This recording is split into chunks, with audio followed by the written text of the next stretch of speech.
home hardware and building center locations, homeowners helping homeowners with expert advice, and by the 2013 Honda CR-V, an IIHS top safety pick. Honda is the official vehicle of the Toronto Blue Jays.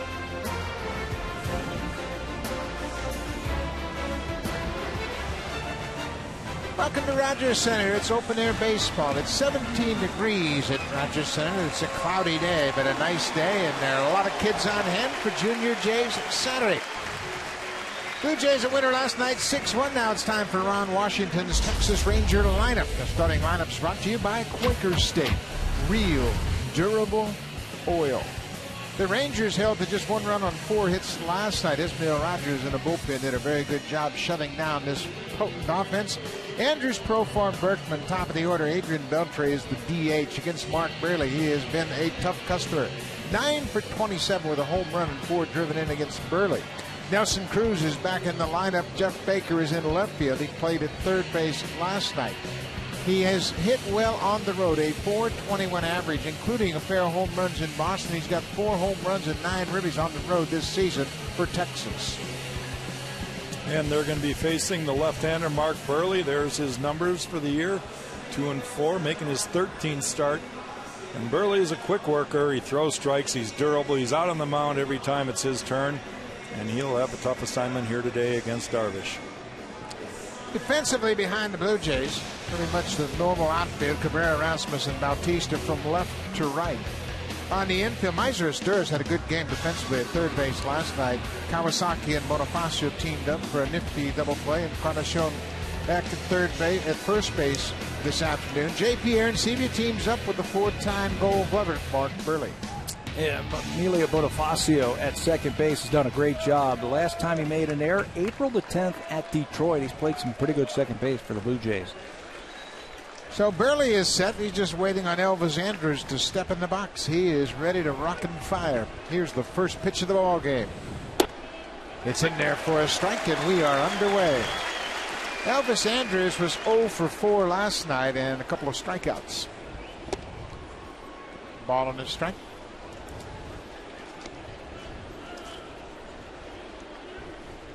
Andrews is a 2-time All-Star.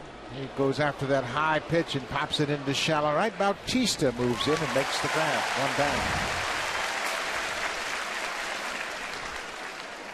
Well, Burley always likes quick resolution. He's not looking for strikeouts. He's looking for outs. Exactly, and the quicker, the better for Mark. If he gets ahead in the count, he's going to have those hitters swinging early. I think the whole key for Mark Burley is to use that sinker, change up down and away, and get some good movement on it. 20-year-old Jefferson Profar at second baseman, the switch hitter batting right-handed against Burley. He singled and scored in the first, and that was all that the Rangers could muster against the Jays last night. Ball on a strike on the second baseman. Profar struck out 3 times after that first inning single. This has popped over near the seats in Carnacion. Never really got there. I think if he got to that wall and reached in, he might have had a chance, but it's a bright sunny day. I think he had trouble locating the ball initially. Yeah, looking up right into that sun. He's got the sunglasses down, and watch where the ball lands. If he could have got there, he would have had a shot at it, but I don't think he really had an idea where that ball is. You can see the sun glaring right off of his sunglasses. 1-2. Cut on and miss. Profar with the strikeout. 2 outs. Interesting how the players decide what kind of glasses to wear. You see Bonifacio has his on all the time, as does Encarnacion. Some guys like the flip down glasses.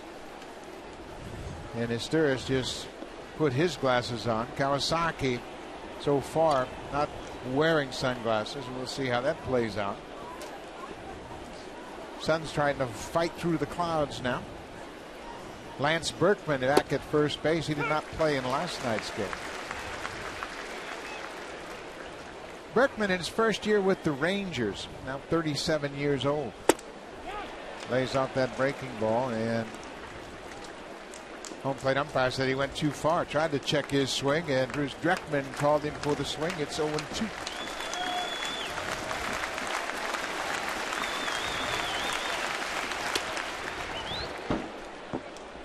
You know, one thing that we have noticed the last couple of starts for Mark Burley, he and J.P. Aronsebi has worked well together. And that's one thing John Gibbons told us before the game today, that he wants to keep Aronsebi and Burley together. It looked a lot better when Aronsebi caught it than it shows up on pitch tracks. You can see it was well off the plate inside. There's the sky that players are dealing with. The sun is trying to fight through the clouds. Berkman strikes out. Good start for Mark Burley. He retires the side in order. A couple of strikeouts for the Jays. Melky Cabrera, another 3-hit night last night. Jose Bautista. Then Edwin Encarnacion with 50 RBIs.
Center, and last night they scored 6 runs on just 6 hits. Top of the order, Melky Cabrera.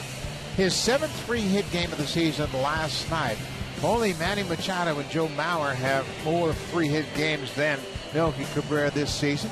Jose Bautista second, Edwin Encarnacion back at first base against Yu Darvish has absolutely worn out the Rangers right-hander. He's 5 for 8 with a couple of long home runs here at Rogers Center. That came a year ago. Lind, Aronsebi, Erasmus, middle of the order. And they are set to take on the big right-hander, Yu Darvish. 26-year-old right-hander is leading the league in strikeouts, and he's got the kind of pitches to put you away once he's ahead in the count. So the Jays just need to avoid that situation. Try to get him before he gets to 2 strikes and try to get him early in the game. Yu Darvish is 26, as Jack mentioned. He's 6'5" and weighs 225. A year ago, he went 16-9 with a 3.90 ERA. His rookie season in the big leagues.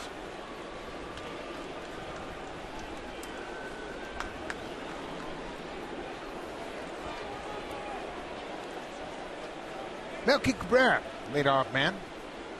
Average at 288. And Darvish misses with that fastball. Cabrera's done a great job of being patient and selective at the plate, and with that his average has taken off since the 1st of May.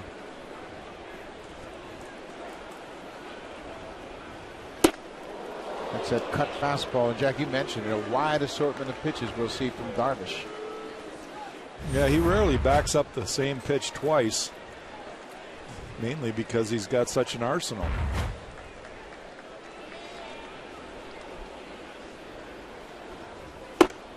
Another cutter that catches the outside corner. You notice Darvish is working out the stretch. It's something he will do from time to time.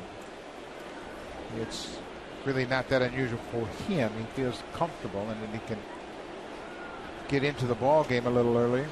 He doesn't do it all the time. He might do it to start the game. Maybe he feels like he's flying open or a little bit too quick. I think what he does early in the game, this year the league has hit 292 against him in the first inning, so I think he's trying to get off to a good start here today against the Jays. Ball is popped in the air to shallow right. Nelson Cruz back in right field makes the catch, 1 down. We mentioned the changes in the lineup so far. In the outfield, it's Baker. He was at third last night. Gentry's back in center field. Nelson Cruz did not play in the game last night. Leuri Garcia is at third base. Andrews and Profar up the middle. Lance Berkman did not play last night as well. He's at first. And Giovanni Soto starts in place of A.J. Brzezinski behind the plate. And you notice no Adrian Beltre. That is Leuri Garcia. He's made some starts at shortstop and second base. This is his first start this year at third base. And Ron Washington says he can really catch the ball. Just want to keep Beltre off this artificial surface at least half the game, and they have him as the DH. Jose Bautista takes a first pitch strike from Darvish. He's 0 for 5 against the Ranger righty.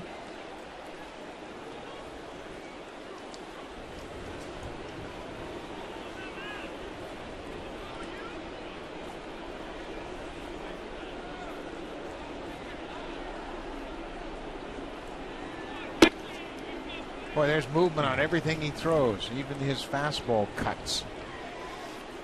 Well, the key right there is to try to stay away from the ball that expands the zone.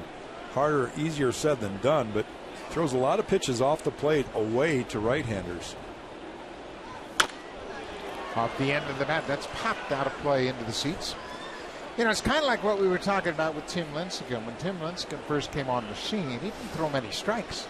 But everybody tried to hit him, and they chased a lot of balls out of the zone. I think that's kind of the case with Darvish. Well, the common denominator is that good fastball. When you have that good fastball, hitters got to get it started a little quicker, and it's harder to lay off the ball that breaks away. Bautista hits it to third. Garcia rights himself in plenty of time. 2 outs. That brings Edwin Encarnacion to the plate, who has had a lot of success against Darvish. Well, one thing you'll notice about these home runs, they're breaking balls, and they're in the middle of the strike zone. They just spun up there, and Edwin's become a very good off-speed hitter. Watch this one. See you later. No chance of that one coming back. Let's see if he, number one, throws the ball away, keeps the fastball away from Encarnacion, and if he spins that slider again, he keeps it away from him.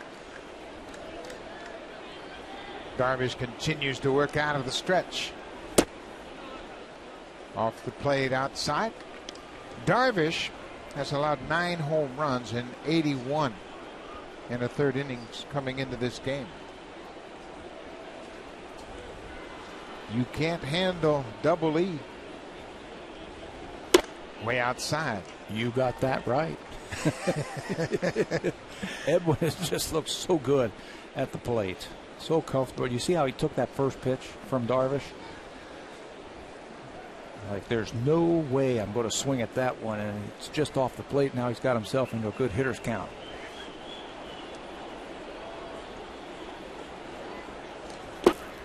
Darvish misses with that pitch down and away. We mentioned the first inning problems. It's not unusual for a starter to struggle in the first inning. What are the challenges a starter has to deal with? Well, it's the focus. It's coming from the bullpen mound and throwing on the live field mound. 2 different mounds. You got to adjust to it. A lot of times it's the depth perception behind the catcher too. Some fields are close. The backstop there, where the fans sit, is closer than others. You like it close because then you feel like you're right on top of the hitter. 3-1. Great hitter's count for Encarnacion. Got close. Darvish looked like he didn't want anything to do with Edwin. A 2-out walk. We mentioned Darvish, a 181 opponent's batting average for the season. That's best in the American League. But the first time through the order, the league has hit 286 against him. So if you're going to get him, you better get him early. Yeah, it's the story of most starting pitchers. Once they get their rhythm, get the feel on the mound, they start throwing the ball where they want to on a more consistent basis. Adam Lynn, the DH this afternoon. He takes a first pitch strike. Lynn had a base hit in the 8th inning in last night's game. He finished up 1 for 2 with a walk and a sac fly. Adam's scratching his beard saying, well, that's the pitch I want to hit right there, but I just happen to take that first one.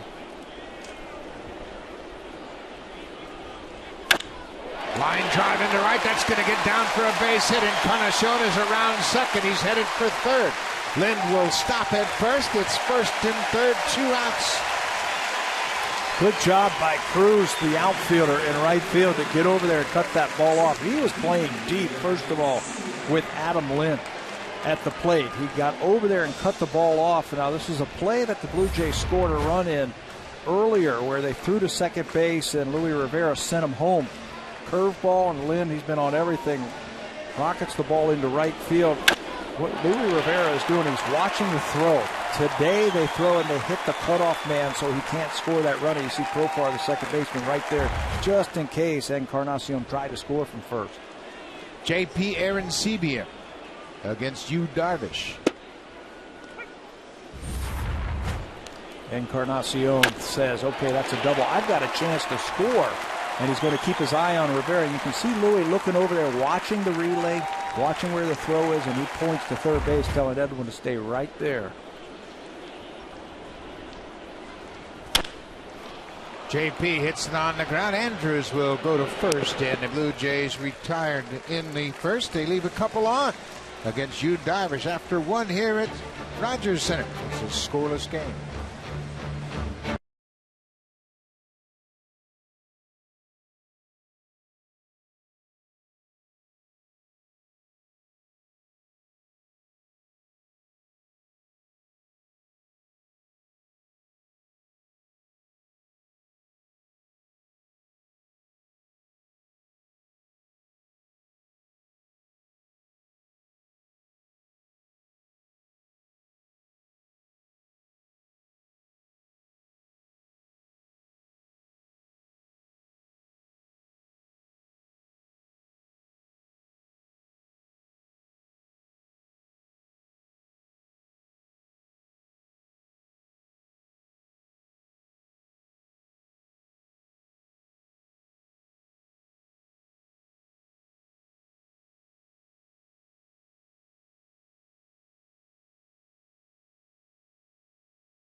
Conversation. Giovanni Soto from Puerto Rico was talking to the translator, who's probably Japanese American, to Yu Darvish, who's Iranian Japanese, about the pitches to the Blue Jays, a Canadian team.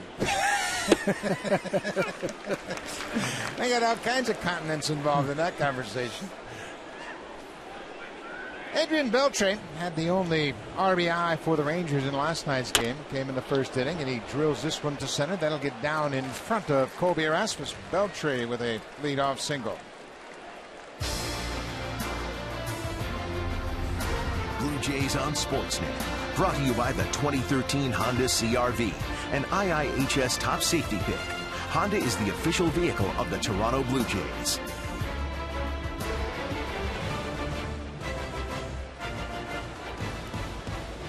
Nelson Cruz back in the lineup after having the night off last night. Ball goes off Arencibia's glove back to the screen. That just handcuffed him. Looked like a breaking ball, and it went right off his glove. It should be a pass ball as Beltre moves to second. Takes a double play out of order with Burley. Let's watch it one more time. Breaking ball. Yeah, it didn't look like it hit the ground, hit the dirt anywhere. But it goes back to the backstop. Yeah, that hit him on the glove, and should be a pass ball. So Cruz with a runner in scoring position. Gets jammed. Burley off the mound. Beltre holds his ground. Kawasaki throws out Cruz. Burley took a swipe at it. Beltre wasn't sure where the ball was going to end up, so he holds his ground at second. And Beltre is not running well at all. You can just watch him. This ball handcuffs Cruz. Burley, the good fielder, gets off the mound. It's hit to his glove side. Watch Beltre at the top of your screen. He is not running well. You would think that a slow hit ball like that, once it gets by the pitcher, he would have a chance to go to third, but he's not going to take any chances. Beltre's been bothered by hamstring problems. That's why he's only going to serve as the DH here. Jeff Baker in left field this afternoon. He played third base in last night's game. Finished up 1 for 3, had a single in the 7th, but it was erased on a double play.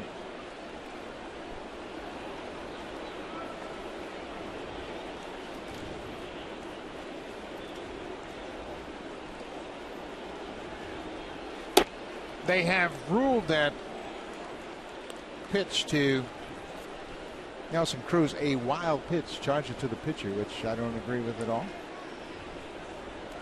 But I'm not the scorer. They'll change it back again. They always do. 2-0, 1 out. On the ground, Astúriz deep at third, long throw and plenty of time, 2 down. Astúriz has had a couple of real good defensive games. He played shortstop in the series finale in San Francisco, played very well there. And last night made a couple of fine plays defensively at third. Got Gentry at third base on a 5 unassisted, something you don't see a whole lot of. But that game in San Francisco, he went out in the outfield and got a short pop-up. He made a play behind the bag. Yeah, he's playing much better defensively. He took a hit away from Buster Posey and flipped the ball to second to force Pablo Sandoval at second to end the 4th inning in that game on Wednesday in San Francisco. Giovanni Soto, the catcher.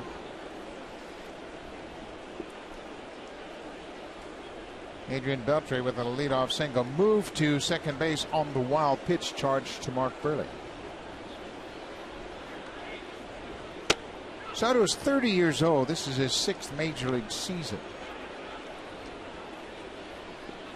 He hit just 196 with the Rangers after the trade. He was acquired from the Chicago Cubs July 31st of last year.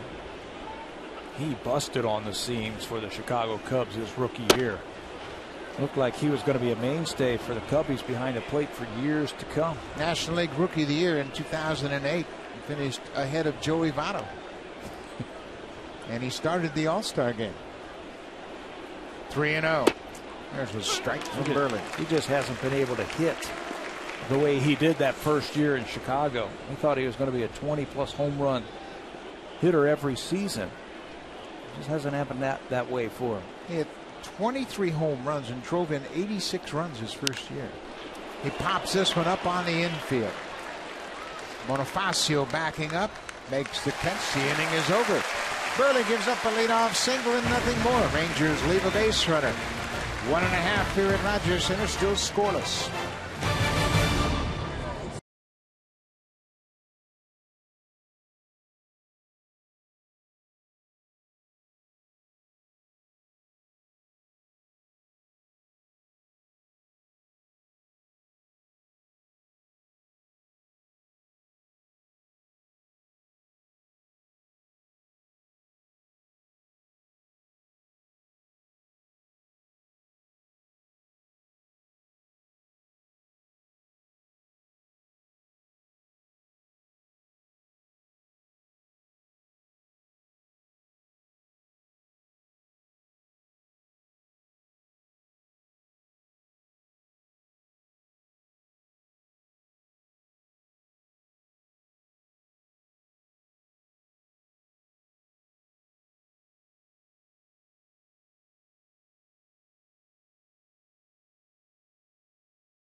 game video highlights.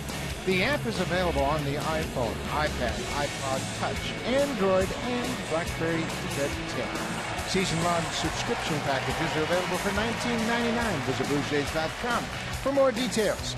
At 13 is the official app of Major League Baseball. Looks like the Burlington Little League is represented here this afternoon on this Junior Jays Saturday. Colby Erasmus, the 6-hitter, will start things off against Yu Darvish.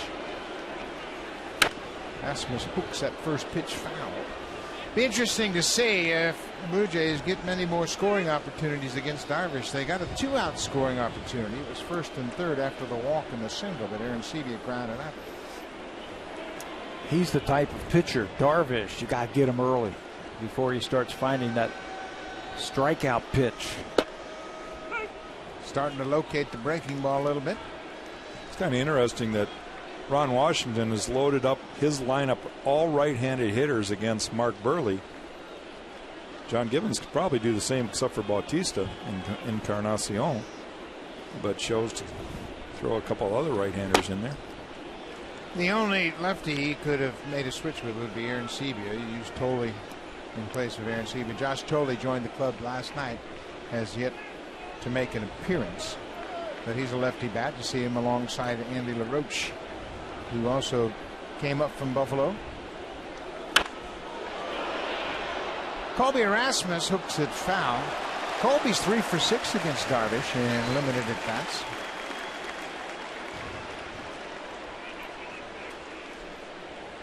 Well, that breaking ball is coming in to Colby.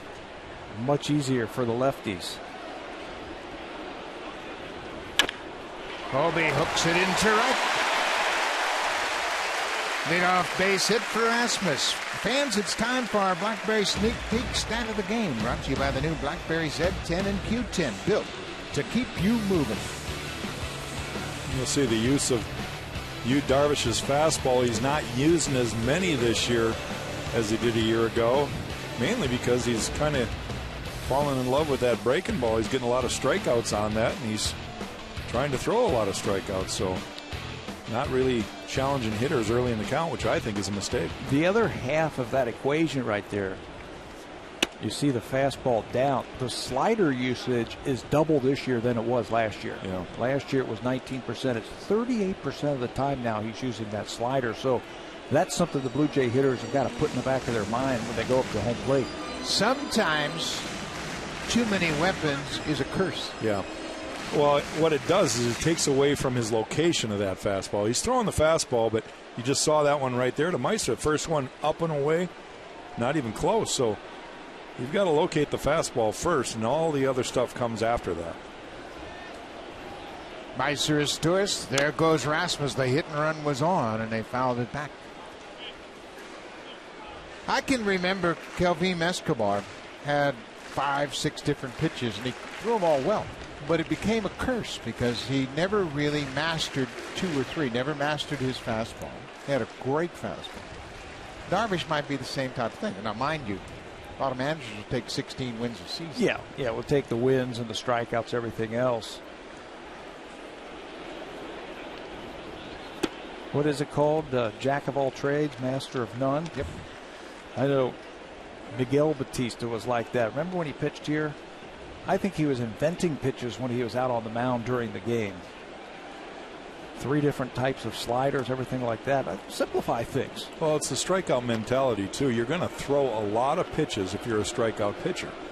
And if you're a guy that wants to get quick outs like Mark Burley does, R.A. Dickey does, you're going to try to get them to hit the ball early in the count. And that usually is a fastball that they're going to get enough of the plate that the hitter has to swing. They're not going to make any great contact with it. It's interesting. We saw Nick Tepish last night, and he retired the first 9 batters he faced. Throwing first pitch strikes, first pitch fastballs, getting ahead. And then, of course, the Blue Jays caught up to him. They scored 4 runs in the 6th inning. But he's going to learn, and he's going to take that approach and build upon that. 3-1 to Asturias. Ball 4. First 2 reach here in the second. Darvish hasn't really gotten locked in with the strike zone yet. Now there's another breaking ball there, so that just tells you what his out pitch is.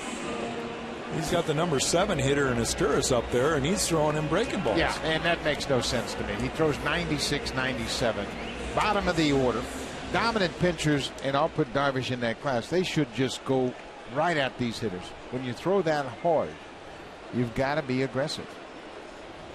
So I'm interesting now with Emilio Bonifacio at the plate. See what the Blue Jays are thinking about. Rangers are looking for the bunt at the corners. Garcia at third is giving the rest of the infield the defensive signs for the bunt defense. Now Berkman at first backs up.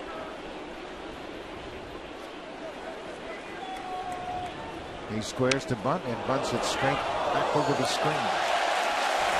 So now there's a lot of conversation going on over at first. Profar and Berkman are having conversation. Now Andrews and Garcia are going to have a conversation at third. So everybody is kind of trying to get their signal straight. They might not have had the right play on. Remember, you've got a guy playing third base for the first time this afternoon. Yeah, getting his first start over there, giving his signs. It's like he had the wheel play on where he crashes. Now Berkman is in. They are expecting the bunt. He squares the bunt again and bunts it up the third baseline. Not a good attempt at all. Bonifacio jabbed at that bunt. Not trying to surprise anybody here, just trying to advance the runners. He should be a better punter than that. You've got to be able to move those runners along. Here it is again. Fastball. This is a good pitch to bunt right here. But he just can't get it down. The bat is too far back. You got to get it out in front of home plate. Bonifacio has 3 sacrifice bunts this season. Do you find the outfield defense a little different with Bonifacio? They play him the other way. Look at the left fielder, Baker. They don't think Bonifacio is going to get around on Darvish's fastball. This is popped on the infield, and Elvis Andrews, the shortstop, makes the catch. So that's one down and an opportunity to move the base runners. Yeah, there's an opportunity to get a bunt down and move them over, and Emilio just couldn't get it done with 2 pitches. They give him a go ahead and swing sign and pops it up. Well, we got a matchup of 2 Japanese-born players. Interesting matchup. They both played in the Pacific League in Japan. Yu Darvish played for the Nippon Ham Fighters, and Kawasaki played for SoftBank Hawks. So these guys have faced each other a lot before, and of course the Japanese media is on hand to document this matchup. 1 out.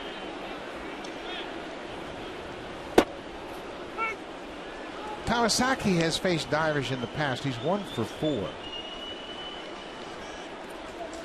Munenori played in Seattle a year ago. But they have both played on championship teams in Japan. The Nippon Ham Fighters were the Japanese League champions in 2006. That was Darvish's 2nd season. And the SoftBank Hawks won in 2003 and 2011. Kawasaki was a member of both of those teams. 0-2. He strikes him out. Well, the Blue Jays now with 2 outs. Darvish called Soto out to the mound. He wants to talk to his catcher. Another breaking ball and the strikeout for Darvish, first of the afternoon. Now that ball hung up there. Munenori just didn't pick it up quick enough, but that was a hittable breaking ball. He's got a lot better one than that.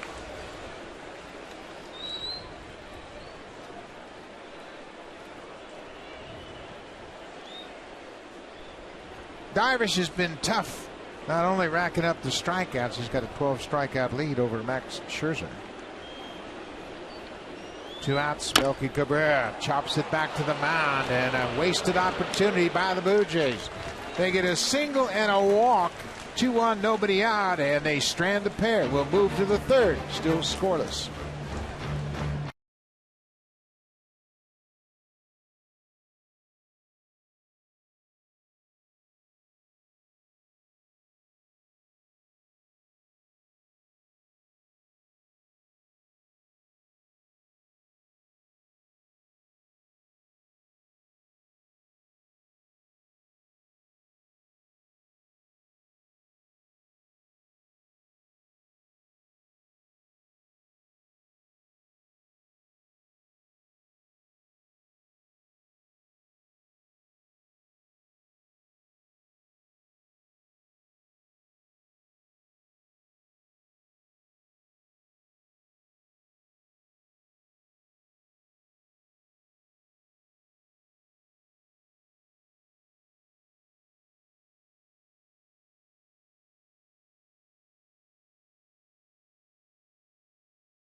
on your smartphone. Visit RogersAnyPlaceTV.com/sports to get started. We move to the third inning. Scoreless ball game.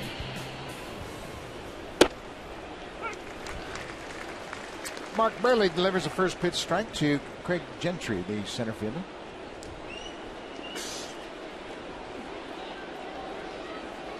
Gentry was 0 for 3 last night, and he's quickly behind 0-2.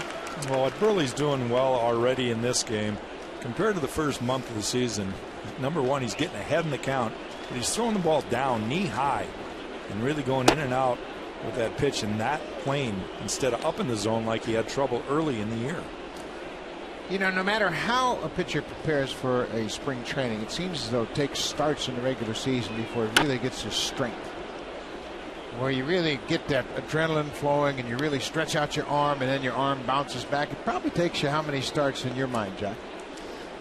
Well, I've been a big proponent of more innings in spring training. These guys are leaving spring training with under 20 innings, some of the starters nowadays, and that's just not enough. Burley utilizing that gold glove makes a nice play for the first out of the third. Pete Walker was talking about Mark Burley the other day, and he feels like when he stays on top of the ball, that's when you get that good downward movement and that good cutter there.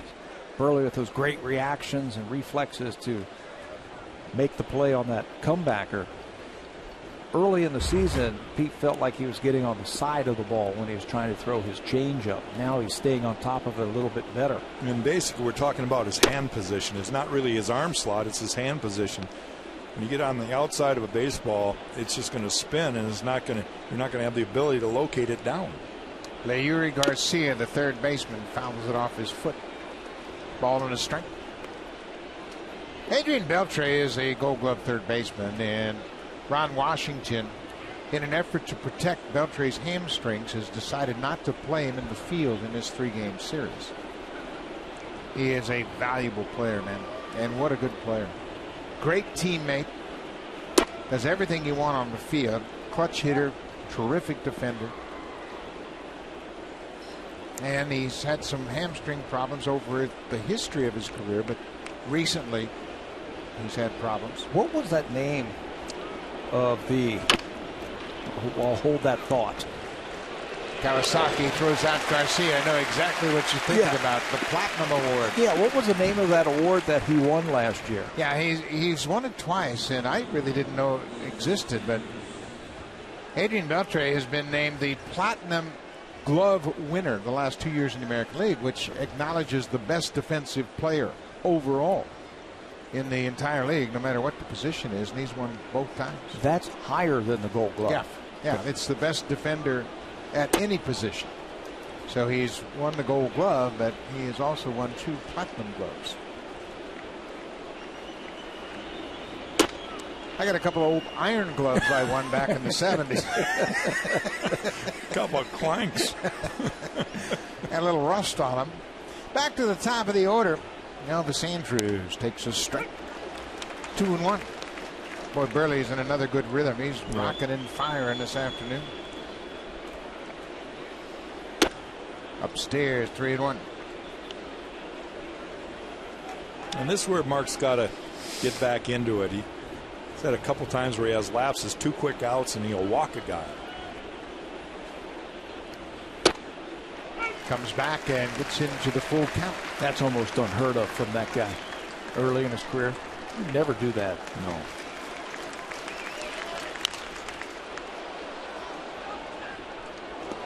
Yeah, he's one of those guys, and we hear it all the time when you talk about hitters, about leaving your ego on the bench. Burley does that. He's not afraid to give up hits.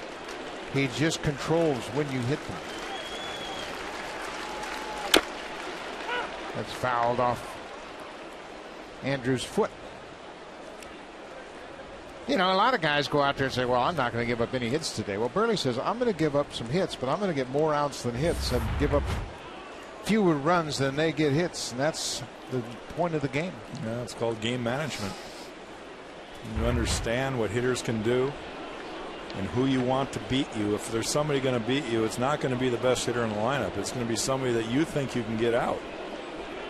You pitch around those good hitters. That's how you end up throwing 200 innings. every season. Andrews taking a lot of time to get back the feeling in that left foot. Yeah, you got to throw that back foot slider right here, don't you? Come right back with it. He might not swing because of the pain. He reaches for one outside.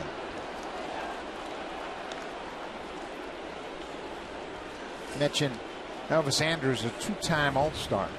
He has come up to the big leagues. He's in his 5th big league season.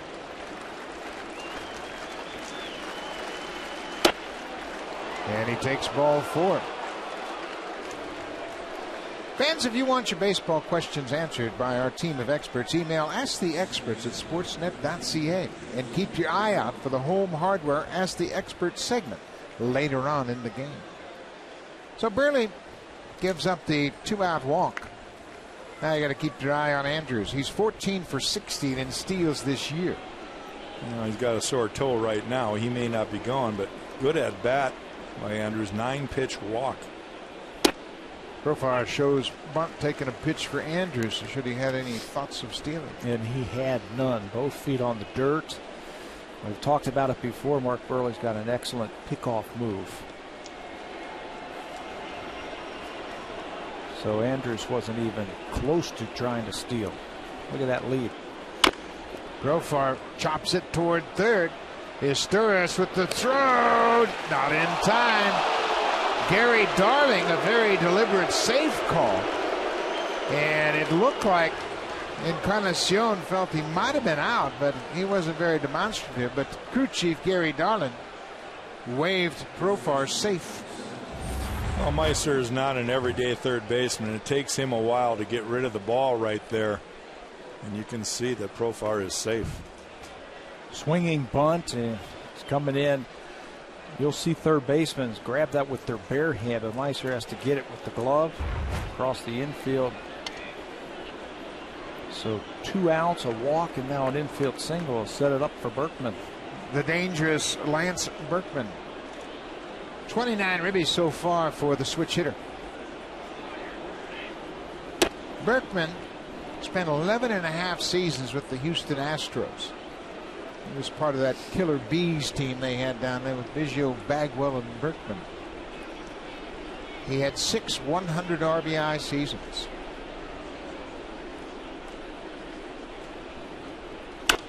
Pops this one up. Encarnacion's on the run. At the wall, makes the catch. The inning is over. Good job by Edwin to stay with that pop-up. The Rangers strand a couple.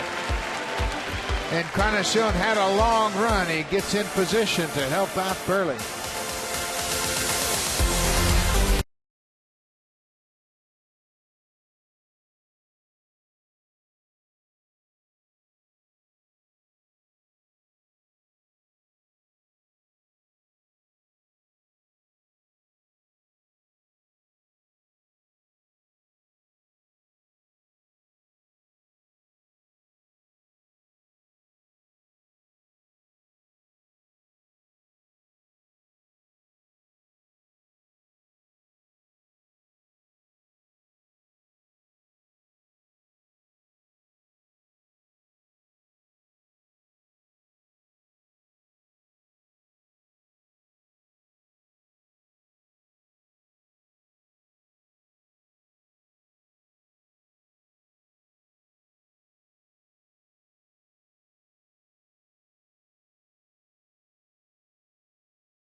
Little League Canada, Saskatoon, Saskatchewan, June 24th, 25th, and 26th at Cairns Field. The instructors include the Hall of Famer Roberto Alomar, his father Sandy Alomar Sr., Brian McRae, and Dwayne Ward. Visit BlueJays.com/Baseball Academy for more information. The Toronto Blue Jays are proud supporters of amateur baseball across Canada. Great day at the ballpark. Jose Bautista trying to get something going against Yu Darvish. Darvish throws one back to the backstop. Bautista grounded to third his first time up.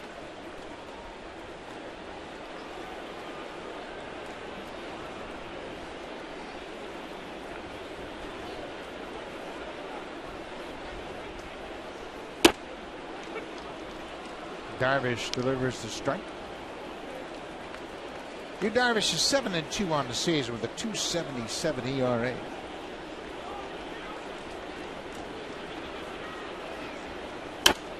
Bautista got a pretty good fastball to hit and ripped it back over the screen.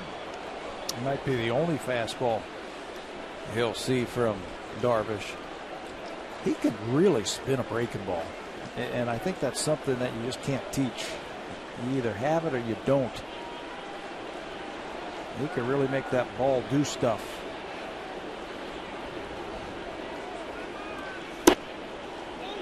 That's a pretty good pitch. Darvish expected it to be strike three. Darvish has just one strikeout. He got his former opponent in Japan, Munenori Kawasaki, struck him out in the second. 2-2 to Bautista. That breaking ball, boy, there's a lot of pitchers that throw Bautista that breaking ball. It starts inside and breaks over the inside corner. That front door breaking ball. I told you he can make the ball do a lot of things. And look at the depth and the movement on that breaking ball. Jose knows it's a strike. Second strikeout. Good looking pitch from Darvish. Well, it freezes you. What it does, you think it's going to be inside, think it's going to be at your knee, and all of a sudden, boop, hits right over the middle of the plate, knee high.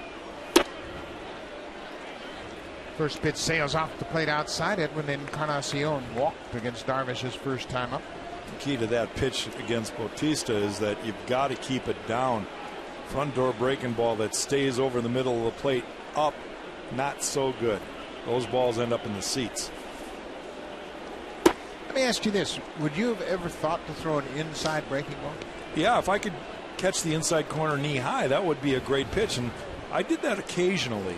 But what I found out is too many times I would leave it over the heart of the plate up in the zone. And like I said, those are the kind of balls that hitters can really crush. The other thing, you don't want to do it back to back. Hitters see it once, you fool them.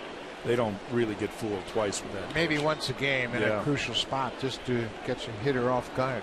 Most of the time, those are not intentional. 3-0. Green light, big cut. Pitch was just on the outside corner.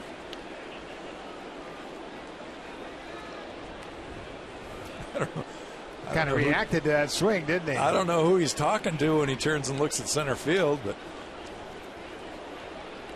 Encarnacion has a pair of home runs against Darvish. Going away again.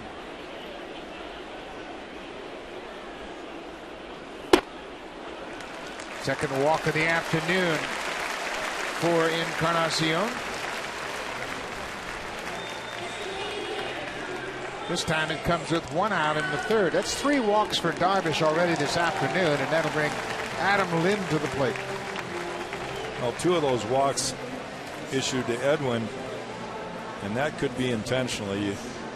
You're a good pitcher and you're a smart pitcher. You're not going to let the one guy that you know has the potential to send one into the seats take good rips in a close game. Well, you mentioned that earlier. You pick out a guy in the lineup. You said, this guy is not hurting me. Yep. And evidently that's Encarnacion for Darvish. Lynn takes another fastball. Adam hit a curveball on an 0-1 pitch last time up and singled into right.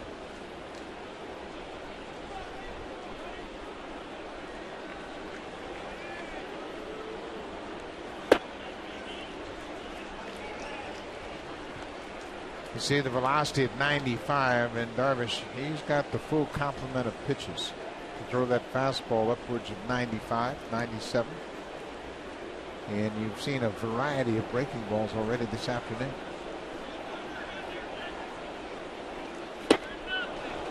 Well, then had a good cut, looked like another curveball, and he swung right over the top of it. He wasn't thinking about a single to right field on that swing. He was thinking about putting one in the seats and breaking through against Yu Darvish. Well, interesting. Same pitch that he got the hit on, only this time Darvish throws it down about ankle high. Then gets a piece of it. Lind is swinging with more confidence than I've seen for the last couple of years. I mean, it's just like he's got a very clear mind at the plate. He's not trying to hit multiple pitches at one time, and now with 2 strikes, of course, he's just protecting the plate, but it's very confident at the plate.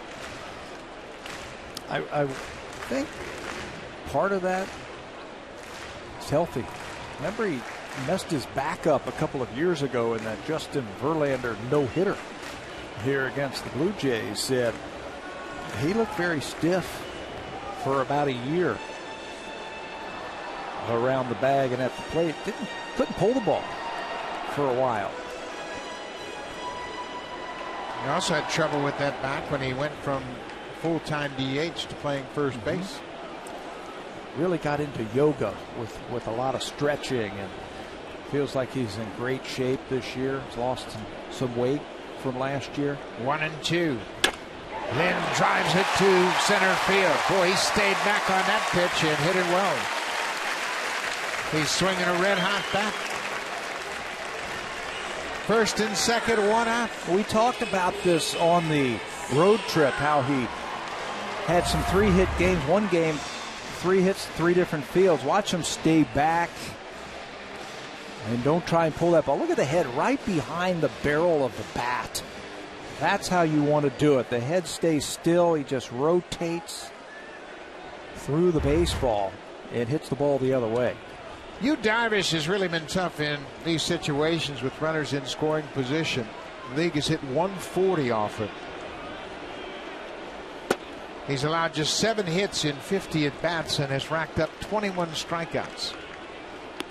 So he gets tougher as the situation gets more intense. And it's because he's got so many weapons that he can just attack you with so many different pitches. That cutter or the splitter or the curveball can be tough on the righties.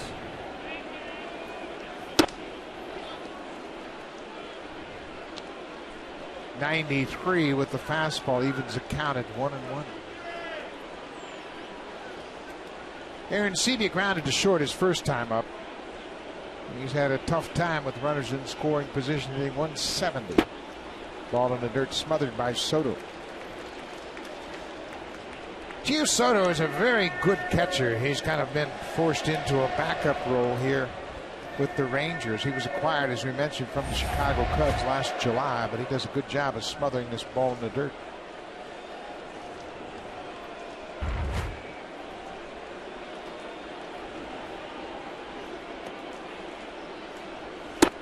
And Sebia goes after that high pitch. Looked like it was a cut slide or something that wasn't really breaking that much. That was a ball that was up in the zone, and he knew that there's no way JP's going to catch up with it.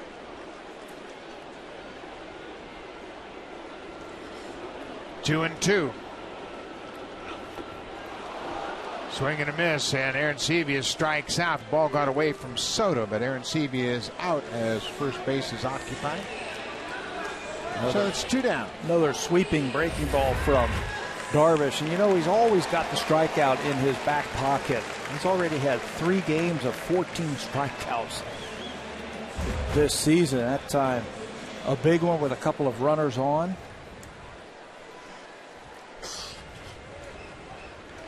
Well, Kobe Rasmus, he has been tough for Darvish. Rasmus with a single in his first at bat is now 4 for 7 against Darvish. Rasmus went after the first pitch in his last at bat.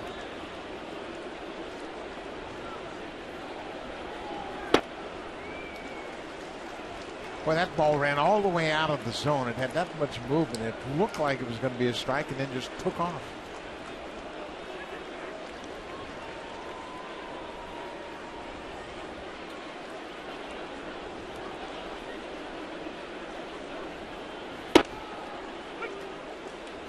One and one.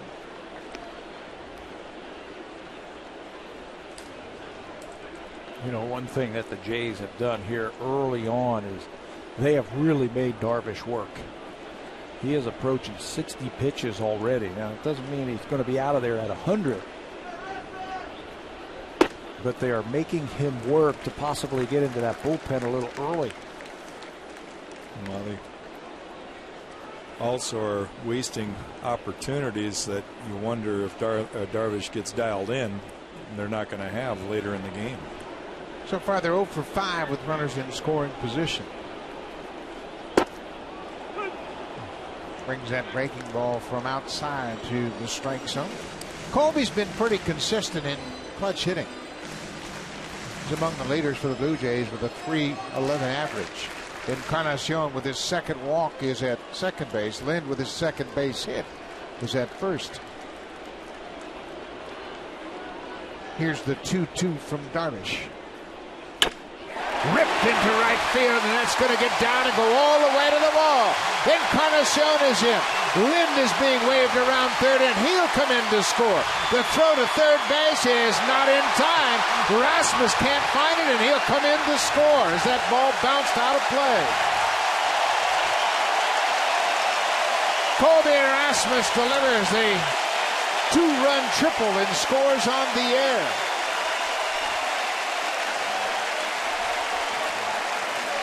Well, the Jays catch a break with the throw, but Colby absolutely smokes this ball up the alley in right field. And it's just a foot race after that. Well, Darvish made a mistake throwing him another breaking ball. Crushes it into the gap and then Profar.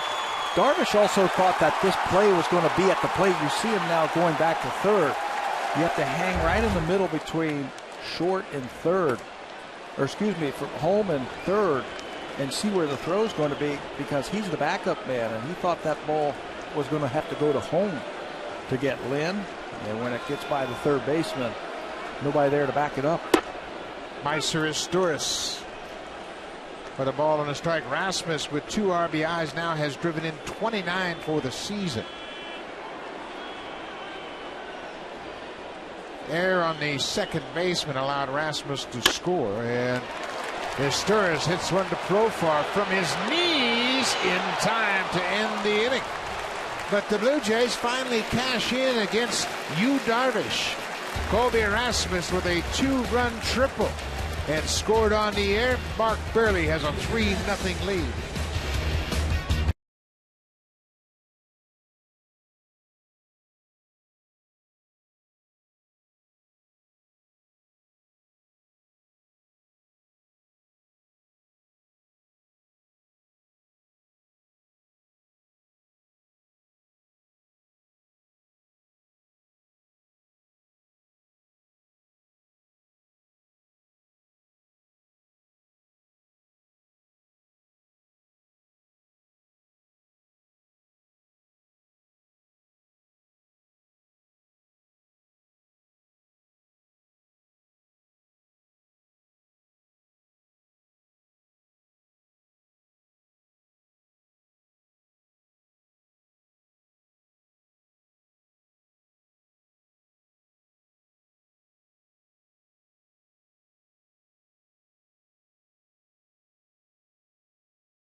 2 outs here in the 3rd inning. You know, you just love to watch these type of players hit triples. I used to love watching Willie Wilson and Bo Jackson hit triples. It's a thing of beauty, the grace that they make their way around the bases, and then the aggressive athletic slide into third base. Rasmus with a triple.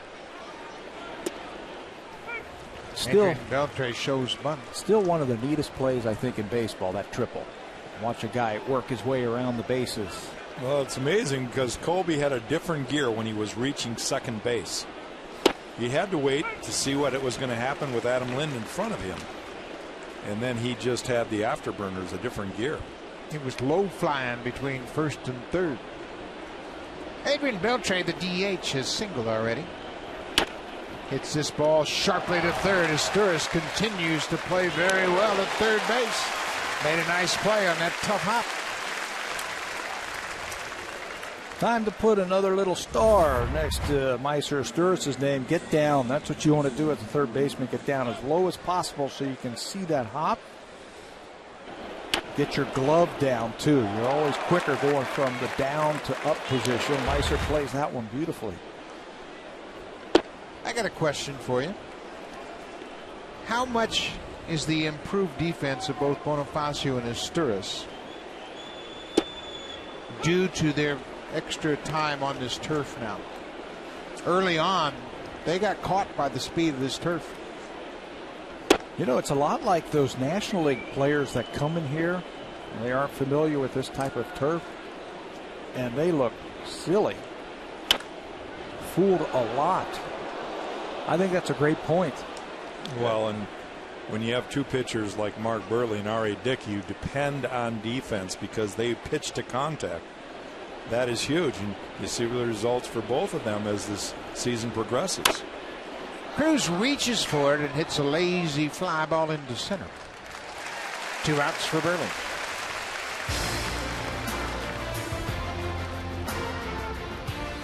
Save during the Beauty Tone Paint Expert Sale, only at Home Hardware and Building Center locations. Homeowners helping homeowners with expert advice.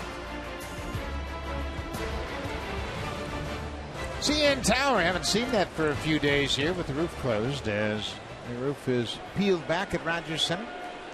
It's a warm day, 17 degrees at the start of play. Jeff Baker takes the first pitch strike. Baker grounded 3rd his last time up.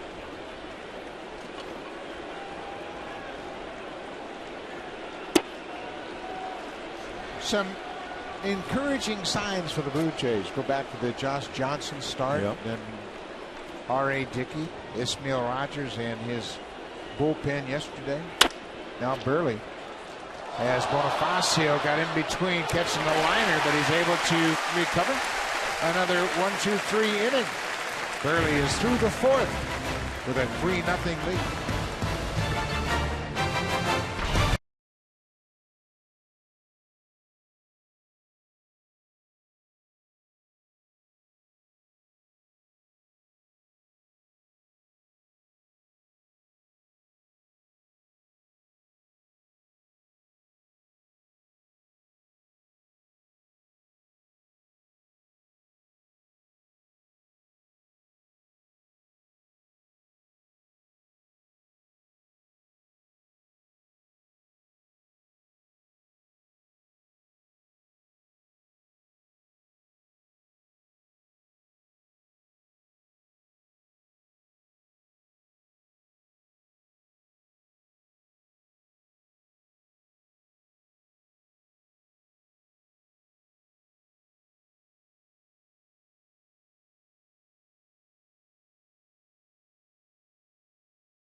31 games. The first 18, they were just 6-12, but over the last 13, they've turned it around. Pitching has gotten better. The hitting is much better. Runs per game is much improved.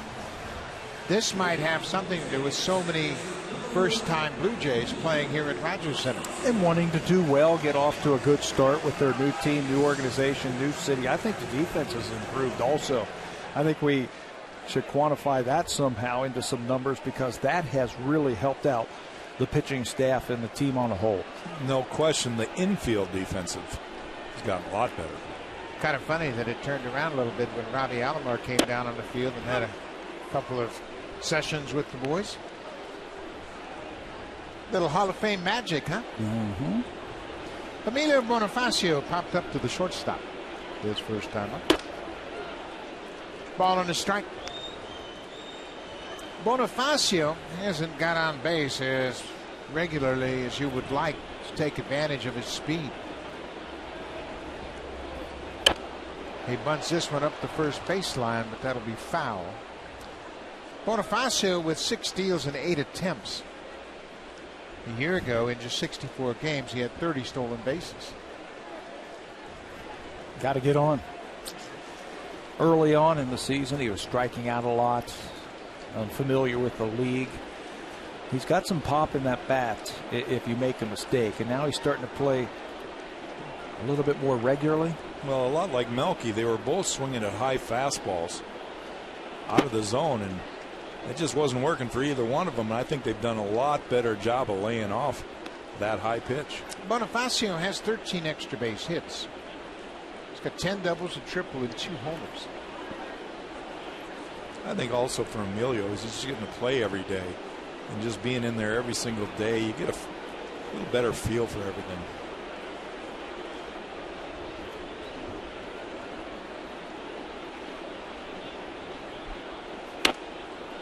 Stays alive and fights off that inside pitch.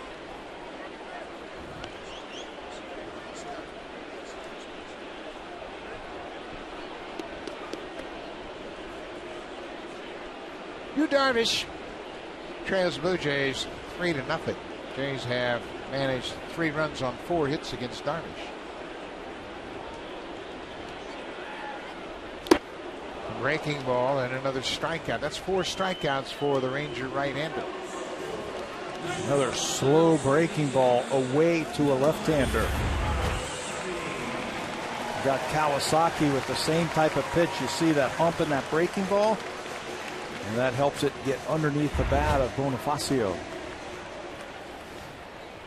It's so much slower than that hard slider. You see the spin, you say maybe slider, and you're out in front, swing right over the top. Kawasaki struck out, as Pat said, on that same type of pitch his first time up.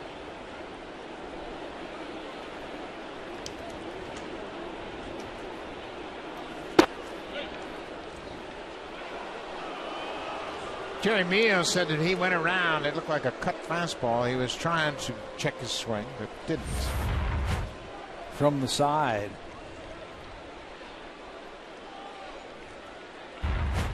That's close.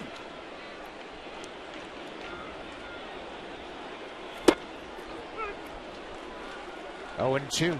Kawasaki and Darvish had a little bit of a mini reunion yesterday before the start of the game. They were down left field line, just catching up on old times over in Japan.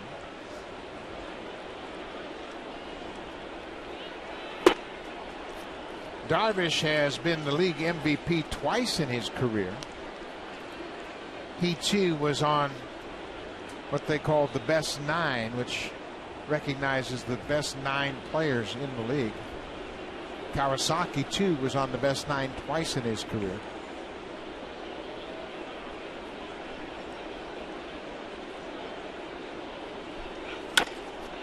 On the ground, Berkman waits for it, and he'll flip to Darvish just ahead of Kawasaki, 2 down.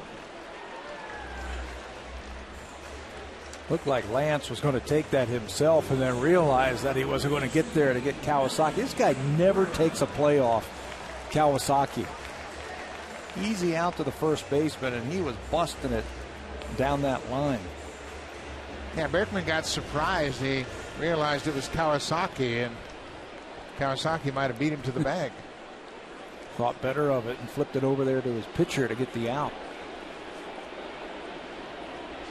Back to the top of the order. Melky Cabrera is 0 for 2 so far. Swooping breaking ball in there for a strike.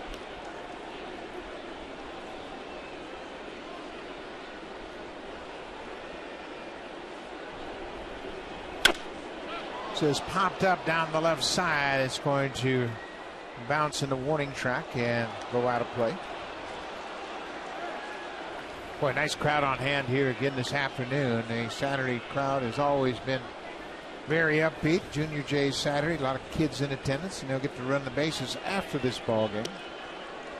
Well, they had a lot to cheer about. A good crowd, 36,000 last night. The Jays winning a game at home with a good crowd, and another chance here today with a 3-0 lead for Mark Burley.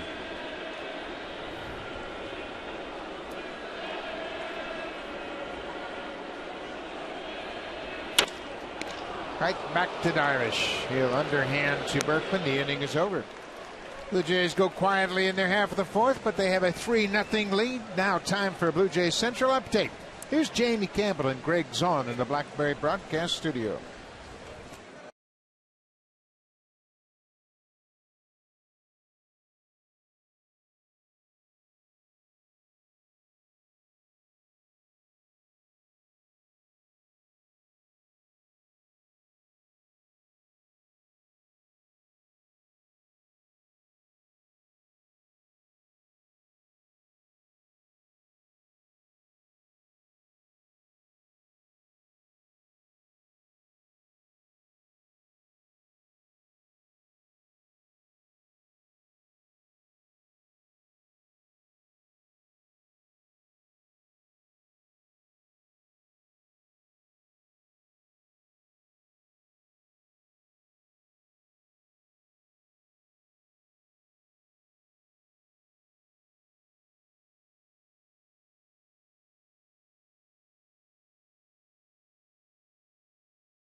Mark Burley.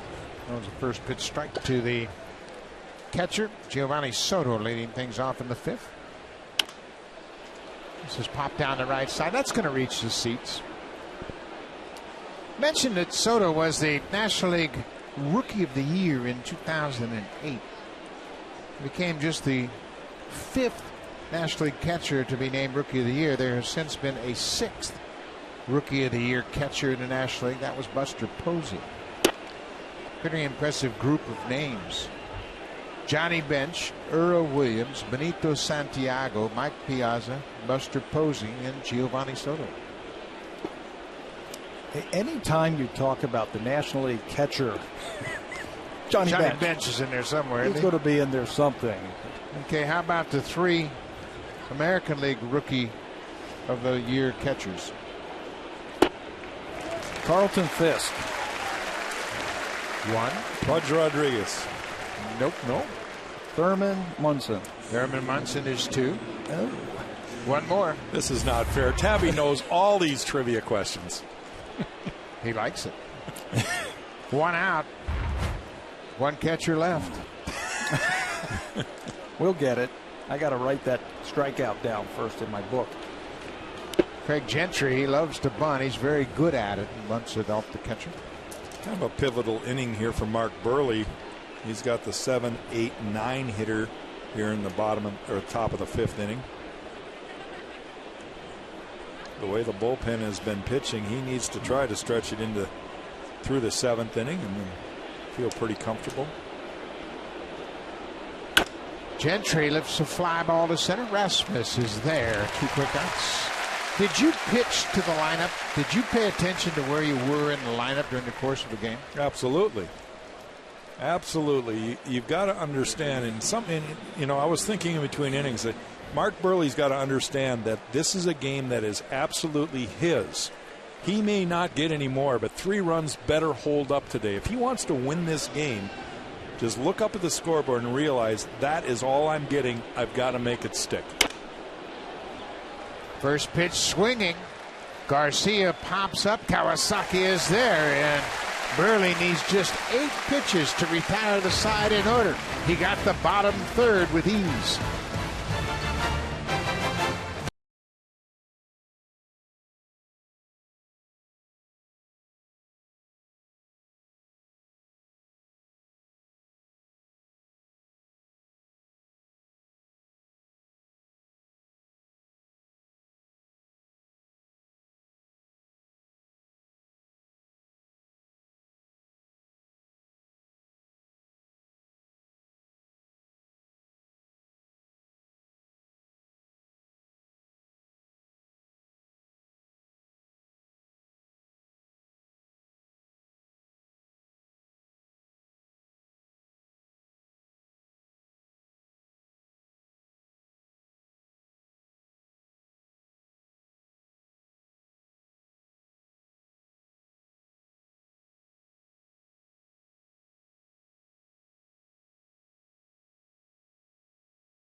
The Junior Jays Club. Members receive a Blue Jays cap, a baseball, stationery kit, and front-of-the-line access to run the bases. Membership is only $19.99, so sign up today. BlueJays.com/kids for more information, or call the Blue Jays at 416-341-1715 to join the Junior Jays Club. And oh no, we haven't forgotten about that 3rd American League Rookie of the Year catcher. I got it. You got it. I got it. Took a couple of guesses for you to get it. Well, I had to think for a second. And it takes a long time for me to think. The first 2, in case you're just joining us, the first 2 catchers were Thurman Munson and Carlton Fisk, 2 American League Rookie of the Year catchers. Jose Bautista, there's that breaking ball off the plate inside. The 3rd one became my teammate, but it wasn't when he was a rookie and won the award. Pat? What? You played with him? Yeah. Cleveland. Oh, that's right. That's right. Cleveland. Sandy Alomar Jr. That's it. Sandy Alomar Jr. So there have been 9 catchers that have been the Rookie of the Year. And Gio Soto won that honor in 2008 with the Cubs. Bautista hits one right off the end of the bat. I was like saying, when did Sandy play for Detroit? Because I always, Detroit. See you with the Tiger uniform on. Yu Darvish is allowed just 4 hits, but he trails 3-0. Bautista is 0 for 2 so far. Past the 3rd baseman, Garcia down the left field line. Jeff Baker over quickly, and Bautista will be held to a single. It's an error on the 3rd baseman. You were talking earlier, Buck, about teams coming in here playing it off this turf. And this is one of them right here. Garcia, not familiar with the turf here. This time it stays down. That's a tough play for a 3rd baseman. The backhand, that ball's hitting on the turf, then the dirt, and then you're not sure if it's going to hit a seam or that turf again. I think that has a good chance of being a hit. That guy would add it over there. Adrian Bell. He would have got his body in front of the ball, and Longoria would have got his body in front of the ball. So many guys, especially to the third base side, want to try to backhand everything. Edwin Encarnacion. He's walked twice against Darvish this afternoon. In case you're just joining us, Edwin Encarnacion is 5 for 8 against Yu Darvish with 2 home runs. So Darvish hasn't been very aggressive in going after Encarnacion. I think he's got a pitch to him now with Bautista on first.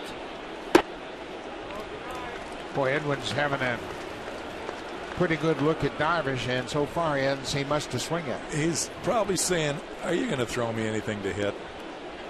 You know, when you're locked in like that, it doesn't matter the pitcher. Edwin's just so confident, knows that he can cover the plate.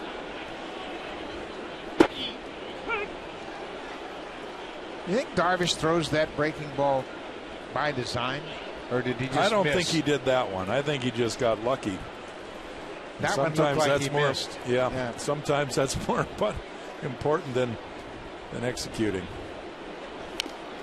Home run cut. Boy, he was all over that pitch. The reason I say that is all you have to do is watch the catcher's glove. The catcher's sitting outside and it ends up inner half. You know that he actually didn't try to execute it that way. Of course, with that being said, there's not really a sign for the front door breaking ball. 2-2.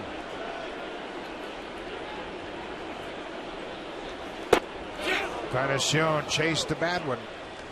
And breaking ball down and away, and he strikes out. That's 5 strikeouts for Darvish.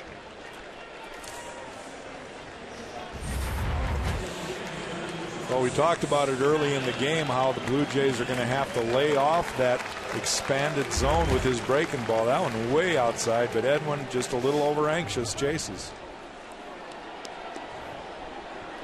He might have had fastball on his mind right there and saw fastball from Darvish.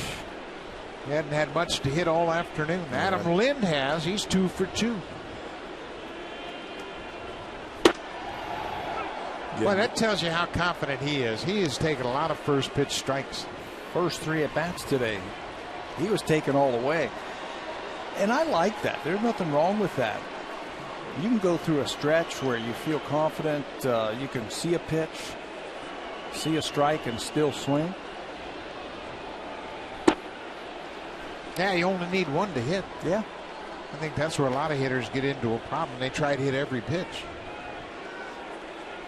You think about some of the guys that you've seen over the years that take first pitches all the time. Wade Boggs comes to mind. Joe Mauer for the Twins comes to mind. 3 for 3 day for Adam Lind. Bautista's headed for third.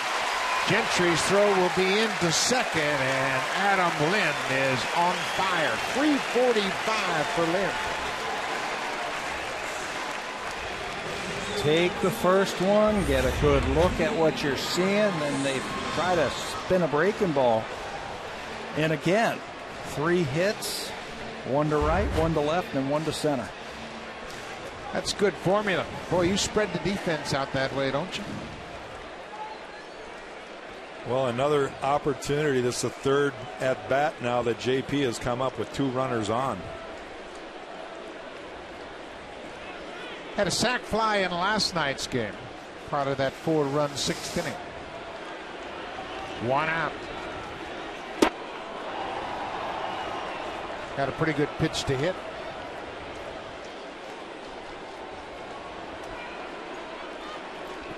Blue Jays lead it 3-0.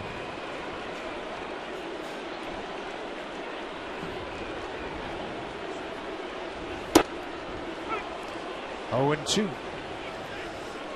Looking for the breaking ball. And Darvish crossed him up. Now as a hitter, you have to have a plan right now with 2 strikes. You can't be looking for pitches. And you can't think about that last one that you just let go. Now you're just looking for the ball.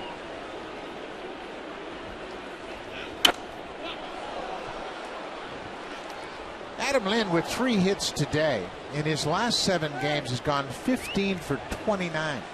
517 average. Well, he is zooming up in the batting average, as we mentioned, hitting .345 now.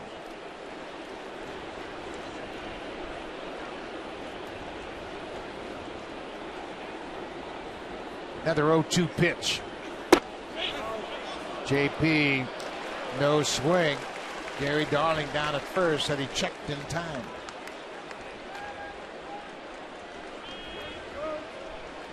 Stay short to the ball. Make sure you see it before you start to swing. You don't want a ground ball. You don't want a strikeout here. You got to get it into the outfield somehow. Arancibia strikes out. That's 6 strikeouts for Darvish. Second strikeout of the afternoon for Arancibia. 2 down. Fastball. And he throws it right down the middle, and JP swings right through it. Big strikeout for Darvish. You look where his head is compared to Adam Lynn's head. Adam Lynn's got his head still. He's looking right at the ball. JP's pulling that neck off, trying to lift and separate. Colby Rasmus, he lifted and separated last time up. Had a 2-run triple and scored on the air by the second baseman. Rasmus with a good cut fouls it back. Colby's triple was his first of the season.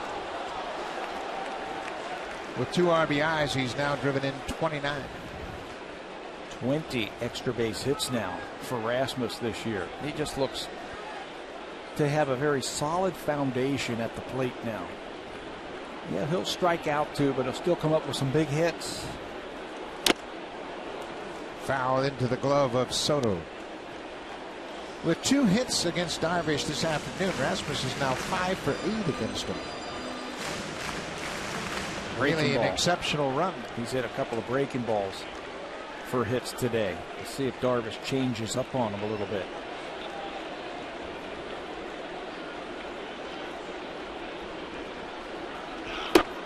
He did. He came with the fastball and gets the strikeout. Darvish strikes out the side. We've played 5. It's 3-0 Jays. Here comes the Home Hardware Cleanup Crew, brought to you by Natura. Home Hardware is an exclusive line of safe, environmentally friendly cleaning products.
Yours to discover. June 21st, 22nd, and 23rd, Blue Jays will take on the Baltimore Orioles.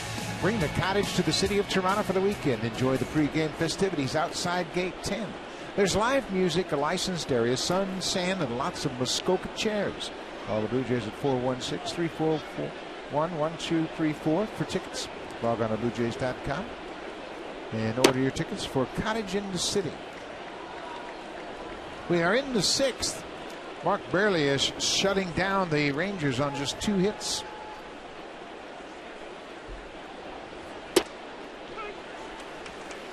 Another great crowd on hand for this Junior Jays Saturday, 44,079. Breaking ball for a strike. 2-2. Well, it's a great atmosphere. You get the roof open, a lot of kids in the building, and Blue Jays are up. Popped up. Encarnacion. Sun came out just as that ball went in the air, and he had to shade his eyes, and Andrews is retired. Yeah, he kept his sunglasses down. You can see him right. And then put him up on top of his hat, keeps him down. Now, again, Burley locating that fastball there, got in on Andrus, and not much he's going to do with that pitch.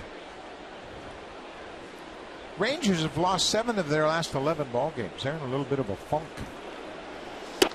And don't look now, but guess who's on their heels? The Oakland A's have passed them, and they jumped ahead of them a half a game. And last night they got a grand slam home run from Josh Donaldson. Profar hits the grounder to Kawasaki. Just like that, there are 2 outs. It's a team that hadn't lost 3 in a row all season long to Texas Rangers. A little bit of a funk right now. Ron Washington's team, and Oakland is on fire, getting great pitching day in and day out. Josh Reddick saved the game last night. He went up and brought a home run back in the ballpark to preserve the 4-3 lead.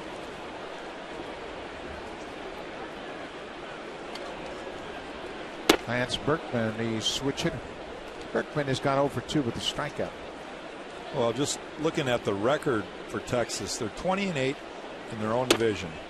They're 9-6 in the Central, and they're 4-9 against the East in the American League. I think that's a product of having some young pitchers in their rotation.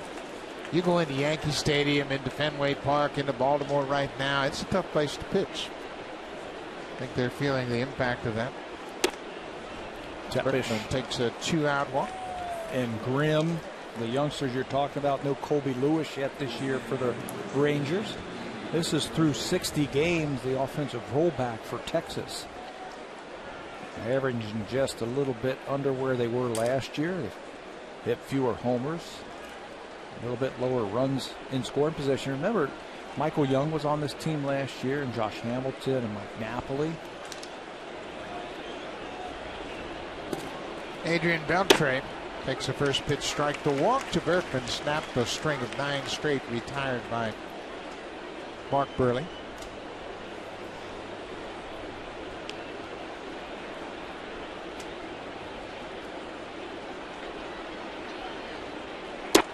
Way outside. You mentioned it. Burley can get 2 quick outs, and then out of nowhere walks Berkman, first walk of the afternoon. Well, and this is the guy you don't want to face, in my opinion.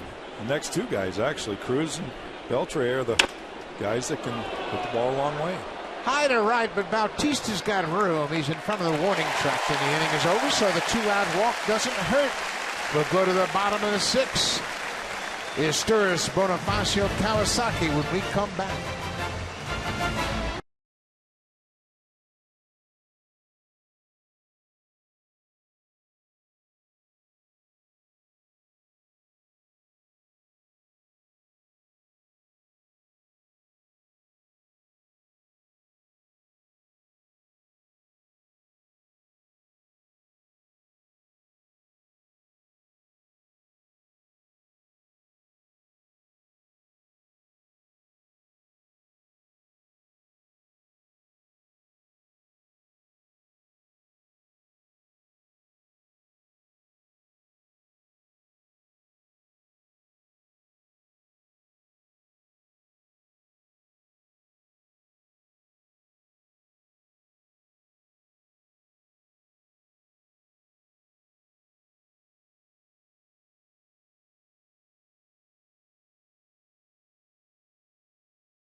East Scarborough storefront. Welcome to Rogers Center, and you picked a great day to come to the ballpark. While over in the Jays Care Community Clubhouse are some very special guests from Sick Kids Hospital, and welcome to you, and you too have a gorgeous day. That young fan right there checking out the crowd in center with those binoculars, and that outfield center field group is turned into quite a destination for fans coming to Rogers Center.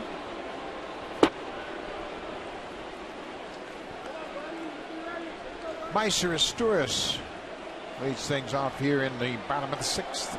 Asturis has walked and grounded out. He was robbed of a base hit by Jurickson Profar. There you see those fans in the outfield, and what a great way to spend the Saturday afternoon. It is jamming out there on a Saturday, and we have to figure out a way to get out there to do a game. I see our spot. I'm zeroing in on it. Right in front of the Budweiser sign. I think that'd be perfect. This is popped into foul ground. Jeff Baker gets over there and makes the catch. They got the logo and everything, and a spot just waiting for us to go out there. Say right there where that Blue Jay logo is and where that guard is standing, I think we could set up right there. The three of us would be in a perfect spot to broadcast from that vantage point.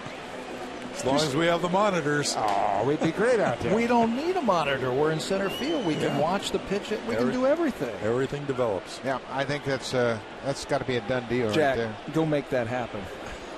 Let's go. You got more pull around here than anybody. Yeah, that's the to-do list, Jack. See what I can do. One out. Bonifacio with a big cut.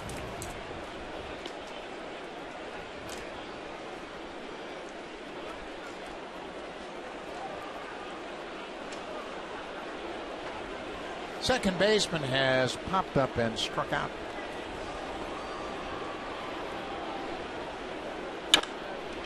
On the ground, Profar again showing his athleticism, and he gets helped out by Berkman. Good play on both ends.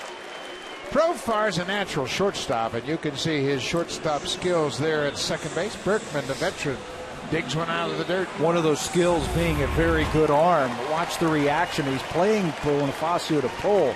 Quick first step, and look at the arm. Snap throw, and dug out nicely by Berkman to get a very fast Bonifacio at first base. Profar was scouted by many teams as a pitching prospect. He had such a great arm, they thought that he might be destined to be a pitcher in the big leagues. But boy, you can see a switch hitter with his abilities at the plate. He's going to hit. Kawasaki goes after the first pitch. An easy inning for Yu Darvish. Just 7 pitches, and he retires the Jays in order. We'll go to the 7th. Blue Jays are shutting out Texas.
It's the final game of this 3-game series against the Rangers. The game starts at 1:07 p.m.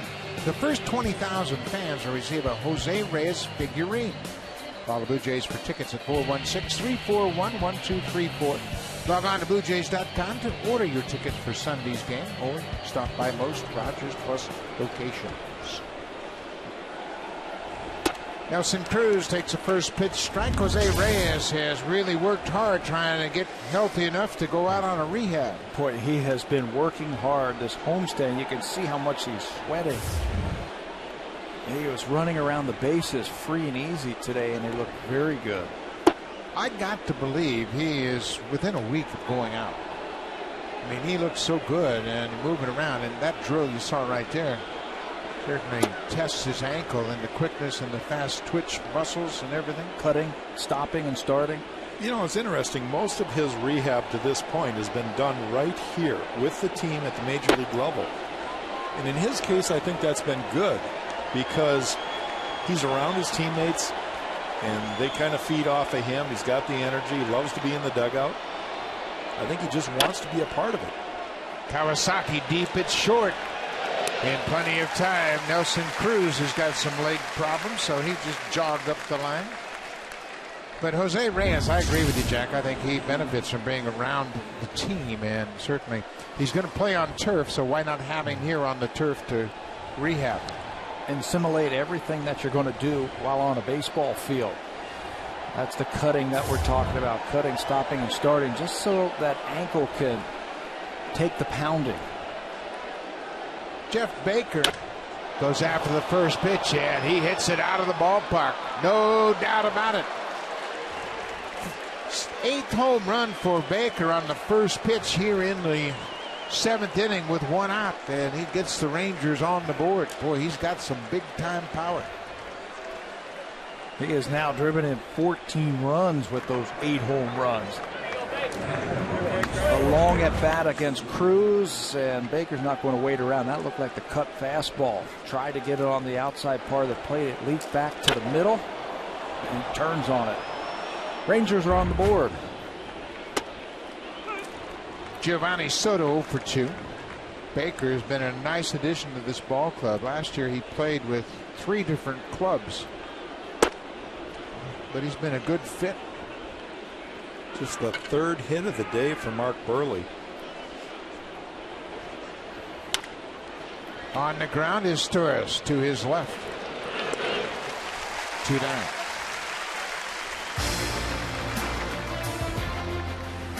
Save during the Beauty Tone Paint Expert Sale, only at Home Hardware and Building Center locations. Homeowners helping homeowners with expert advice. Gorgeous afternoon here in Toronto. The roof at Rogers Center is wide open. Mark Burley is pitching a gem. 1 run on 3 hits. There's a first pitch strike to the center fielder, Craig Gentry.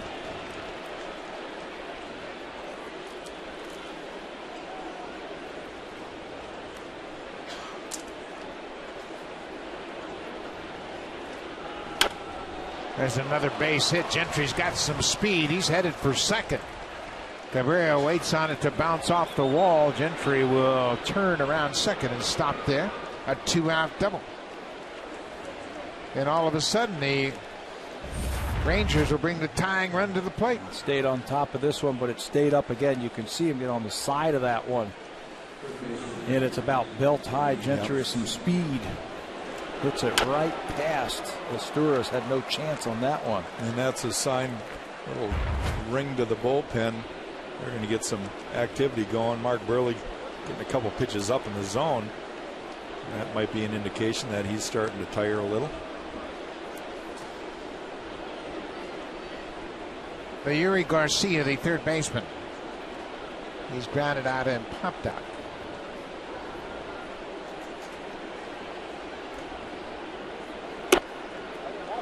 Yeah, you make a great point. You see Delabar starting to loosen up. Burley's only thrown 91 pitches. But every game is different. And that's why I don't think you can get hung up on pitch count. And you saw that last breaking ball that Gentry hit. It looked like he was tired of it. He didn't finish it, didn't have great bite to it. And that's just it. It's right at the very end where your hand's coming through the ball. The difference is on the side of the ball, it's going to stay up. On top of the ball and finishing it out in front, it's going to break down. It's such a minute adjustment, but it's one of those things that indicates maybe where he's at. Yeah, a little fatigue factor. Fatigue. And it can be at 91 pitches. It can be at 105. It can be at 125. You never know when it's going to hit. Every day is different, too. And it's really how he adjusts after that. And he gets a ground ball. Historis goes across the diamond. One pitch after the meeting with the pitching coach. And Burley is through the seventh. Top of the order for the Jays. Melky Cabrera is 0 for 3 so far. Bautista the same. Edwin Encarnacion has had a couple of walks and a strikeout.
And their money. Subscribe today at sportsnet.ca/magazine.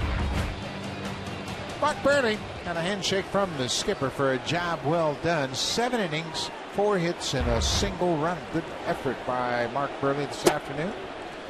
He has outpitched Yu Darvish. You take that every single time out for Mark Burley.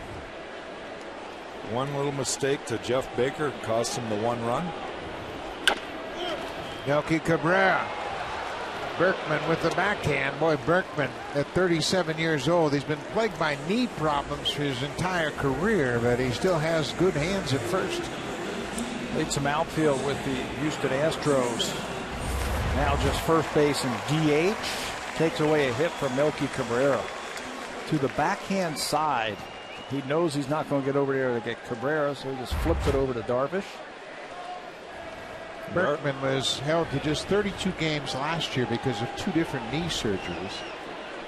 Darvish over 100 pitches, but the Jays have been helping him out here in the last inning plus. 7 pitches all of last inning. There are a couple pitches to Melky. Jose Bautista.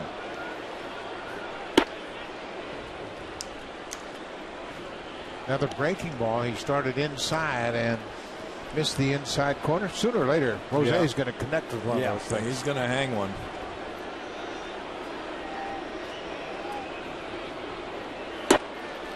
I think Darvish has been walking a tightrope all afternoon. He's had the 1 inning where he gave up the 3 runs, but Blue Jays have left 6 runners on base. They've had base runners every inning except 1. This is popped up center of the infield. Profar, the second baseman, takes charge and makes the catch. So with 2 outs, Edwin Encarnacion will come to the plate, and boy, oh boy, has he stepped up his game over the last couple of seasons. Last 2 seasons, where he ranks in the American League when it comes to home runs, RBIs, on base plus slugging, and go-ahead RBIs, he's right up there with the big boys. Home runs, he ranks 2nd, RBI 2nd. On base plus slugging 6th. And we mentioned the go-ahead RBI as Holy Miguel Cabrera has more this year than Edwin. Yeah, Cabrera's on a different planet sometimes, so Edwin's holding his own with anybody in baseball right now.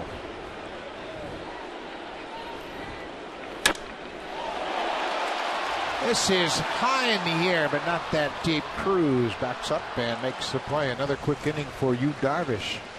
Back-to-back 3-up, 3-down innings, and we will move to the 8th. It's a 3-1 ball game on a beautiful afternoon at Rogers Center.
So the Blue Jays will go to their bullpen, and boy, this has really been a strength. Since the 17-inning loss to San Diego, the bullpen has pitched 17 2/3, allowed just 5 hits and no runs. Opponents hitting under 100, and this bullpen has really stepped it up. 5 walks in those innings by the bullpen since that time. Neil Wagner and Rogers, Delabar, Cecil, Jansen, Loop. You know, they've all contributed to some big numbers coming out of the pen. Steve Delabar will start the 8th inning for the Blue Jays. He pitched yesterday, finished it off. Perfect inning against Texas Rangers. A couple of strikeouts. First pitch swinging. Elvis Andrus has his first hit of the afternoon. A leadoff single here in the 8th. Delabar into the ball game on the mound. Rajay Davis into left field defensively. So this is a very potent lineup that can strike quickly. Andrews with the leadoff single. You know, you look down the lineup, you've got Berkman and Beltre and Cruz after this. So Profar is a guy you've got to go after. Tough to double up. Good speed on the base. First base right now. Delabar misses with that fastball. Profar, switch hitter, batting left-handed for the first time. Andrews with good speed. He has 14 steals this season. You wouldn't expect him to steal it right here. Yeah, I think you got to give these guys a chance to hit. You've got the tying run to the plate. You feel like you've been behind all game. Feels like you're down by more than 2 runs all afternoon. And they have battled, and now the tying run. Well, we were talking about Delabar yesterday and how he's starting to understand how good his fastball is. We're using Esmil Rogers. kind of as an example of how he threw one pitch and started getting away from that fastball. And right now, you wonder if Delabar, first pitch hitting Elvis Andrus, is getting away from that breaking ball. Throws the fastball throws two breaking balls to Profar, and now a strike. 2-1, Andrews at first. There's a fastball at 97, and that's what you need to trust right there. He struck out Profar in the 9th inning to start that inning. He had 2 strikeouts. He struck out Profar and A.J. Pierzynski.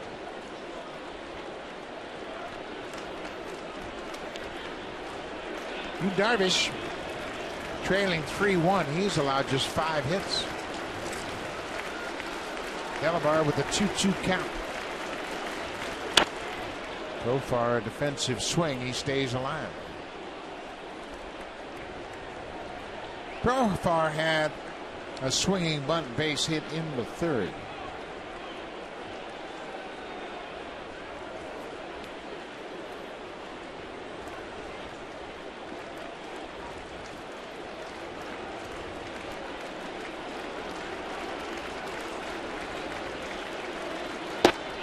Full count. Going to get to the meat of the order quickly here. Berkman on deck, the switch hitter. Well, that's a huge pitch right here in the game. You do not want to walk Profar.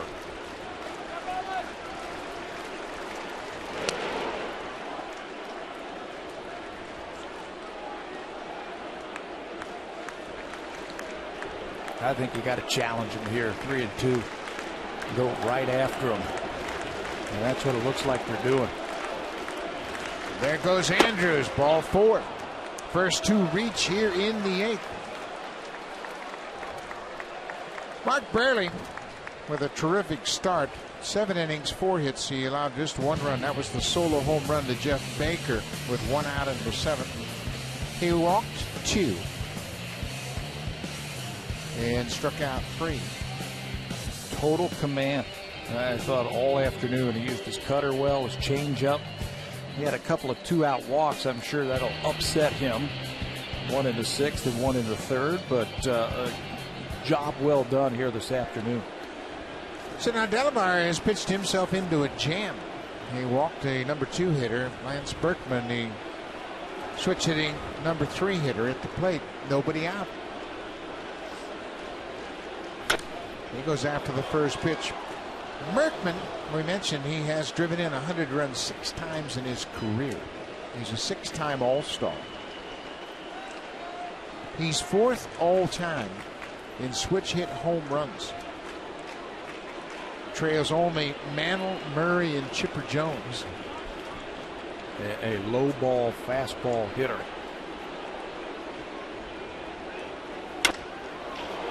Fly ball into center. Rasmus is back. Andrews at second is tagging. He's going to move to 3rd. Profar goes back to 1st. So the double play is still in order. Save during the Beauty Tone Paint Expert Sale, only at Home Hardware and Building Center locations. Homeowners helping homeowners with expert advice. Brett Cecil is loosening up as the Rangers have A.J. Pierzynski and David Murphy on their bench, a couple of lefties, so you got to make sure you got a lefty ready should Vaughn Washington use a pinch hitter. He won't use a pinch hitter until he gets down to Baker, if at all.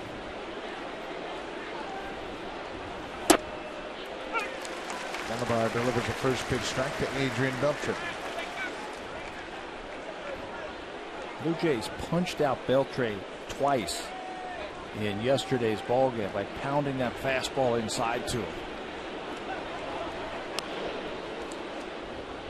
Esmail Rogers struck him out in the 4th, and then Wagner did the same in the 6th, and they worked him inside very effectively. Got to crowd him right now. Don't want him extending out over the plate. Profar doesn't have the speed of Elvis Andrus. He is not a stolen base threat.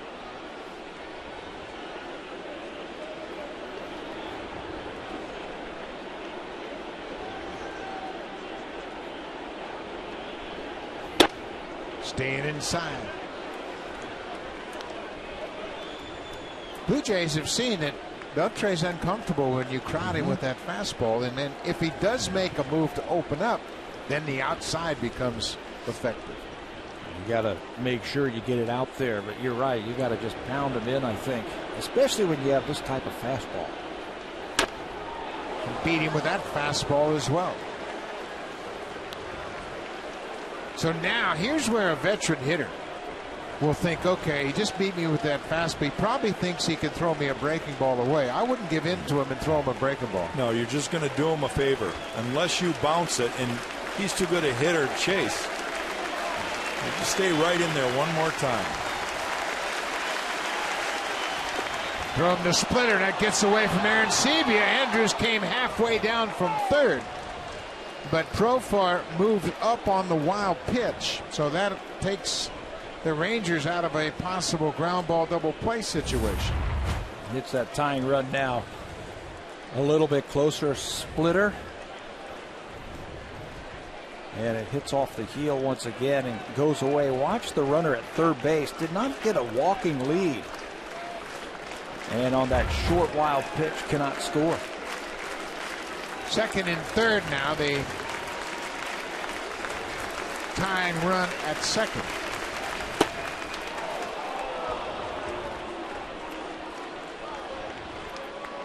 Nelson Cruz on deck. Now, Steve Delabar needs a strikeout right here. This is a huge at-bat. Now with tying run at second base. 3-2 pitch. Splitter is tapped foul. Blue Jays have found out that if you elevate a fastball to Beltre, keep it on the inner half, you can have some success. He's a wicked low ball hitter and a good breaking ball hitter.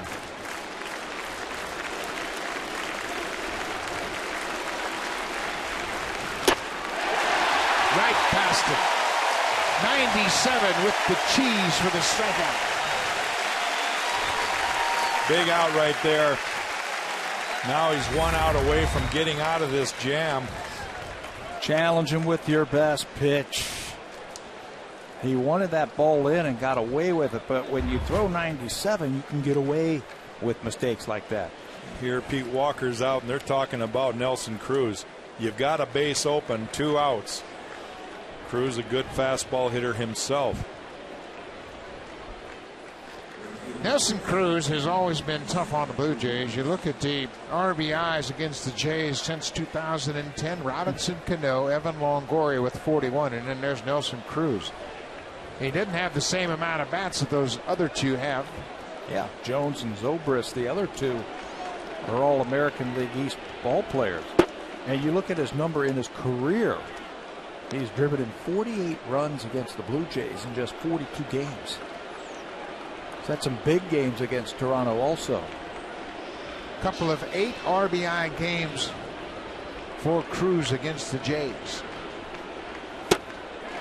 No chance. He was a day late on that heater. 97-mile-an-hour fastball down and away.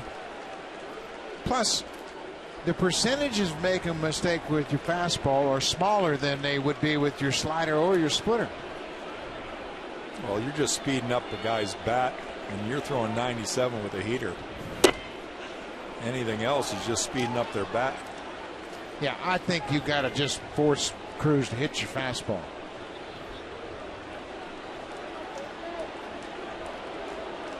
Two and 1, 2 outs.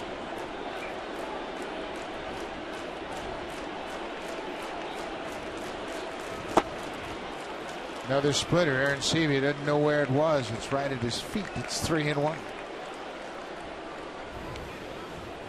Now you've backed yourself into a fastball count, and you allow Cruz to guess fastball. Yeah, well, and a lot of managers just stand up and give him the base right here. Start all over with Jeff Baker. 3 and 1, 2 outs, 2 on. Popped him up, playable. In foul ground, and Encarnacion with a long run gets there, and the inning is over. Good job by Encarnacion. Good job by Delabar. He strands a pair. Blue Jays still have a 2-run lead. We'll go to the bottom of the 8th. Now time for a Blue Jays Central update. Here's Jamie Campbell and Greg Zahn in the Blackberry Broadcast Studio.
Rogers Blue Jays baseball partnership. It may not be reproduced or retransmitted in any form, and the accounts and descriptions of this game may not be disseminated without the express written consent of Rogers Blue Jays baseball partnership.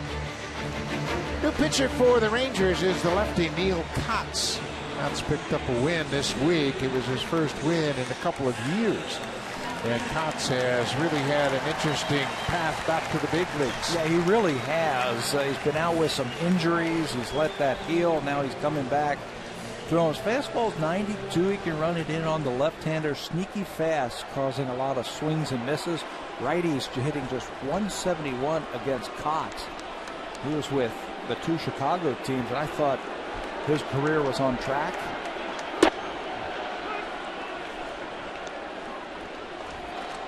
Adam Lind has had another terrific day at the plate. He's 3 for 3 with 3 singles. He scored a run back in the 3rd. 4 for 4. Bring on the lefties. It doesn't matter to Adam Lind. So Kotz gives up a base hit to the first man he faced here in the 8th inning. Yu Darvish with 7 innings, but he finds himself in line for the loss. Started off a little shaky. He walked 3 batters all in the first 3 innings. Got the train back on the track. It was very good towards the end. 5 hits, just 2 earned runs. An error costing him a run. 7 strikeouts. That's the 9th time this year that he has struck out at least 7 batters in a game. But still on the losing end. J.P. Arencibi 0 for 3. Goes after the first pitch and pops it up. Berkman gives way to Profar. It's a fair ball. Now it's time for Drive of the Game, brought to you by the 2013 Honda CR-V and IIHS Top Safety Pick. Honda is the official vehicle of the Toronto Blue Jays. Colby Rasmus singled his first time up against Yu Darvish on a curveball. He does it again with a couple of runners on base, and he splits the outfield all the way to right field. And when that relay throw gets by the third baseman, Colby can trot home with the 3rd run of the inning and the only inning that the Blue Jays were able to touch up Yu Darvish. The Blue Jays had a big 4-run inning in last night's game. It came in the 6th. Colby Rasmus doing the major lifting here today. He's 2 for 3.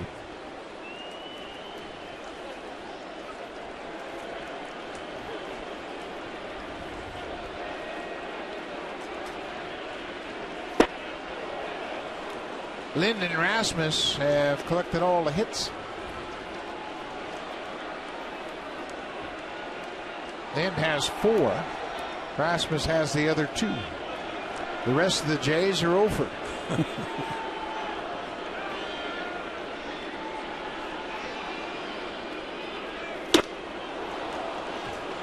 Kotz strikes out Rasmus. That's the second out of the inning. Told you he was an interesting guy early in his career with the White Sox and the Cubs before injury.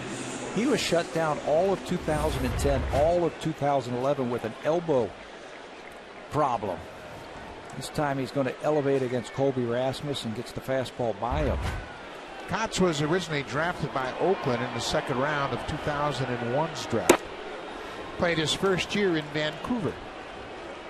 A chance to play at Matt Bailey Stadium. Oakland had a long-time relationship with Vancouver.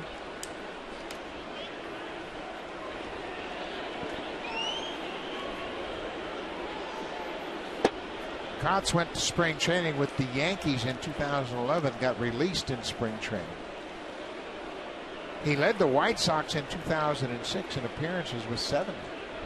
I mean, he was a good-looking lefty. Yes, he was a good-looking lefty out of the bullpen. Threw hard with a very sharp breaking ball. Asturias hits it on the ground. Profar has shown his good glove at second. The inning is over. We will go to the ninth. Casey Janssen coming out of the Jays bullpen. It'll be Baker, Soto, and Gentry scheduled to bat in the ninth.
Brought to you by Bacardi Oak Smooth Spiced Rum. Bacardi is a proud partner of the Toronto Blue Jays. Steve Delabar came into the eighth inning protecting a two-run lead, got two runners on, faced the two best RBI men, and so he's got to go to number one. He got the strikeout to Beltre on the pop-up and an assist by Edwin Encarnacion to haul in that pop-up by Cruz, a smooth move by Steve Delabar. Delabar had a scoreless inning of work. Now Casey Janssen looking for his 13th save to make a winner out of Mark Burley. Baker, who homered in his last at-bat back in the seventh, takes the first pitch strike. Janssen has used that approach all season long. He is a strike-throwing machine. We saw him last on Wednesday in San Francisco pick up the save. On the ground, Kawasaki to his left. One down. Now for a preview of what's coming up on Connected. Here's Ivanka Osman.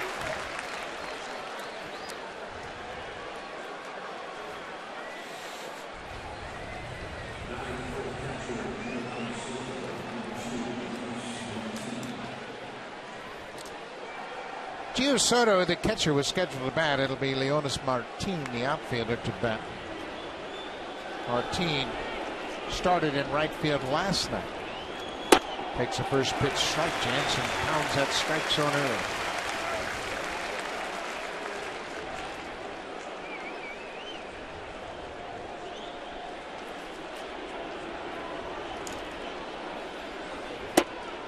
Oh, 0-2. Martin was 0 for 3 last night with a strikeout. Texas has been mired in a slump, including this game. They've hit .208 over their last 7 games. 0-2. And CB wanted it upstairs, and Jansen threw it outside. Now that Casey's in the game, you'll see the parade of left-handers heading up to the plate for the Rangers. And that might be a good thing, because Jansen, actually, his numbers versus lefties are better than right-handers. Why is that? I think he's got a good curveball, and I think he can cut that fastball to the outside part of the plate. He locates so well down and away also. 128 lefties against Jansen. 2-2. You don't need to walk anybody here. Blue Jays have a 3-1 lead.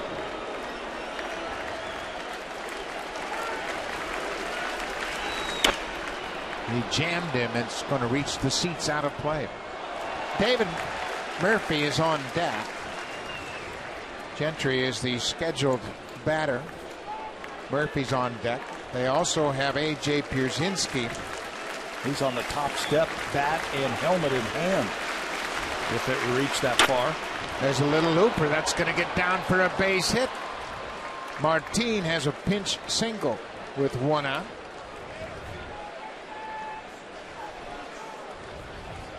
Blue Jays bullpen is being fortified somewhat. Dustin McGowan, who last pitched for the Jays in 2011, is back, as he was called up from Buffalo. And you can see in this situation, he's not going to be called upon. Another pinch hitter is David Murphy. Murphy started in last night's game, finished up 0 for 2 with a walk.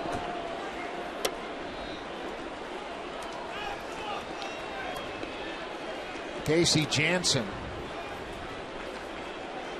has faced Murphy. Murphy is 2 for 5 in their head-to-head meetings.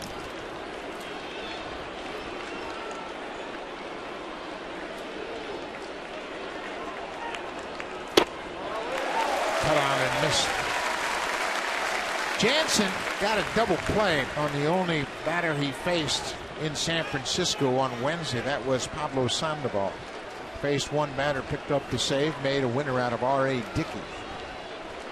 This guy's going to be a little bit tougher to double up. Murphy can run, slashes the ball the other way. So the defense has got to play a little bit deeper. I think the outfield, tying run at the plate. They played him straight up on the infield. 2-1 to Murphy. There's a strike. There's that pitch you were talking about, down and away command. Well, it's a great pitch to left-handers in these situations. They're looking in or half, something to pull into the seats. And if you're going to give them a pitch to hit, you want them to go the other way. They top it. If they try to roll over their hands, it's going to be a ground ball. Good idea. 44,000 umpires didn't like the call. Yeah, the one in the black uniform behind the plate gets to override everything. Bruce Dreckman, the home plate umpire this afternoon. 3-2, 1 out. Murphy stays alive. The runner at first was not moving on to pitch. A.J. Pierzynski is on deck. Another left-handed bat coming off the bench. Pierzynski would love a chance to hit. Casey Jansen would love a ground ball. I believe Pierzynski's standing on deck. Yeah, I'd just as soon not face Pierzynski. He's got home run power. Aaron Seavey and Jansen discussed this pitch. Murphy with a full count. There goes the runner outside. Jansen walks Murphy. Martin will go to second, and that will bring A.J. Pierzynski to the plate. Third straight pinch hitter used by Ron Washington.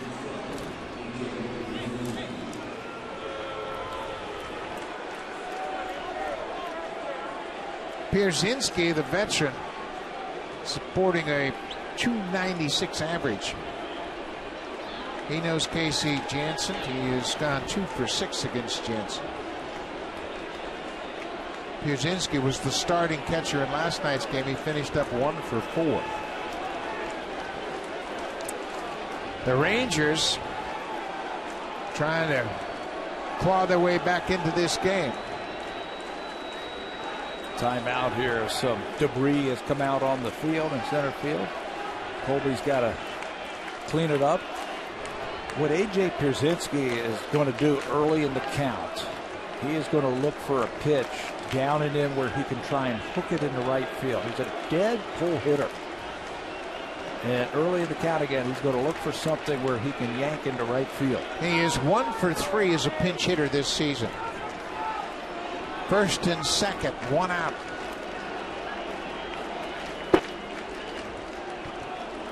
The infield for the Blue Jays at double play depth. Pierzynski not a fast runner, so they might be able to back up a little bit. Yeah, if they get the ball on the ground, they've got a good chance at turning it. Rangers with good speed on the bases, Martin and Murphy. Little looper, that's going to drop. Bonifacio out, Bautista in. Bautista makes the play, and the run comes in. Martin scores. It's a 1-run game. A.J. Pierzynski delivers a bloop RBI single. He gets that pitch that he wanted inside, and he hooks it. He jammed. Yep. He was jammed, but he lifted it up just enough. You can see.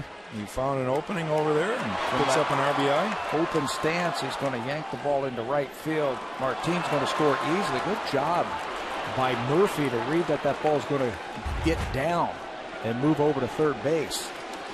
Andrews now with runners at the corners, first and third.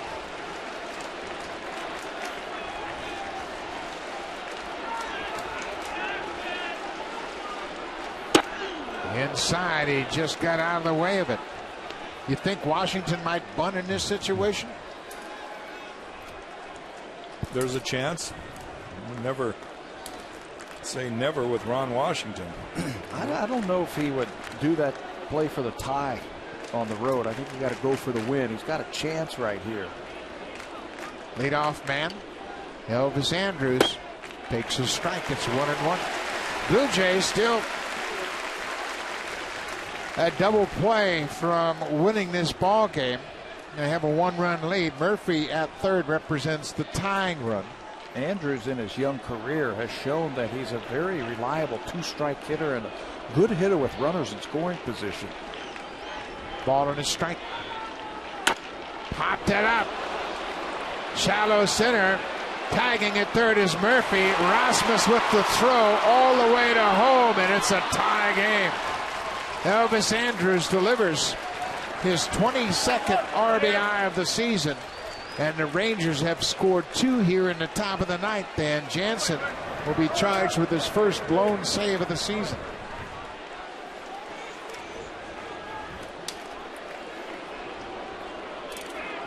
Andrews does a good job of staying inside that ball and really cutting off the left side of the infield, not wanting to get beat. So now Pierzynski, who tagged in advance, he's in scoring position for Jerkson Profile.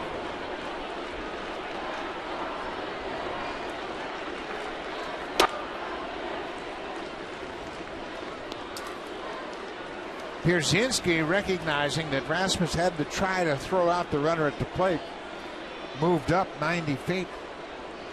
That's a good base running right there for AJ. And that'll mean that Darvish is not going to be pinned for the L. Profar tried to check and went around. So Mark Burley will end up with a no decision after 7 good innings. Andrews talking about that approach at the plate. He picks up a big RBI to tie the game here in the ninth.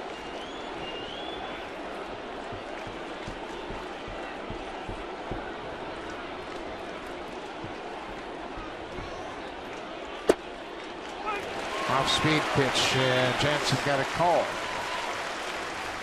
The big right-hander is Joe Nathan, the closer. The shorter right-hander is the former Blue Jay, Jason Frazier.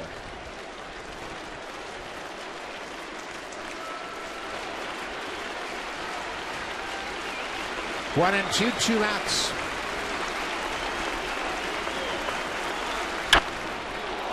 Fly ball into center.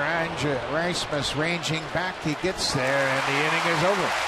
But the Rangers have scored 2 runs in the top half of the ninth to tie it. We'll go to the bottom of the ninth. Elvis Andrus delivering.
In left field, and Leonis Martin, he scored in the ninth inning as well. He takes over defensively in center, and the catcher A.J. Pierzynski, after pinch hitting and delivering a RBI single, is back behind the plate.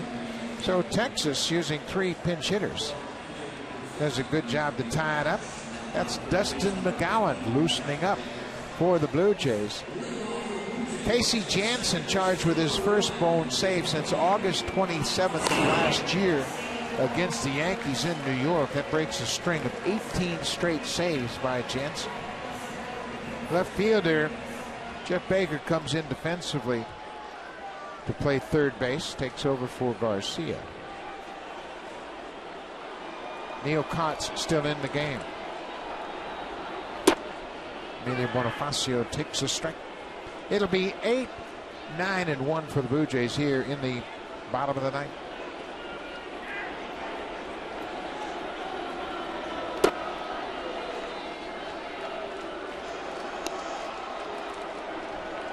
Well, you got to give the Rangers credit. They hung in there and they scratched and clawed, and Ron Washington used 3 left-handed bats to pinch hit in the top of the ninth. Well, Martin got a 2-strike hit. But the key to me is David Murphy works a walk, and his run ends up scoring the tying run. A 1-out walk representing the tying run. You've got to avoid that. A.J. Pierzynski, as he always does, comes up with a big hit. And then Elvis Andrus had the sac fly to tie the game. Bonifacio battling against Neil Kotz. Ron Washington and his trusted lieutenant, 74-year-old Jackie Moore. Moore is in his 55th straight season as a player, coach, or manager in professional baseball. You would think he knows a thing or two about the game. He better. Jackie Moore managed the Oakland Athletics. 84, 85, and part of 86. He was the opening day catcher for the Detroit Tigers in 1965. Bill Freehan got hurt in spring training. I talked to him about that yesterday. It was a pretty good honor. He didn't have much experience in the big leagues, but he got to catch opening day for the Tigers. Those kind of guys, Don Zimmer, I'll put him in that category. Guys who have been around the game a long time. You love talking to them and soaking up all the information. Jackie Moore played in 1967 for the Toronto Maple Leafs. A breaking ball, and Bonifacio strikes out to throw to first to finish off the strikeout. Pierzynski, fresh into the game, does a good job of smothering this breaking ball. Yeah, ball not a strike. It's in the dirt, but Bonifacio a little bit too anxious. That's how you do it. Textbook right there. Just keep that ball in front of you somehow. Good job by Pierzynski, and they're waiting around now as the Blue Jays are going to go to their pen. The secret weapon, Mark DeRosa, not a secret anymore. You can see Ron Washington is walking out just as DeRosa gets to the plate. Washington's got a right-hander ready, Jason Frazier, the former Blue Jay. And as soon as DeRosa was announced into the ball game, Washington made his way to the mound. So with one out, bottom of the ninth in this 3-3 game, Neil Kotz gives way to Jason Frazier, the former Blue Jay.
In appearances is now 35 years old, and he's making his 23rd appearance for the Texas Rangers. Does what he does. Fastball, split grip changeup, a little bit of a breaking ball. 352 earned run average. He's been able to handle lefties with that splitter, averaging again about 10 strikeouts per 9-inning pitch. Comes out of the bullpen for the 23rd time this year, and he's only walked 6 batters all year. So Mark DeRosa batting for Munenori Kawasaki, and DeRosa has one at bat against Jason Frazier, and he hit a home run. That'd be kind of nice right now, wouldn't it? Yeah. Send us and the 44,000 home happy. Frazier always works from the set. First pitch breaking ball missed outside. Rajay Davis into the ball game defensively in the top of the ninth. He's on deck. Breaking ball, and that evens the count of the ball on the strike. DeRosa is one of the Blue Jays' smartest hitters. He has a game plan when he goes to play, and he knew he'd probably face Frazier in this at bat. Yeah, they had the lefty out there as soon as he was told he was going to pitch it. He saw who was throwing down there. He's always thinking. 3-1 in San Diego. He was thinking about taking a pitch and maybe working the count and getting on base. He was leading off an inning in an extra inning game. Said, nah, I think I'm going to go large right here, and he homered on a 3-1 pitch. Frazier is ahead 1-2.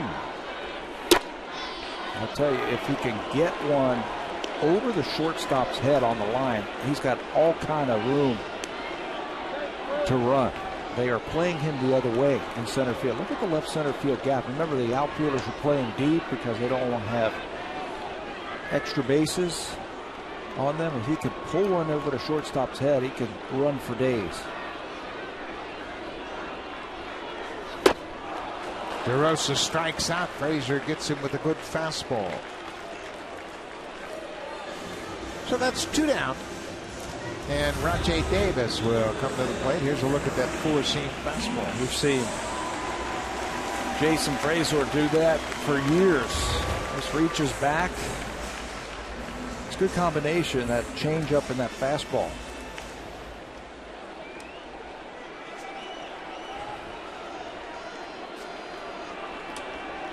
Two outs. Davis in his first at bat.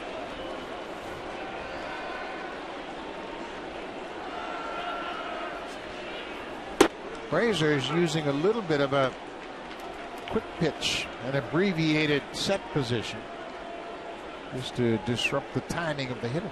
We've seen a lot of relievers start to use that move. Surprise the hitter, especially the guys who are first ball fastball hitters.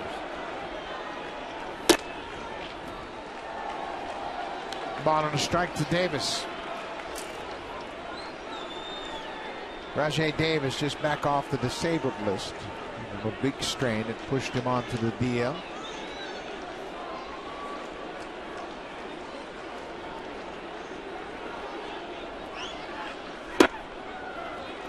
Two and one. Dustin McGowan is standing ready in the bullpen. If we go to the 10th inning, extra innings, it looks like McGowan will come into the game. Casey Jansen, the closer, pitched the 9th and gave up 2 runs on 2 hits to tie the game. Davis is going to get a base hit to right. Rajay Davis is aboard. A 2-out single. And what better time for Jose to get off the schneid, get back into the swing of things here at home. Good pitch by Frazier. Better hitting by Rajay. Watch him just take that ball down and away. That's the right guy you want to have on over at first base in the bottom of the 9th. Now Davis is always a threat to steal. He represents the winning run. He is 8 for 9 in steal attempts this season. Bautista is 0 for 4. Frazier doesn't have a great move, and Brzezinski has not thrown well. He's caught just 2 of 20 base stealers this season. So Bautista, I'm sure, will take a pitch for Davis. Yeah, no need to wait around.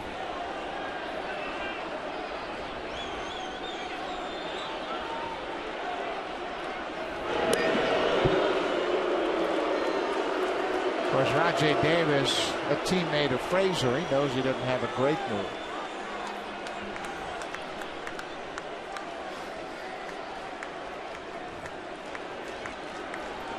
He is keying on that front knee of Frazier. Frazier missed with that pitch. Of course, anytime a pitcher gets his attention divided between the base runner and the power hitter, could be asking for trouble. Yeah, you've got to remember, he's got 2 outs. He's got to get an out.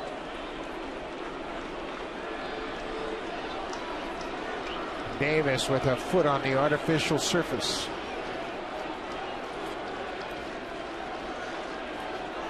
Good jump.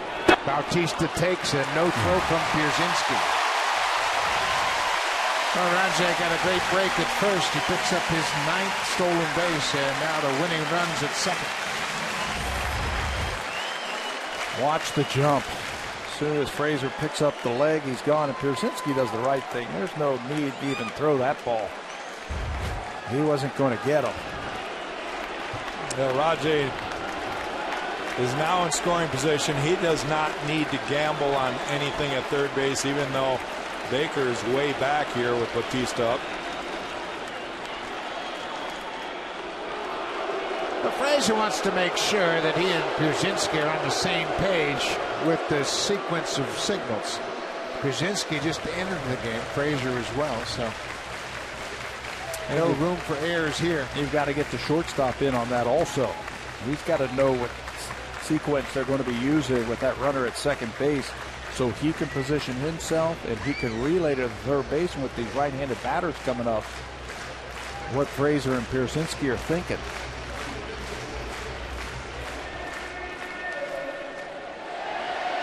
Jose already has one walk-off hit this season. A little flare into right field. Chalk line job down there. Yeah, we'll take another one right here.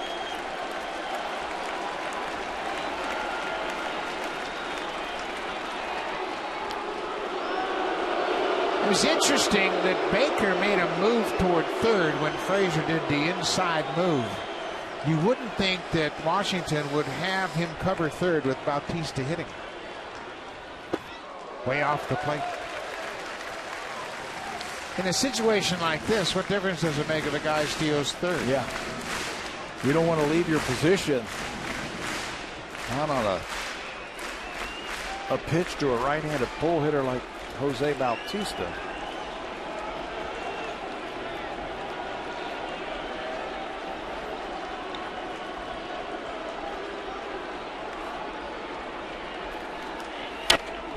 Good cut. 94. Frazier is every day 94. You can book it. His fastball is somewhat straight, but he has such good command of it.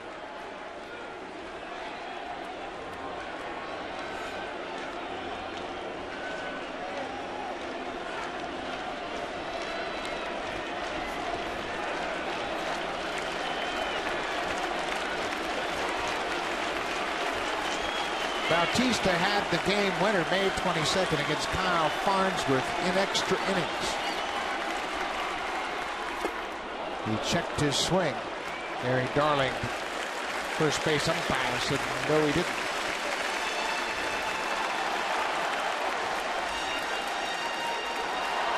Bautista in a 3-3 game against Tampa Bay. Farnsworth came into the game to pitch to him, and he had a single to right, the game winner. Full count, 2 outs. Encarnacion on deck.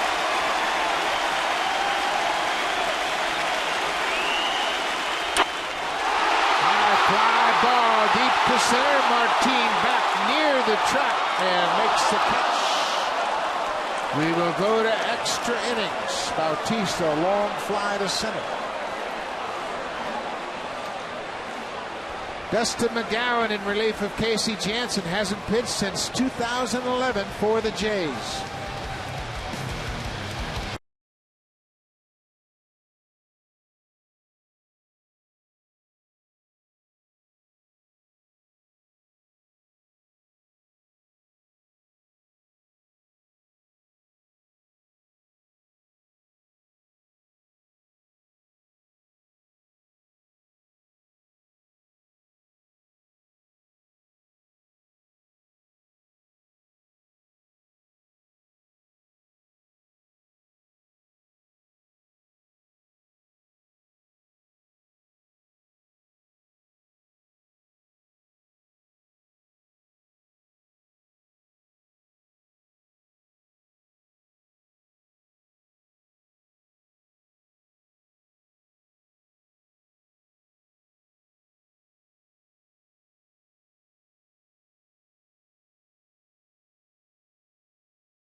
There are his numbers.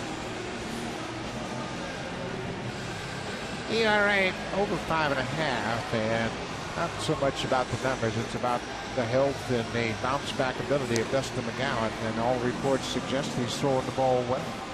Casey Jansen is charged with a blown save. He gives up 2 runs on 2 hits in the ninth, and that snaps the Blue Jays bullpen streak of 18 2/3 innings of scoreless relief. They had some run. So now it'll be the middle of the order to face McGowan, Berkman, Beltre, and Cruz. Tough part of the lineup.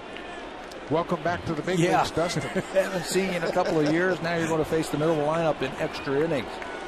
But he still has that good fastball. Lance Berkman. Berkman's gone 0 for 3 with a walk. McGowan was with the Blue Jays in spring training and threw the ball well, and they just wanted him to make sure that he was going to hold up. Good sink on that fastball at 95. McGowan's always been a power pitcher. He was a 2000 #1 pick of the Blue Jays. You see his last game, September 26th at Chicago. Power fastball, a little bit of a breaking ball, and a changeup. And the Blue Jays have moved him into the bullpen. They feel like he's a 1, maybe a 2-inning pitcher now, not a starter. They want to protect that arm as much as possible.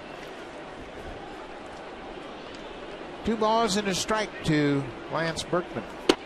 Outside. Steve Delabarre, then Casey Jansen, now Dustin McGowan. Mark Burley went 7 strong innings. How about just 1 run on 4 hits? He'll end up with a no decision.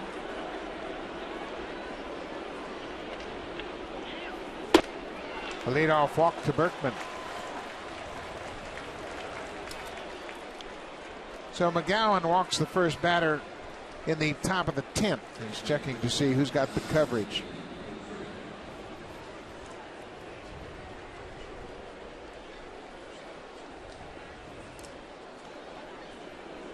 See, the infield defense has switched with DeRosa pinch hitting for Kawasaki. He takes over at third. With that, Meiser Stewart, who started at third, moves to short.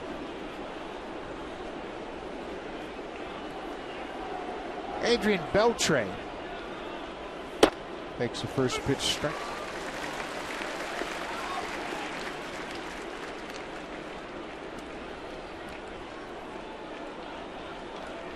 There's DeRosa.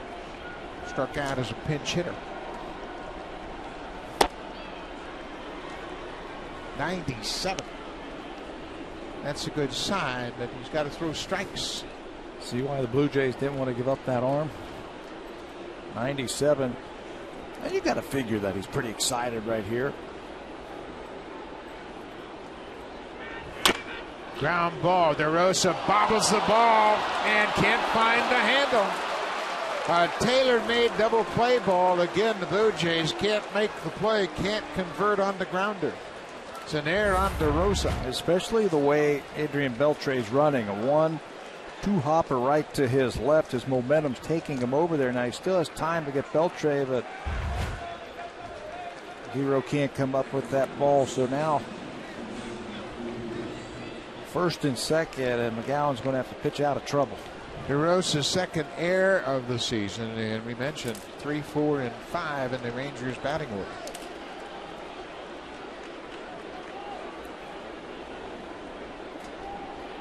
First and second, nobody out. Nelson Cruz goes after the first pitch.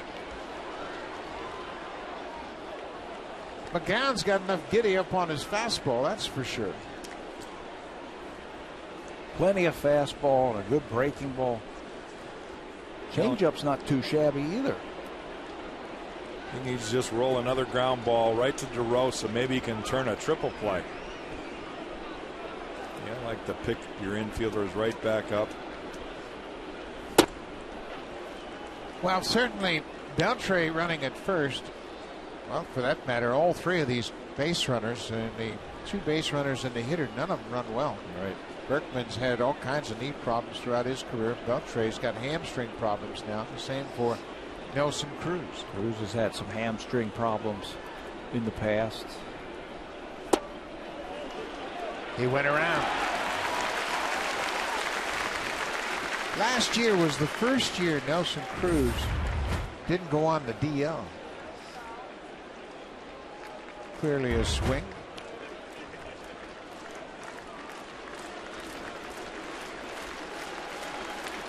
McGowan ahead, 1-2.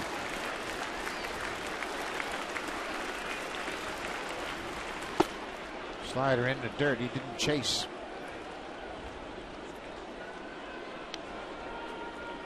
Delamar got Cruz with runners at first and third to end the 8th. He threw him a good fastball, and Cruz popped out to the first baseman.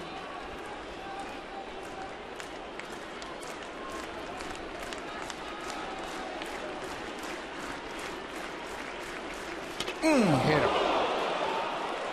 Boy, oh boy, a walk and a hit batter and an error, and it's an ugly start to this inning. Yeah, you know what hurts about this whole thing is they haven't gotten the ball out of the infield and they got the bases loaded with nobody out.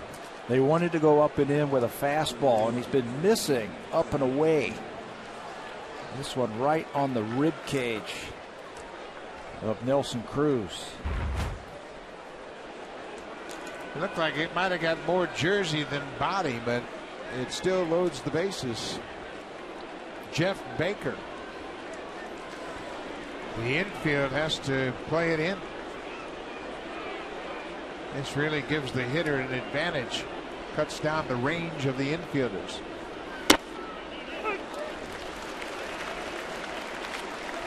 Baker hit a home run off of Mark Burley in the 7th with 1 out. His 8th homer of the season. That was the first Ranger run.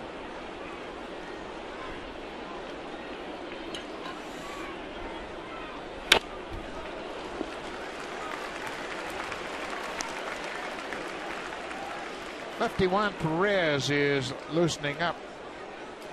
Remember all those lefties that they started the 9th inning? That rally against Casey Jansen? Well, they're coming up again.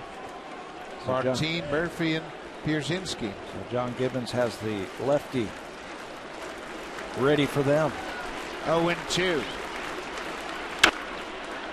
Baker stays alive. He got the slider.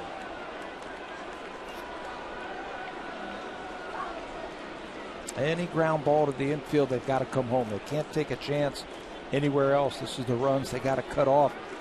You know, even if there's a ball down the line where the third baseman's thinking about touching the bag and maybe getting out, you've got to come home.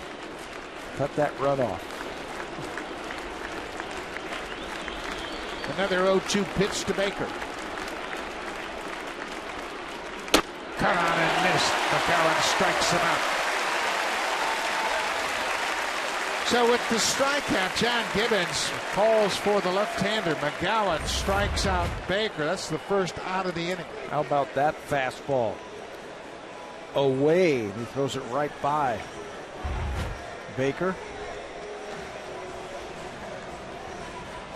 Well, McGowan, mixed reviews in his first appearance since 2011. Gets his first strikeout.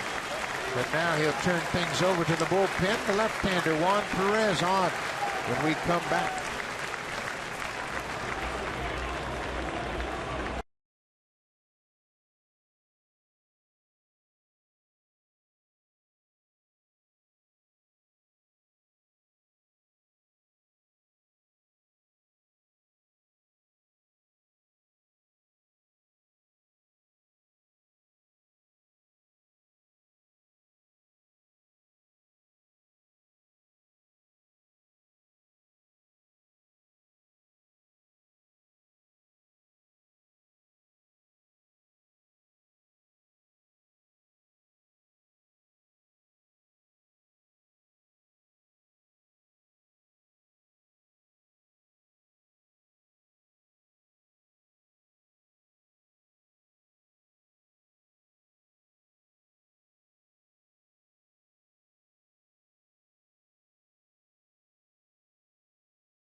since 2011.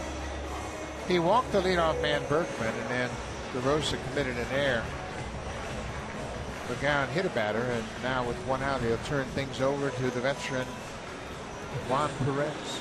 Last time he worked was that 17-inning game back in San Diego on May the 31st. Got a couple of innings in, a hit, and a couple of strikeouts. And they haven't seen this guy. He's pretty funky. Funky delivery with these left-handers. And the same thing. Everything's got to come home.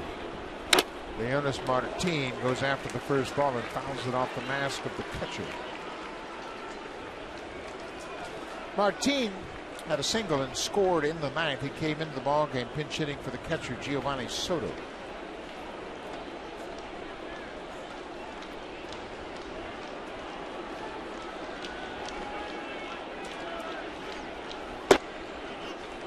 Perez has a funky delivery, as Pat mentioned. He steps toward third base and his body flies open, but his arm seems to get in a pretty good position. Yeah, he finishes off the ball out in front, but then he recoils straight back, which eventually is going to put some wear and tear on that arm.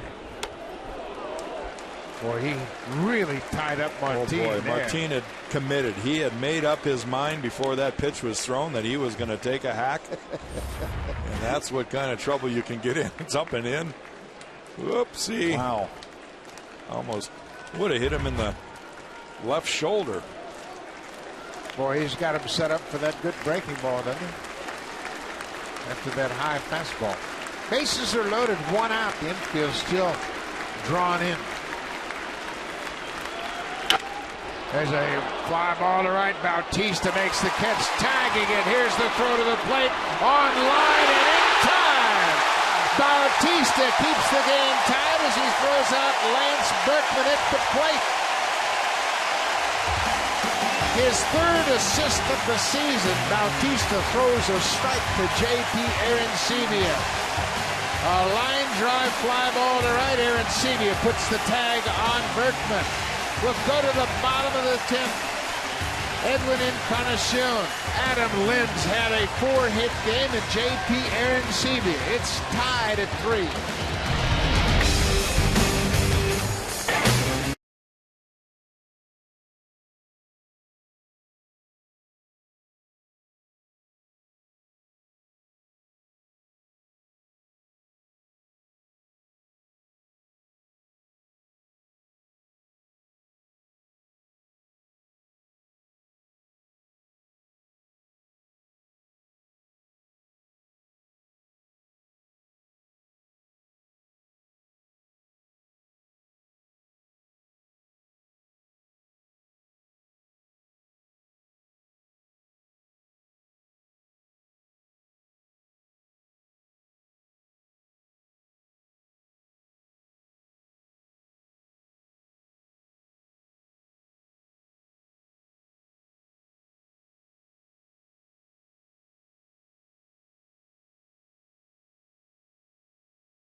He measured it and got his feet underneath him, and he throws like an infielder, like he was a former infielder, so he's got a very quick release. As you see, Martin upset with himself. Nothing he can do about that. He hit it well, but Bautista with that quick release like an infielder is very accurate with it, will pick up the outfield assist and pick up his team. Bases loaded, nobody out, and they're able to get out of it with that big play by Jose.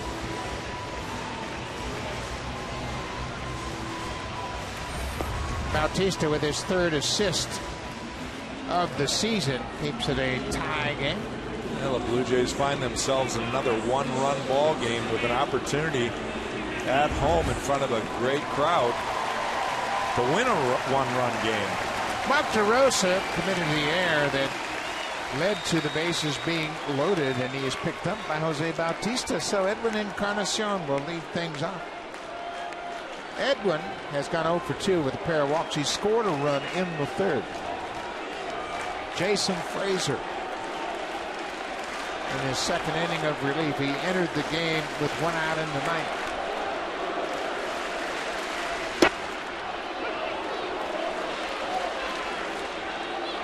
Encarnacion wasn't thrilled about that call.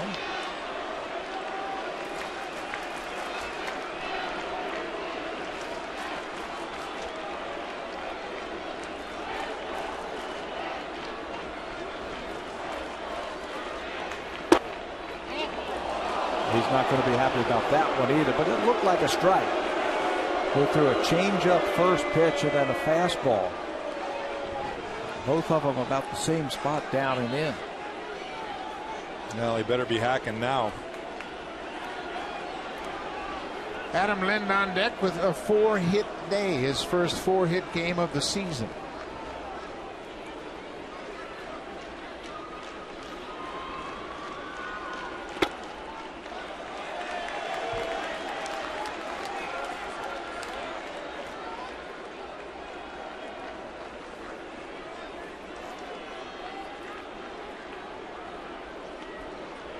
One and two, Frazier to Encarnacion. Edwin with 17 homers and 50 RBIs.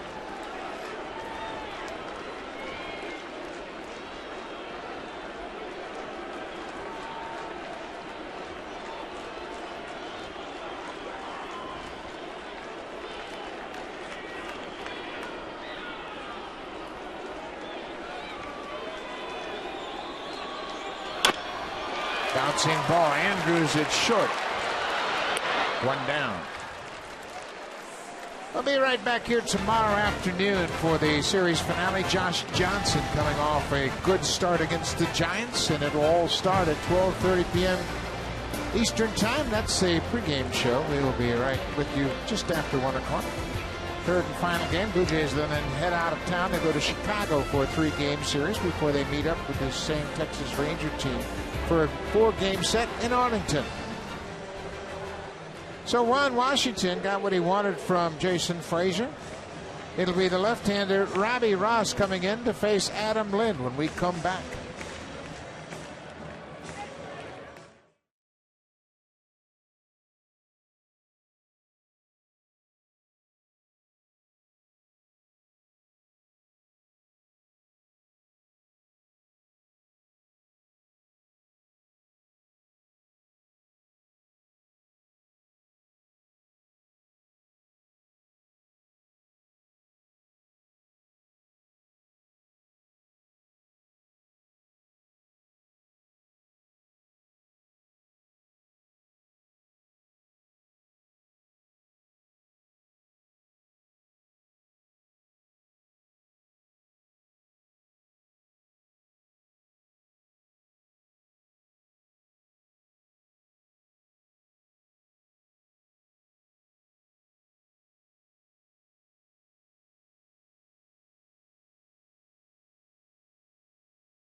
For the Rangers last year, he went 6-0 with a 2.22 ERA in 88 games.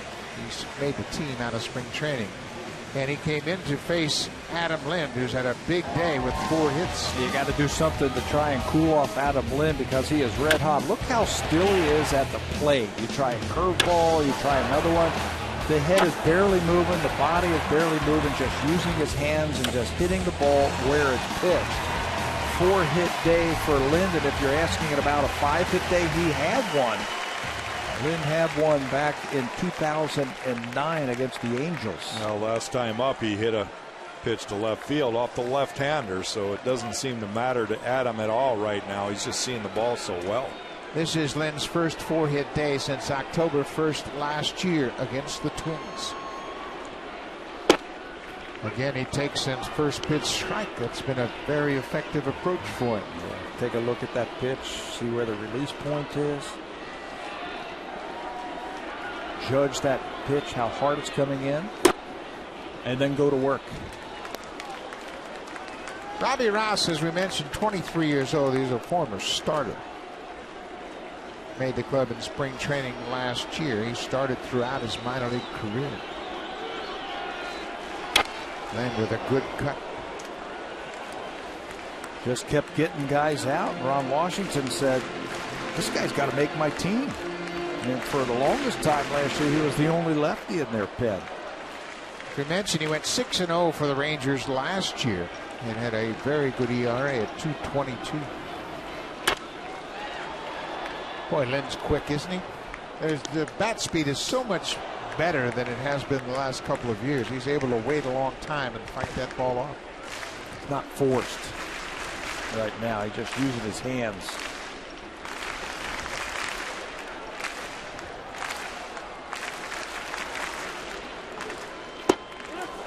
He goes too far. Lynn strikes out. That's the first time he's been retired this afternoon. Robbie Rouse strikes him out. From the side. And yes, he did. First time that he has been retired. So J. Pierre and Sebia has gone 0 for 4 with a pair of strikeouts.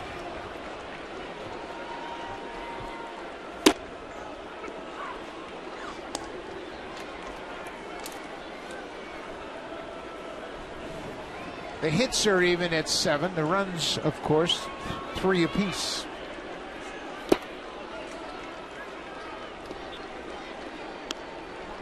Mark Burley baffled the Rangers all afternoon. He allowed just 4 hits and a single run in his 7 innings of work.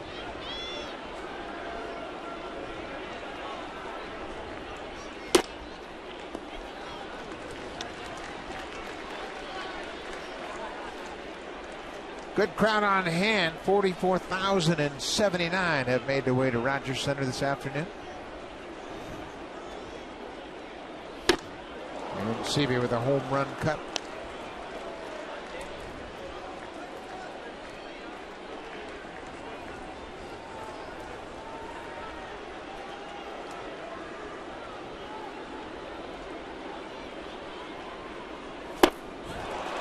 Robbie Rouse strikes him out. So Rouse comes into the ball game with 1 out and strikes out 2. Will go the 11th. Murphy, Pierzynski, and Andrews against Juan Perez when we come back.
David Murphy drew a walk as a pinch hitter in the 9th. He came around to score the 3rd and tying run for the Rangers.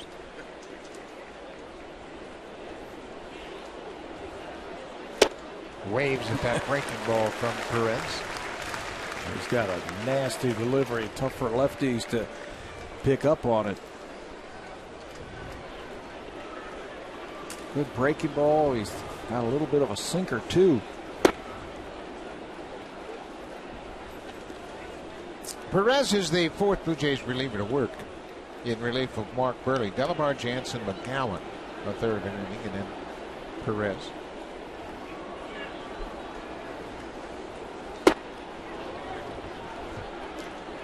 Murphy, the veteran, worked Casey Janssen for a walk in the ninth, and that proved to be costly. Yeah, that was the kind of the fatal blow for Casey Janssen.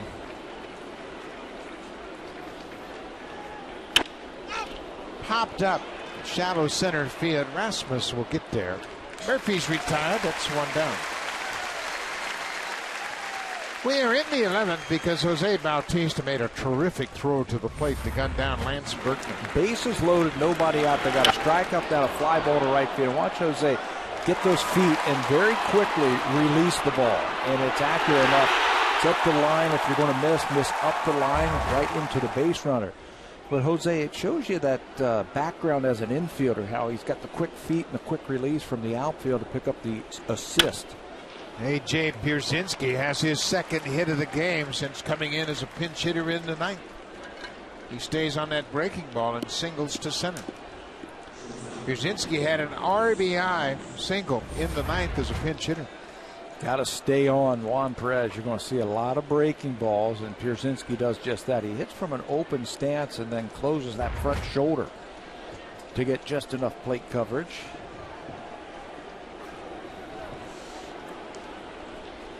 No activity in the Jays pen right now, so it's going to be up to Juan Perez to get himself out of this situation. Infield at double play depth. Blue Jays had Thursday off. Neil Wagner worked an inning in the third in yesterday's game. Luke worked an inning and two-thirds. Cecil was up earlier. Andrews went too far. So now the Blue Jays are going to get some activity in their bullpen. It's like Neil Wagner has started to loosen up.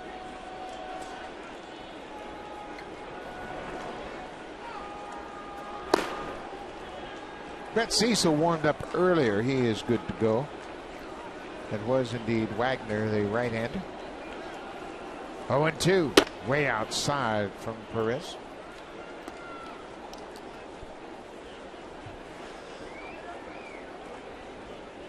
Andrews had a leadoff single against Steve Delamar in the eighth, but he would be stranded at third base as Delamar came back to get Berkman, Beltre, and Cruz. You see Perez flying open a little bit too much right now. Those last two pitches. Not a lot of follow through on his pitching. But that's the thing that makes him so tough, to pick the ball up. That recoil at the end.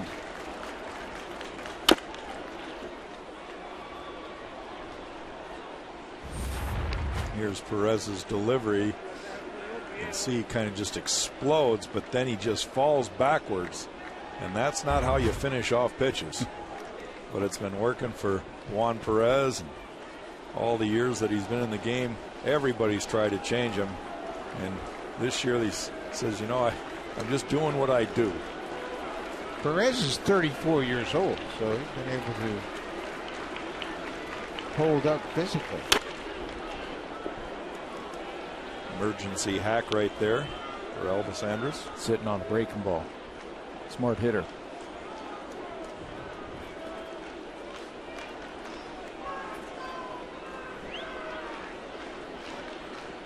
The Rangers scored 2 in the top of the ninth off Casey Janssen to tie the game and send it into extra innings. Blue Jays scored just once this afternoon. That was 3 runs in the third inning. Hot shot, Bonifacio, a nice grab. Historis back to first. Nifty double play. Bonifacio starts the 4-6-3 double play. We'll go to the bottom of the 11th. Colby Erasmus. 2 hits on the day and 2 RBIs. His first triple of the season. Meister Historis, then Emilio Bonifacio.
he stepped to the plate and stroked his first triple of the season. This was all the scoring that the Blue Jays have done up to this point. A couple of runners on. He splits the outfielders. It goes all the way to the wall. The 2 runs are going to score easily. And when the relay throw gets away from the third baseman, Colby is going to be able to trot home. That is the last time the Blue Jays scored.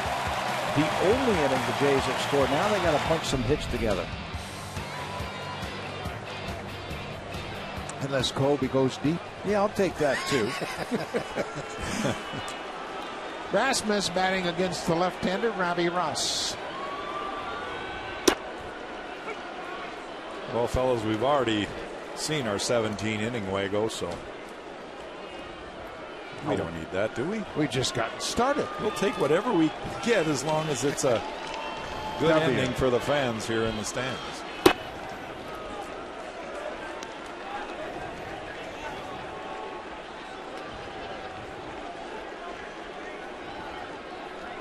Rasmus average at 254.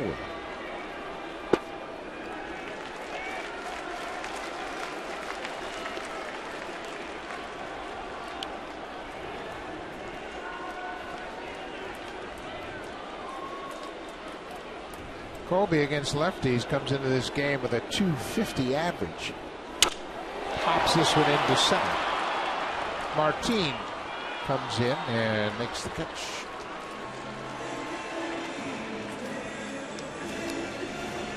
So Meiser Asturias will bat right-handed for a second time. He faced Neil Kotz in the 8th inning, grounded out to second.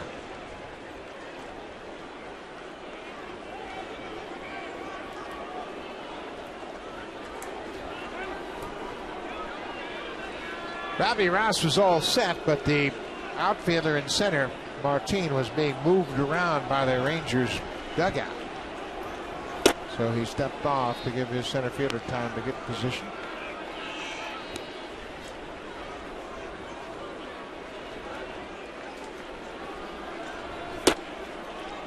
Ball on a strike. This guy's a good pitcher.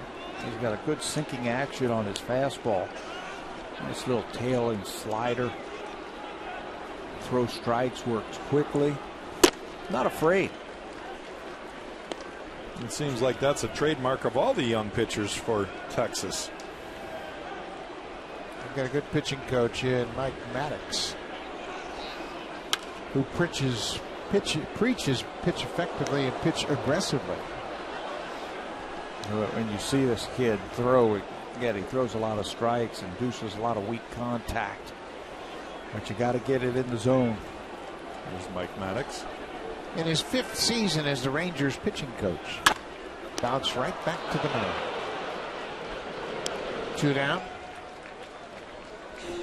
Robbie Ross was a 2nd-round pick in 2008. His father also was a 2nd-round pick of the Brewers.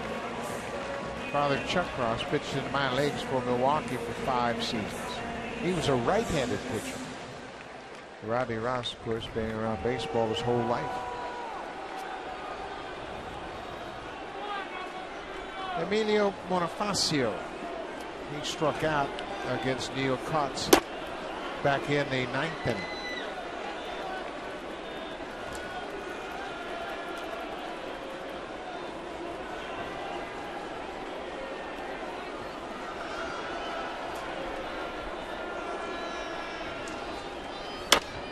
There's a little flare down the right side. This is trouble.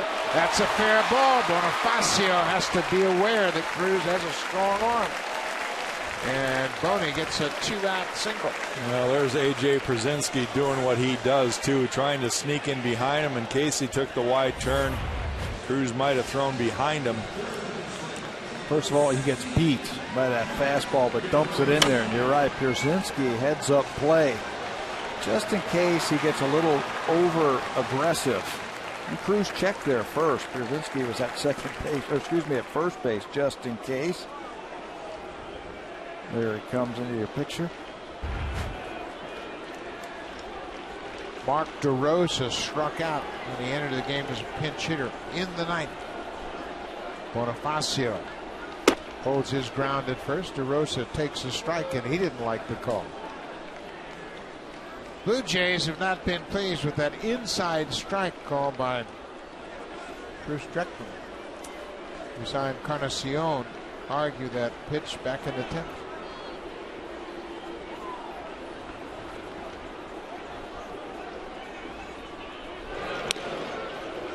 This is where Bonifacio can use that delayed steal.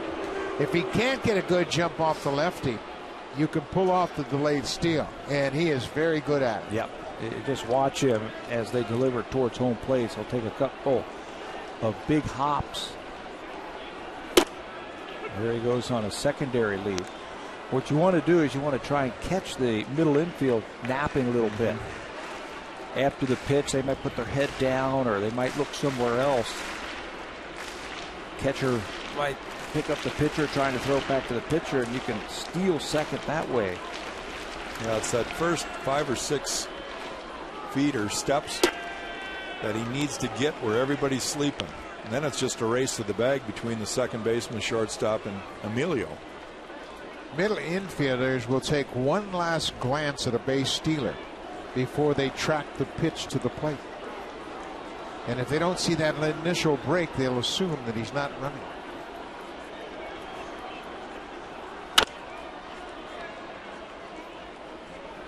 DeRosa behind 1-2.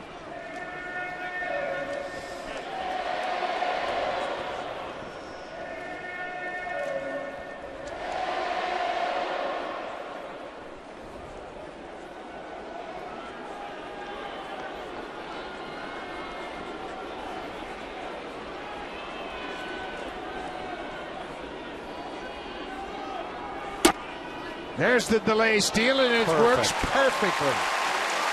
He caught everybody napping. Not you, big man. That's a heck of a call right there.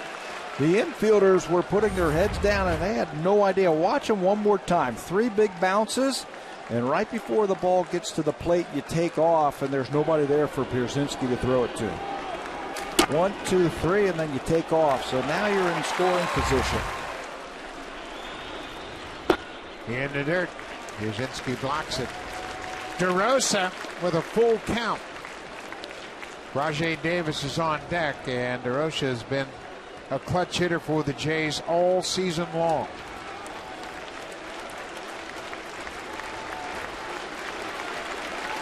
'21 RBIs.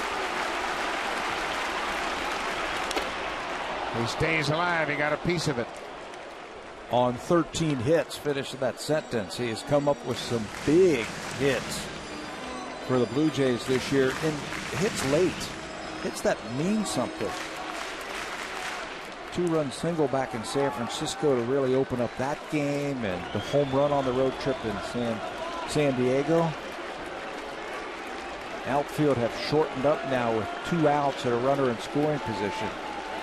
You can see them shortening up, anticipating the ball in the outfield. DeRosa stays alive. This is when he really battles with 2 strikes. Frazier struck him out last time up. That was when he entered the game. There you see his numbers, runners in scoring position. 7 for 22.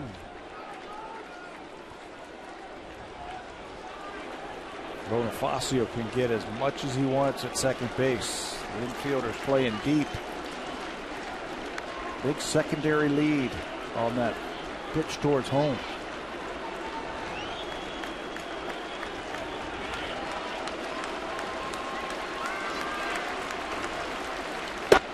DeRosa takes the walk.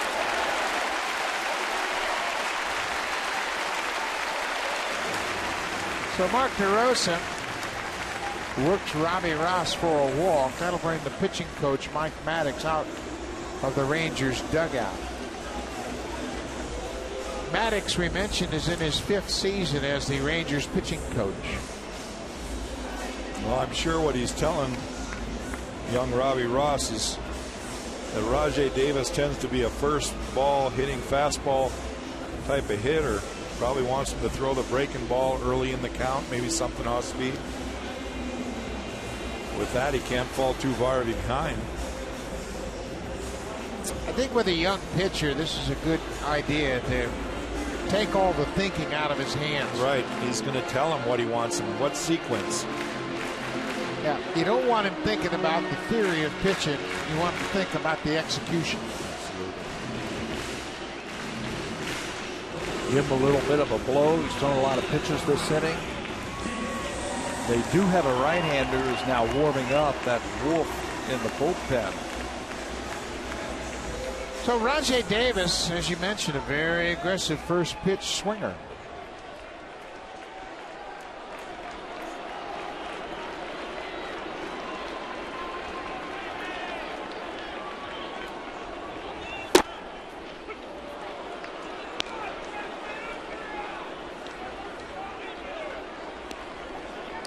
Three ball game, winning run at second.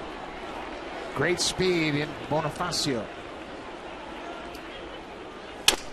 Broken bat, right back to the mound. Ross goes to first, and we will go to the 12th. The Blue Jays strand a pair in their half of the 11th. So 3-3 ball game.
So if you're hanging around Toronto on a Saturday afternoon and you want something to do, just drop on by the CN Tower and walk around the edge.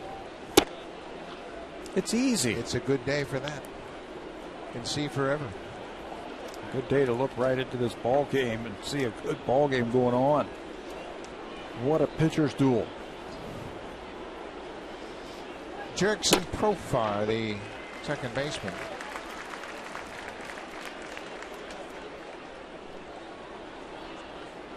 This is his 7th plate appearance of the afternoon. He has gotten 1 hit.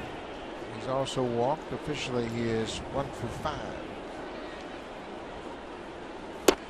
There's a strike.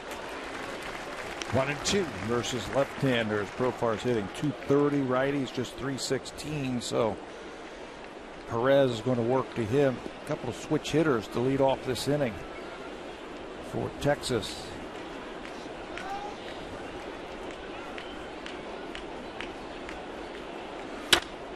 It'll flare down the right side. That'll drop into foul ground. Yep.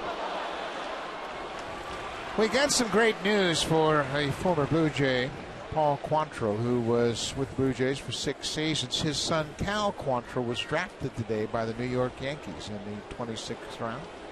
So congratulations to Cal and his family. That's a great feeling when your son gets a chance to maybe delve into pro ball, but congratulations to Cal Quantrill and his family on his being drafted by the New York Yankees. What a breaking ball. Profar tried to check, but it was a cold strike 3. I tell you, he's got some nasty stuff. A good sharp breaking ball. Threw Profar a couple of fastballs away that he hit down the right field line and then drops that bad boy on him. Lance Berkman. Berkman was thrown out at the plate by Jose Bautista. Terrific throw back in the 10th. Well, boy, you talk about dodging a bullet. Bases loaded, nobody out. McGowan struck out Jeff Baker. Then Perez came on to get Martin to line into the double play. That was the key to that whole inning, wasn't it? Striking out Baker after the bases loaded, nobody out. Get it out without those runners advancing. Bautista picks up his 3rd outfield assist of the season. And that was the only ball the Rangers hit out of the infield the whole inning. For Bautista, that's his 50th outfield assist as a member of the Blue Jays. Jesse Barfield is the all-time leader in outfield assists with 117.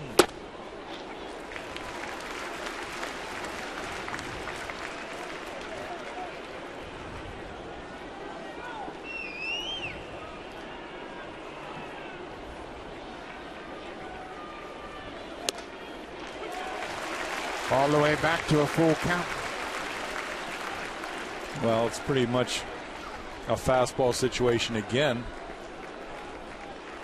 And yet Perez will throw the breaking ball when he's behind the count. You got to believe that Berkman's going to be sitting fastball.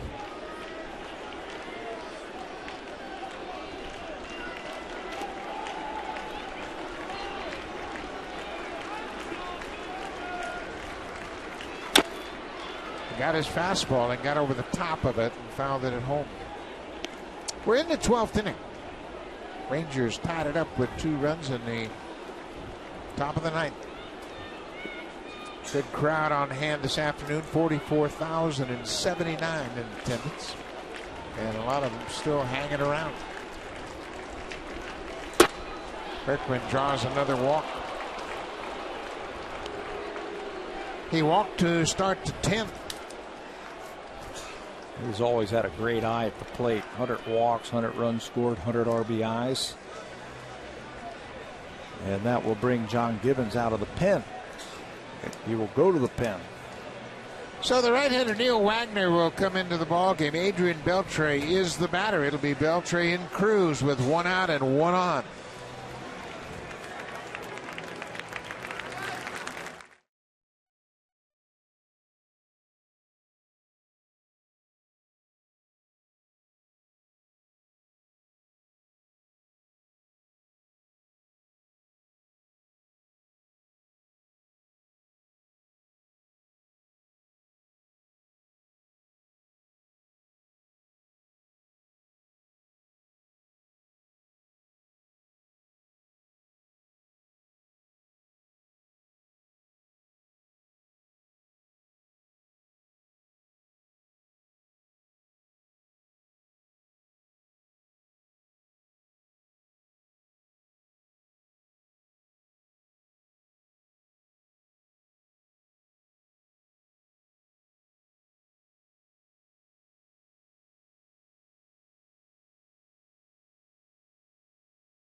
In the ball game, Blue Jays won at 6-1. Wagner pitched an inning and a third, allowed just 1 hit.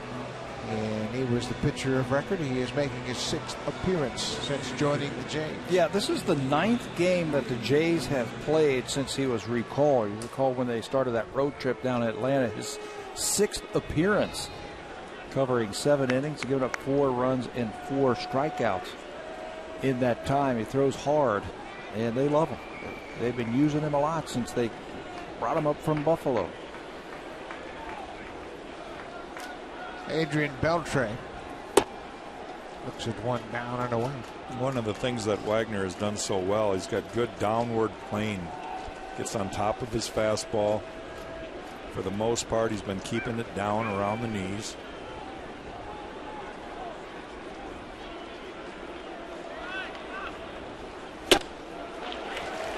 Well, that's one thing we have seen consistently with Beltre. He'll chase that high fastball. Blue Jays have had a lot of luck pitching him inside with fastballs.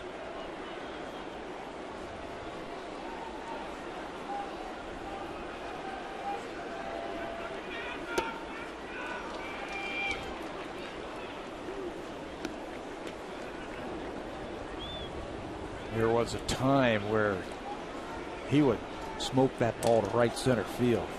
Adrian Beltre hit from a really close stance. You try to throw him away, and he just muscled the ball the other way. Now he's turning on a lot of pitches. Well, like so many great hitters, he has become a much smarter hitter later on in his career, and he recognizes that you don't have to hit everything every at bat.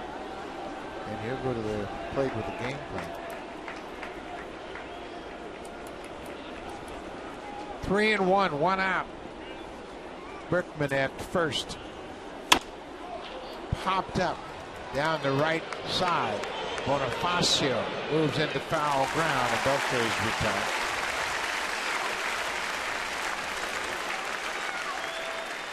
Berkman holds his ground at first. Neil Wagner has been impressive in the short time we have seen him. Yeah, he just overpowered him right there again with a fastball.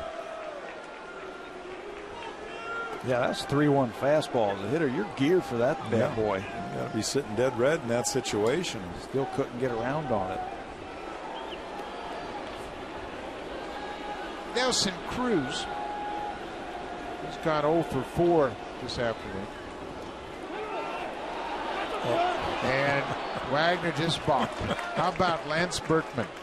Picks up his first stolen base of the season, but it's going to be a balk as he broke and surprised Wagner and forced him into the balk. Well, it was going to be a stolen base. He got an incredible jump, and this is something you just can't do. Lift your leg and stop. All he is doing there is timing the pitcher. 1001, he picked something up there. He was trying to time him. And now they're going to just take the bat right out of Nelson Cruz's hand. Esmil Rogers committed a balk in the first inning last night that led to a Rangers run. In fact, the only run the Texas Ball Club would score. And now Wagner commits a balk. That puts the go-ahead run in scoring position. One thing you have to think about now if you're an outfielder for the Blue Jays is who's running from second. You're going to have a little better shot at throwing out Lance Berkman. So if you have to run a little farther than usual, you still have a shot to make a throw to the plate. Now the whole key is still try to throw a strike. See where that cutoff man is. Make sure you throw it right at his head. Well, you don't want to rush. Exactly. You don't want to rush yourself. If it's Andrews running, maybe, but it's Berkman. Jeff Baker with a home run cut. He got the splitter and was out in front. He homered in the 7th.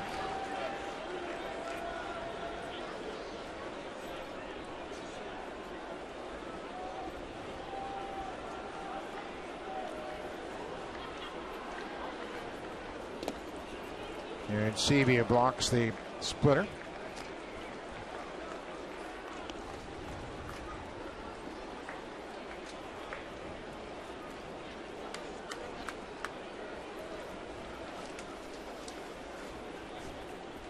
Baker has come up with some big hits already this season for the Rangers. And scoring situation.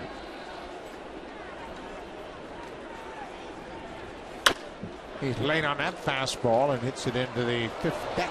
A little tardy on the 95er.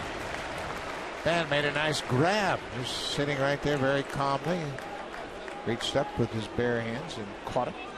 This is where you can expand the zone, and quite honestly, I think I'd run it up and away. He seems like one of those guys that might chase up. Well, he's all geared up now because he's got a chance to drive in the go-ahead run. He's already homered, and he's been a productive hitter, as Pat mentioned. 380. Runners in scoring position. So he's going to be a tough out. Another fastball, and he's late on it. I mean, that shows you all you need to know right there. Yeah, but he's still got to run it up a little higher than that. That's right there in the wheelhouse. But as a pitcher, you say, well, I'm beating him with that fastball. Now you just got to make a little adjustment. Right. And run it a little locate further it upstairs. better. 1-2, 2 outs.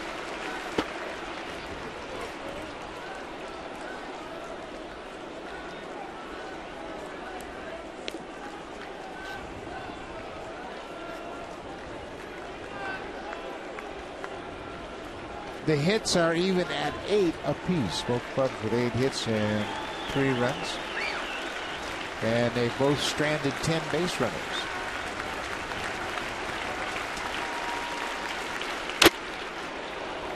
Two fouled off Aaron Sebia's mask. Infielders thinking, give me the ball right here. Like a fastball fouled back. Give me the ball. You want the ball. 2 outs, winning run at second base right here.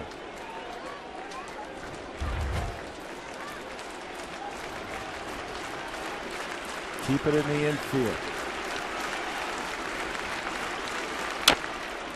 Got a piece of that off-speed pitch. Quite a battle going on between Wagner and Baker. Yeah.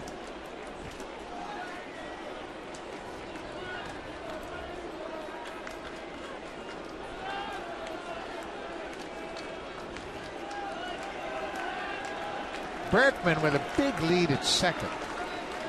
They might want to just make you take a step back or two. On the ground as Sturris goes to second ahead of Cruz, and they end the inning.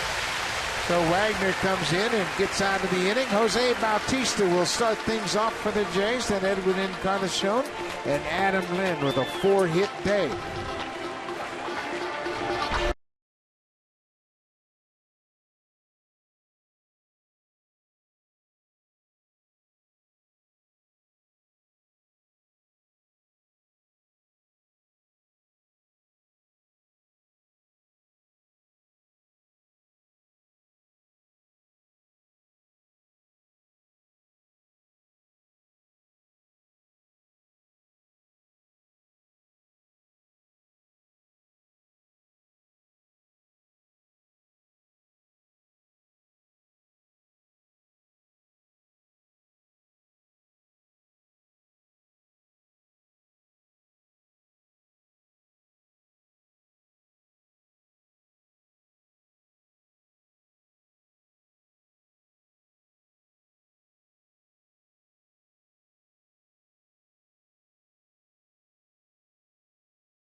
This game deeper into extra innings with a great throw to the plate in the 10th. That gunned down Lance Berkman, who was trying to give the Rangers the lead. Bautista at the plate has gone 0 for 5 this afternoon. New pitcher into the ball game for Texas is Ross Wolf, making his 6th appearance. Ross Wolf, we saw him in yesterday's ball game for the Texas Rangers. There's his record. Doesn't throw that hard. Fastball, 91-92, outstanding changeup, a little bit of a slider. He worked an inning yesterday, and this is where he pitched. Faced Bautista, Encarnacion, and Lynn. Base hit for Bautista. He jumps on the first pitch, and the leadoff man is aboard. So yesterday, a little bit of a preview for Jose Bautista. He knows how that ball comes out of his hand. You see that side spin, and he jumps all over. First pitch from Wolf.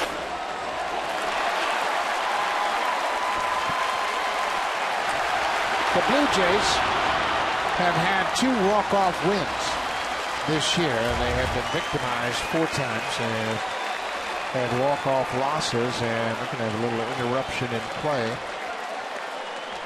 as the security people will attend to a fan on the field. Edwin Encarnacion with a big hit in last night's game. Came in the 6th inning. Right after a walk to Bautista and a visit to the mound by the pitching coach. First pitch fastball, and he rips it to left field. A couple of runs score. Edwin with the double. They scored 4 runs on just 2 hits in that inning. And they got a couple of sacrifice flies. They play good situational hitting. Same thing here now. As the momentum taken away momentarily after the distraction on the field. So Edwin's got to wait it out now up at the home plate.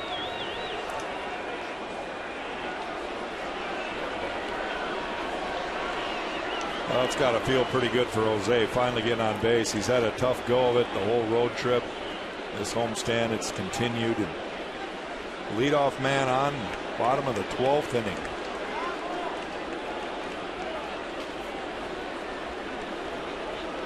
So Encarnacion still waiting for the resumption of play, and now we're set. Ross Wolf from the stretch.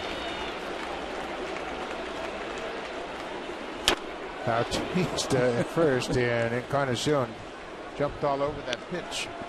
But I tell you what, Jeff Baker, if he took another step to his right, he'd be in foul territory. That's the thing. You want to be right on that line, especially with this guy at the plate. As he hooks that first pitch foul, he's saying, all right, stay in the middle of the field. There's Baker at third.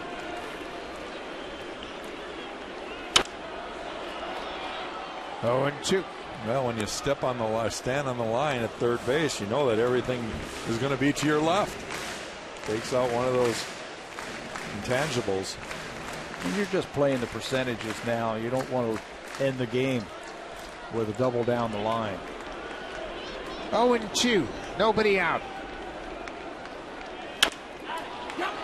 Fly ball to right. Cruz was deep. He gets there and camps under it and makes the catch. 1 out.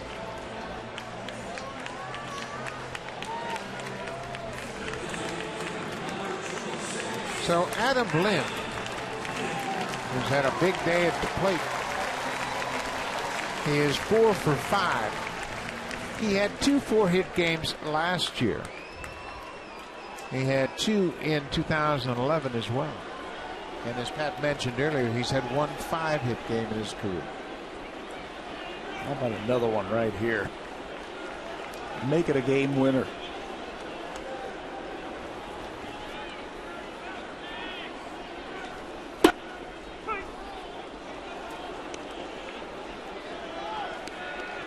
Then had a pretty good look at that pitch and kind of shook his head as if to say that might have been outside.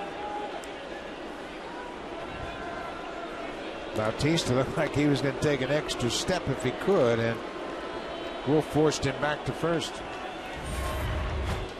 Right on the in-between hop. Right there to make it close.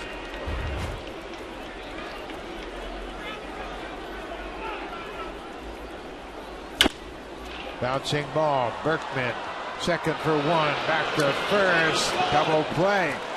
Good job by Berkman to start the 3-6-1 double play, and we'll go to the 13th. The game is still tied at 3.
outstanding. We saw Juan Perez work 2 innings of 1-hit relief, and Cecil and Loop have been terrific all season long. For a team versus the left-handers, Blue Jays 257 holding left-handed batters down. 2 reasons why Cecil and Loop, they've been outstanding. 172 and 220 for these lefties out of the pen. They've come in and they've thrown strikes. They've got enough fastball to get in on right-handers and a good breaking ball to get the lefties out also. Cecil's been great. There are his numbers. Lefties just 123 against Brett. He's only given up 7 hits all season to him. And look at the Ks per 9, which is way up for him.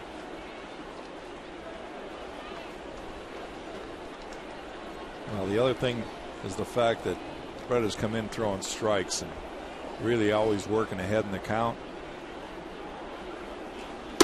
Leonis Martin in his 30th at-bat since entering the game as a pinch hitter. And line drive to right that was caught by Bautista in the 10th, and Bautista threw to the plate to complete the inning-ending double play.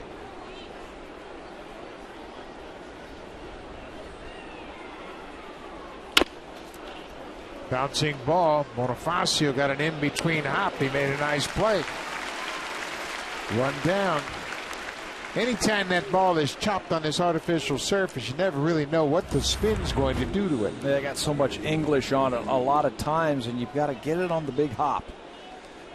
And that's what Bonifacio does, and then it's easy after that. That thing bounces everywhere. Look at that. You're not going to get a true hop on this turf. David Murphy.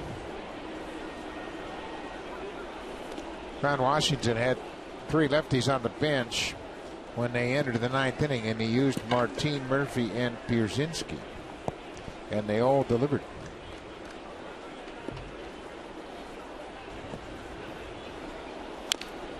They were responsible for tying up the game. Pierzynski, an RBI single, drove home Martin, and then Elvis Andrews, the sac fly, drove home Murphy to tie it at 3, and that's where we are here in the 13th.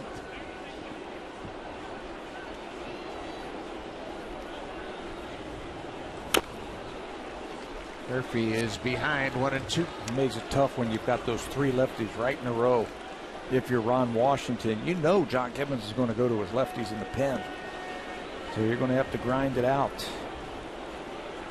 You know, Ron Washington's got his closer, Joe Nathan, up again, so that would indicate that he might be coming in.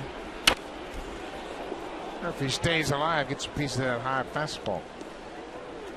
For the bottom of the 13th, it's Arincide Erasmus and Asturias. And if you're going to warm up Nathan right now, to me, that means he's coming in. Yeah, he's already been up once. Yeah.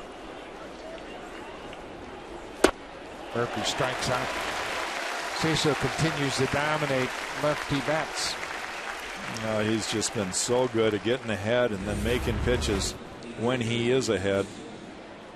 He's got the finishing pitches. Yep. Nice little curveball there.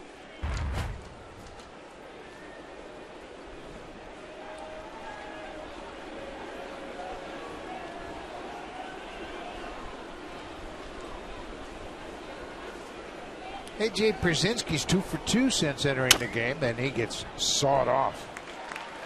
Cecil has a quick inning, and he'll turn things over to the hitters. Bottom of the lucky 13th. It'll be Arincide Erasmus and Asturias when we come back.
Gorgeous weather.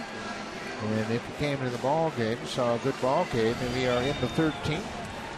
44,000 showed up for this ball game, and the Blue Jays and Rangers are hooked up in an extra inning affair. Once again, Blue Jays bullpen has been good outside of Casey Janssen. Janssen was charged with his first blown save of the season and snapped a string of 18 consecutive saves converted by Casey Janssen. It also snapped the Blue Jays bullpen consecutive scoreless inning streak at 18 2/3. They've been good, all of them. And John Gibbons is carrying 8 relievers, so when you get into these type of games, it's nice to have a deep bullpen. J.P. Arencibia has gone 0 for 5 with 3 strikeouts.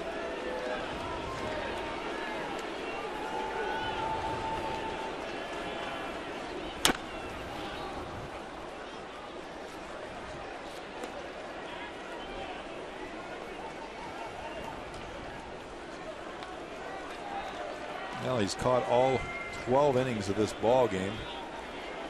There is a left-hander on the bench, but he's sticking with JP. Yeah, Josh Tolley is a left-handed hitter. He's just been called up from AAA, but John Gibbons deciding to leave Arencibia in against the right-hander.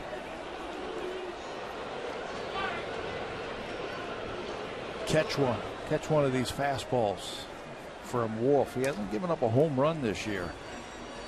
Well, Arencibia certainly has the power. He's got 12 home runs. Maybe he'll hang him a slider with 2 strikes.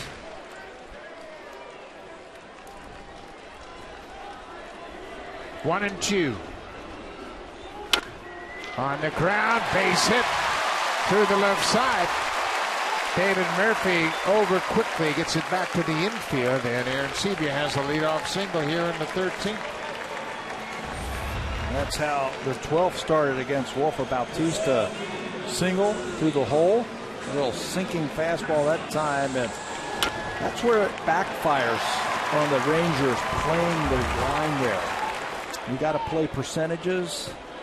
They're on the line. If not, it's an out. It works out for the Blue Jays. Colby Erasmus, 2 hits in 5 at-bats, and a 2-run triple in the 3rd. Also singled.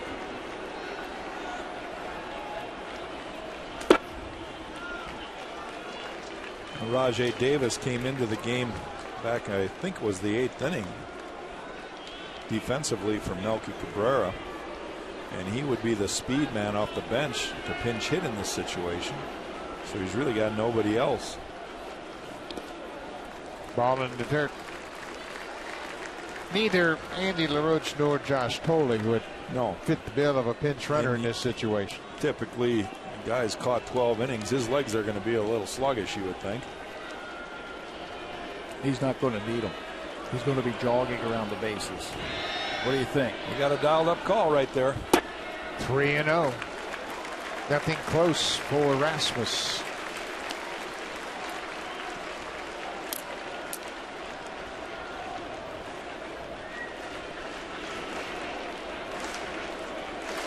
If it feels good, let him swing.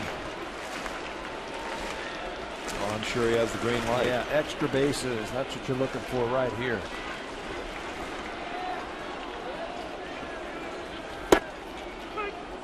There's a strike. It's 3-1.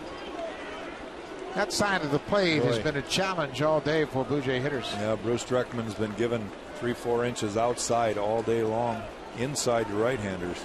He's just been given that side of the plate. Rasmus a little bit late on that fastball. And to his credit, Dreckman has called it the same all day long. He's been consistent. Hitters have just not really picked up on it, but it's probably 2-3 inches off the plate. Full count, nobody out. Arencibia with the leadoff single at first base. Base hit to left field. Murphy playing deep will cut it off. Back-to-back singles for Rasmus, his 3rd hit of the afternoon. Good piece of hitting there again by Colby. He's not going to try and pull this sinker. Watch the ball going down and away, and he stays on it. Just like Adam Lynn, not a lot of movement now in his swing. That head stays still. He just pokes it the other way. We were talking earlier about extra base hits for Rasmus, and the reason you wanted an extra base hit, you don't want a single because it's a bunt situation. You don't have a lot of speed at second base. So it'll be interesting to see how they play it. Well, the Rangers had a big meeting on the mound to discuss the possibilities here with Isturis at the plate. The Rangers expect a bunt here. Berkman in at first, Baker at third. Here comes Berkman. He crashes, and they're going to throw to second. Arancibia just barely back in time as they put the pickoff play on. Yeah, you see that a lot. It's the shortstop breaks towards third. The runner then takes one more step, and the second baseman ducks in behind him. Well conceded play right there by the Rangers. Tell you what, they executed that pretty well. Timing was good by the pitcher. Here comes Berkman down from first. And the bunt out in front of home. Arancibia is going to be out at third. Pierzynski got on that bunt quickly, and they get the lead runner at third. That's why what R.A. Dickey did in San Francisco, where he faked the bunt and then swung away. I mean, there are holes all over the infield when you got guys moving around like this. It's going to take an absolutely perfect bunt to get the guy to third base. You got the shortstop crashing. Look at all the holes. Just fake a bunt, swing away, and take your chances. Even if you hit it on the ground, you're not going to hit into a double play. Yeah, you got to get it out. Good 3-4 feet past that. Just didn't get it out there enough. So Emilio Bonifacio had a single his last time up. That was in the 11th. And with Rasmus at second base now, you got to think that a base hit is going to score him. Rasmus has great speed, but boy, oh boy, the Rangers are really shallow in the outfield.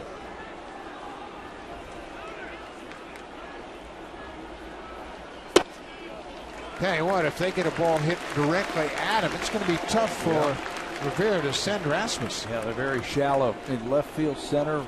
Cruz throws pretty well in right field. He's going to have to get a base hit to make those outfielders move from side to side. Fouled into the seats.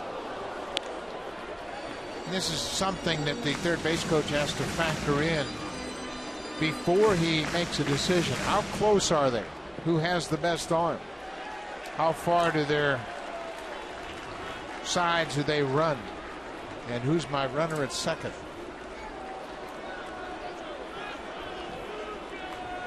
Two balls and a strike.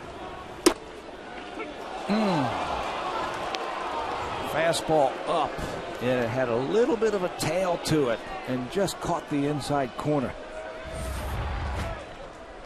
Watch the movement right at the end and brought back in by Pierzynski. AJ bringing it back down 5 inches.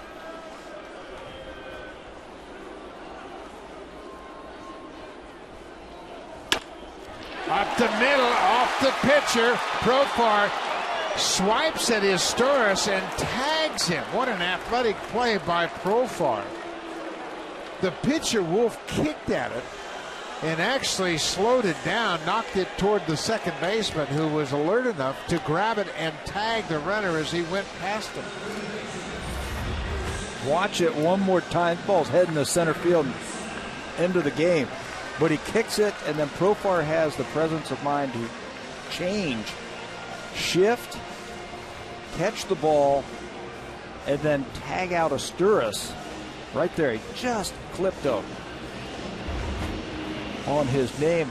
That ball on a second looked like it might have got some of the hand also of the pitcher. He kicked at it, and then you're right, he might have swiped at it in his bare hand, but no matter what happened, he slowed it down. That ball was in the center.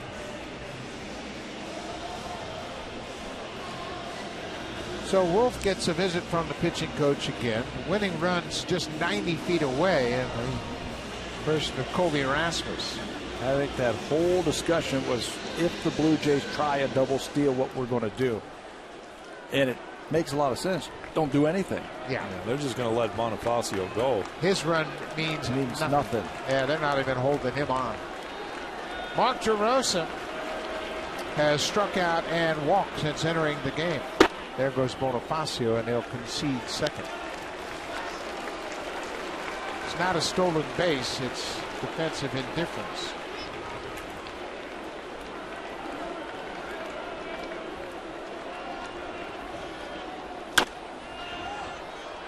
DeRosa, we mentioned his 21 RBIs on just 20 hits and 79 at bats.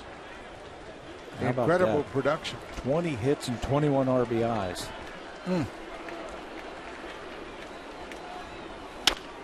On the ground. Andrews waits for it. Across the diamond. Will go to the 14th. Wolf gets out of the 13th. It's a 3-3 game.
The seventh relief pitcher to work for the Blue Jays is Brad Lincoln, making his 13th appearance since coming up from the minor leagues. He's had a couple of days off, 6 to be exact. Last worked in San Diego. Through 2 innings in that game. A walk, a hit, and a strikeout. Possesses a good, strong fastball. He's a multiple inning guy in case it goes past this one. Well, it's only Aaron Loop left in the Blue Jay bullpen. Top of the order, Andrews, Profar, and Berkman. First pitch breaking ball down and away for a ball. Andrews, his sac fly in the ninth, tied the game at 3 apiece.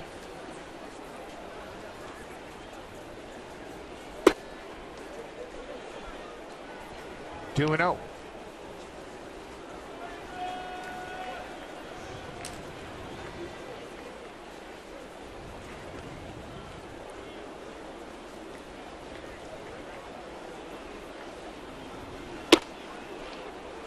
Taking all the way, and Lincoln throws a strike. Mentioned the Rangers have really struggled over their last 7 ball games at the plate. They've managed just 8 hits, and we are in the 14th.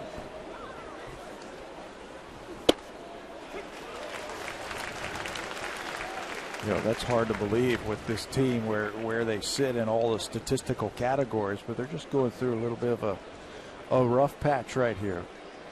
Yu Darvish was the starter for Texas. He Went 7 innings, allowed 3 runs, just 2 earned runs. Full count to the leadoff man here in the 14th.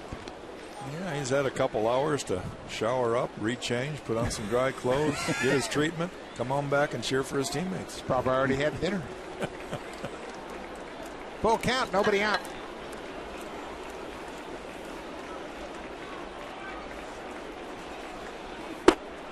A leadoff walk. We mentioned Yu Darvish was the starting pitcher, and he and Mark Burley both pitched well here this afternoon. Yeah. Darvish was charged with 3 runs, just 2 earnings. Threw a lot of breaking balls and was wild early in the game. He walked 1 batter each in the first 3 innings, but then found it and just gave up a couple of hits his last few innings in the ball game. He was on the hook, but the Ranger offense got him off that hook by scoring those 2 runs in the 9th off of Casey. Blue Jays stranded 6 runners against Darvish through 7 innings. They had chances to add to their early lead. Now with the leadoff walk now, Wash will probably have Profar bunting. DeRosa in at third. There's the bunt, and he takes a strike. He squared the bunt, thought the ball was outside. Boy, DeRosa is really crashing hard down from third base.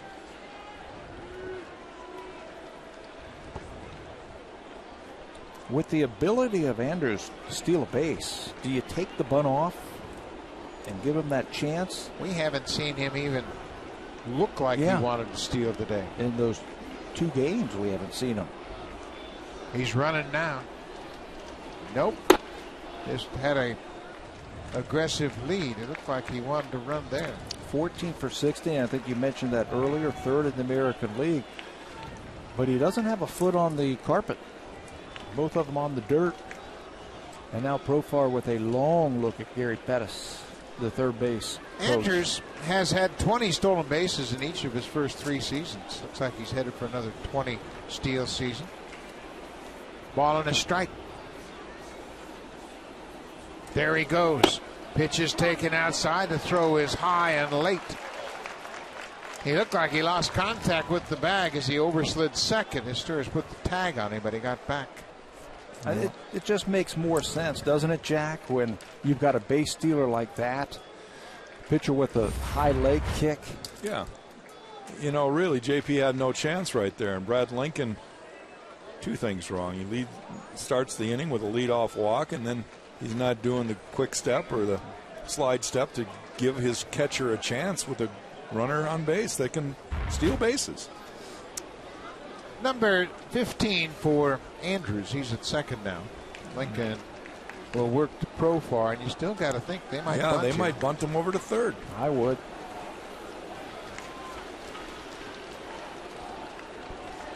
Squares again. And he bunts it. Lincoln gets to it.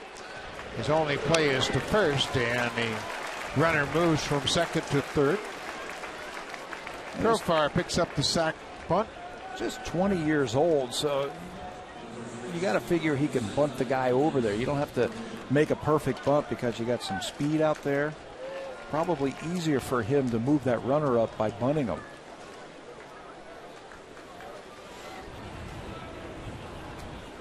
Leadoff walks.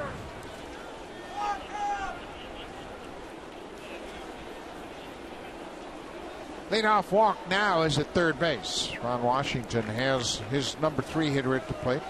Lance Berkman has walked 3 times this afternoon. He's officially 0 for 3.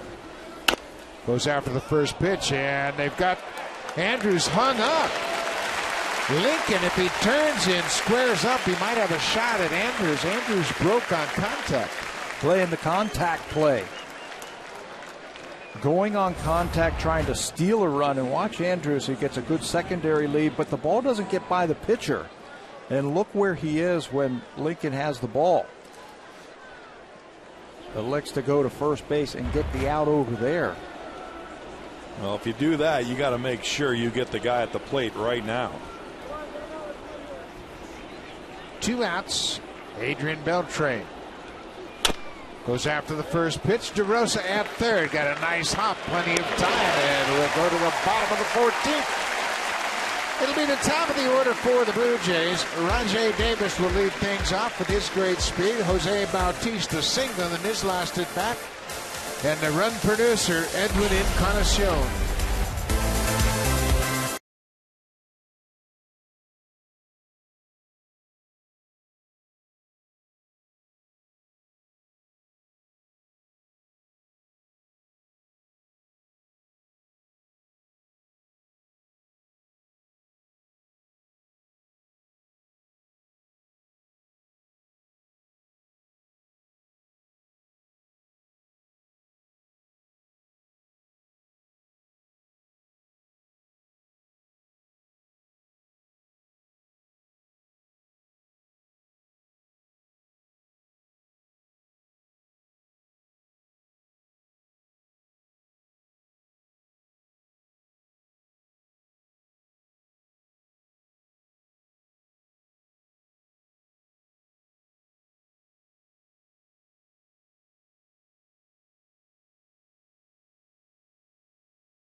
Game homestand. The coverage begins at 12:30 p.m. Eastern Time. That's 9:30 a.m. Pacific Time. Josh Johnson will go to the mound for the Blue Jays. He'll be opposed by the rookie Justin Grimm.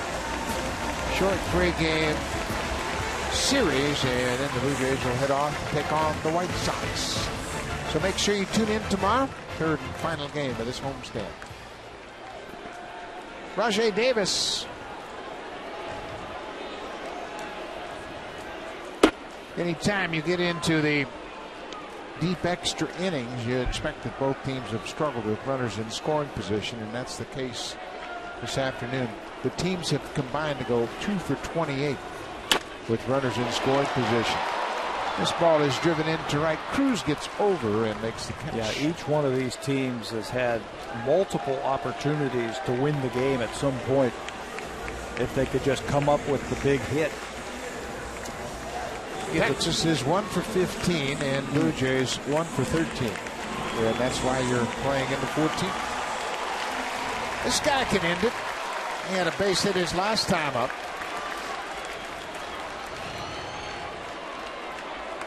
Baker hugging the line at third. You see that front foot of Jose's? He's opening it up. Just looking for something on the inner half. Think about leaving the yard. Out front and off the end of the bat. Wolf has a good changeup. And that was it right there. Could be his put-away pitch.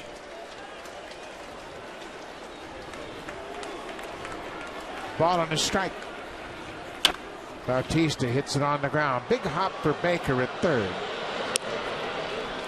2 quick outs.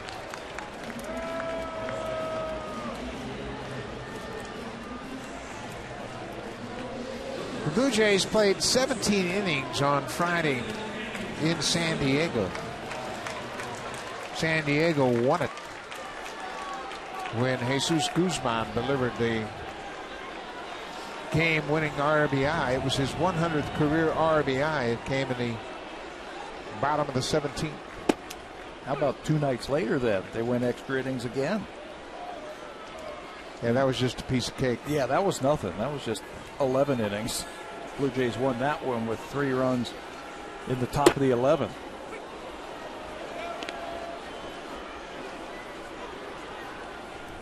Mark DeRosa had the leadoff home run on Brad Boxberger in the 11th. What a grab by Andrews. full extension going to his left, and he takes away maybe an extra base hit from Edwin Encarnacion. Two-time All-Star Elvis Andrus robs Encarnacion.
They've extended it. They want to stay after the game and run the bases. Yeah, they're hanging.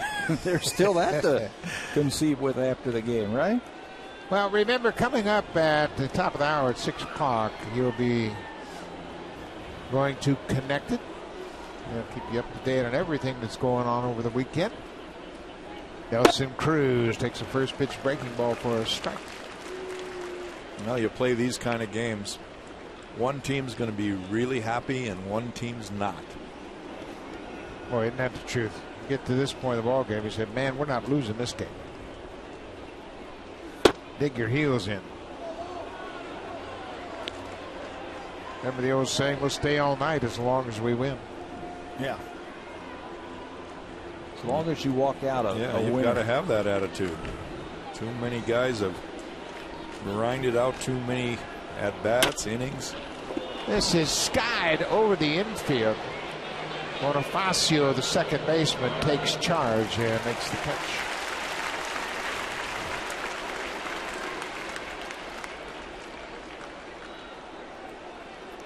Of course, Blue Jays have played 17 innings already this year. We just talked about that. They are 3-5 in extra inning ball games this season.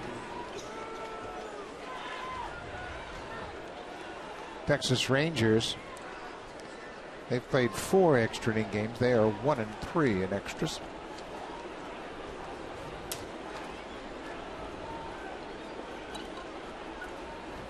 These kind of games can mess up your bullpen quickly, can't you? 17 inning game, an 11 inning game, and now 15. Yeah, way back when, both managers were happy with their starting pitchers going 7 innings. Yeah, way to save the bullpen. Baker rips one down in the left field corner. This could be extra bases as Davis digs it out there, and Baker ends up at second base. Baker had a home run in the 7th. Now he's got a 1-out double here in the 15th. Hanging breaking ball. Got on the side of that one, didn't get that downward movement that you need, and he rips it into the corner. Extra bases as soon as it was hit. Baker is 2 for 7, his 4th double of the season, after hitting his 8th homer of the season. So, Leonis Martin, he's having a full day at the plate since entering the game as a pinch hitter. And he gets hit. Up and in fastball, and Martin will go to first. Look at that, ripped his jersey right out of its place. And that fastball up and in. Watch this. Got all jersey. took it right out of the pants. At least that one doesn't hurt. That doesn't hurt. So David Murphy goes after the first pitch. He's late on that fastball. Well, you talk about scheduling and the bullpen. After this series, Texas will go to home for a 3-game set against Cleveland before Toronto gets back down there. Blue Jays will be in for 4 of the weekend, and then Oakland right behind the Blue Jays. So the Rangers don't have an off day till the 24th of June. So they're going to test their bullpen. The Blue Jays go down to Texas after 3 in Chicago, then Colorado for 3, but they have an off day on the 20th. 0-1, 1 out. Right on the corner. That's been a strike all day long. All day long. You look at pitch tracks and it looks like it's just off the plate, but he's been very consistent. You'd think after 15 innings they'd figure it out. Yeah, the hitters would start to figure it out. Or the pitchers would figure it out. That's a strike. You can go there. 0-2 to Murphy. Go ahead run at second. Martin at first. Ripped down the right side, but foul. And what a good play by the ball boy. He didn't even have any problem. Just stood right up and snared that sinking line drive. Tip of the cap. He knows he's on TV. Well, 13 pitchers in this ball game. They're not around long enough after Burley and Darvish to really figure out the umpire's given that outside corner. There's the lone warrior left in the Blue Jay bullpen. It's Aaron Loop.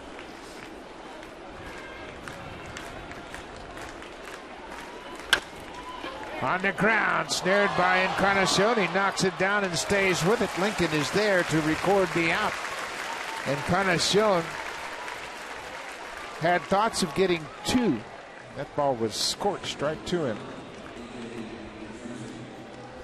Yeah, I told you on this turf, you don't get a true bounce ever. And I think this one really ate up Edwin. Might have hit him on the wrist, but he stayed right with it to record the out. You see, whenever he takes the glove off the hand after a play, you know that got some skin.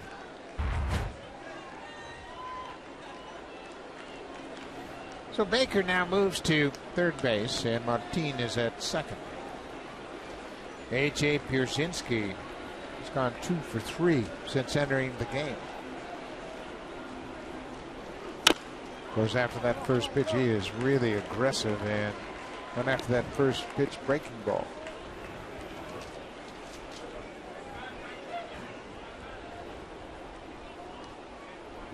Elvis Andrus said something interesting about yesterday's game in that they faced so many relievers that it was like a spring training game, and you never got to develop any kind of information against the pitcher. Each time you went to the plate, you were facing a different pitcher. And the same can be said about this game. Pierzynski hits it on the ground. Bonifacio behind first, and we'll go to the bottom of the 15th. It's still tied at 3. Lind, Aaron Seavey, and Rasmus when we come back to Rogers Center.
plate. Right man at the right spot right here for the Blue Jays. He's had 4 hits. He has hit the ball all over the ballpark today. Stayed back. He's used his hands. He's hit the ball hard 4 times. Looking for number 5. He's had a couple of shots at it. Face a left-hander first. Ross, who struck out in that hit into a double play, so this is his 3rd chance to get his 5th knock of the afternoon. Ross has not allowed a home run this season. Ross Wolf. He's only pitched in 12 innings. Lynn. 2-0.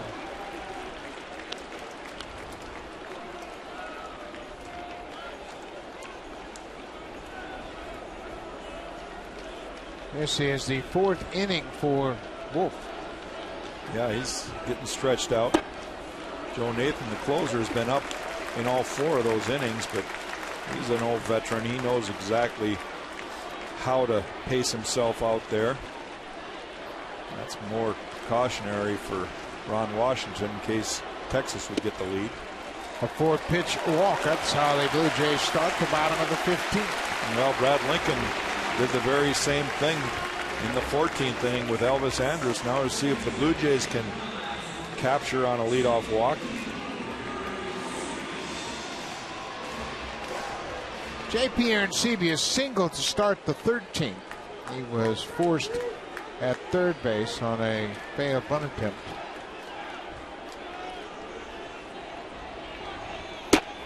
First pitch strike from Wolf.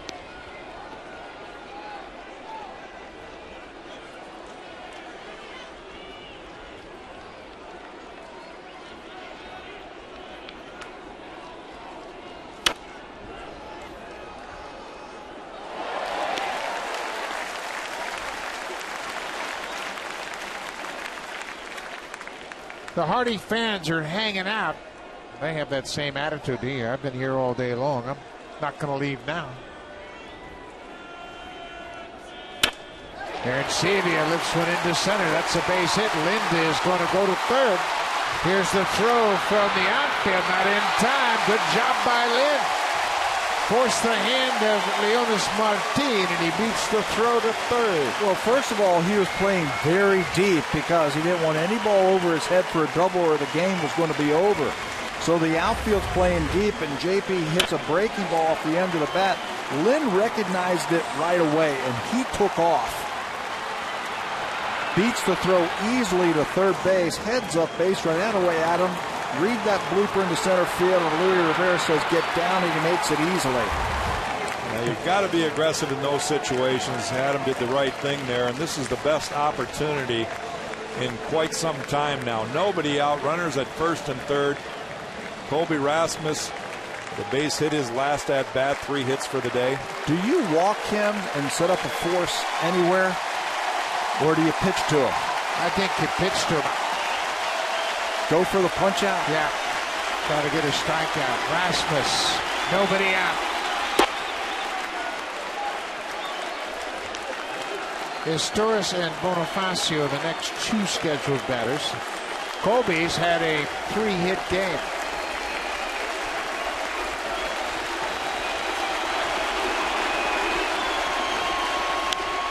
Popped out of play into the seats. Well, first thing you got to think about if you're the runners, line drives, you don't want to be doubled up on anything. So JP's run doesn't mean anything over there at first base. He should be about 2 steps off the bag. See the runners in scoring position. Texas 1 for 17. The Blue Jays 1 for 13. 1-1 pitch to Rasmus. Popped it up over near the Blue Jays dugout. Baker and Pierzynski. Baker, the third baseman, knocked down by Pierzynski, who makes the catch. AJ, the catcher, a little bit taller than Baker. Now I'm checking to see if his third baseman is all right. Yeah, he's got all the equipment on, too, when he ran into his third baseman. Here it is one more time. That is the third baseman's ball. coming in on it, but Pierzynski, like Buck said, a little bit taller. He knocks down his third baseman to make the play. Yeah, it's clearly the third baseman's ball. Anytime he can get to it, and Pierzynski just bowled over his third baseman.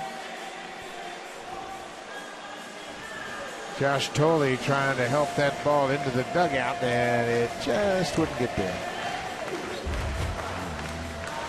So Mike Maddox, another trip to the mound to deliver the strategy in this situation. Well, a lot of options for the Blue Jays.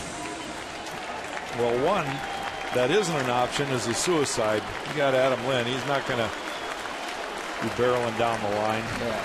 It's awful difficult with a left-handed bat to go off the suicide because you can just pitch out when you hear that runner coming. Sturris takes one up and away. Corners are in also. Lance Berkman's going to call timeout now. He's going to make sure that he knows what is coming from his second baseman. He talks to Profar. Let me know if he's going. If I have a ground ball, just let me know if that runner is going home. One out. Rangers not playing for the double play. Bounce to Berkman. They're going to go to second for one, and that's all they'll get. And you saw Profar go to the bag at first. And that's what Berkman had talked about. Hey, if I get a ground ball, you go to the bag, and we'll see if we can't turn that 3-6-4 double play. And let me know if Adam Lind is going to go. I think he's still with the infield, and you have to play the ball through. And Berkman wanted to know what Lind was going to do. You watch him, he catches and then takes a quick look. He's not coming. They get the out in the middle of the diamond.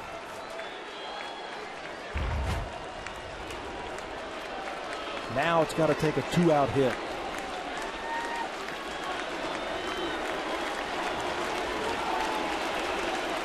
Bonifacio. There goes the runner, and Sturris will be allowed to take second. It's not a stolen base yet.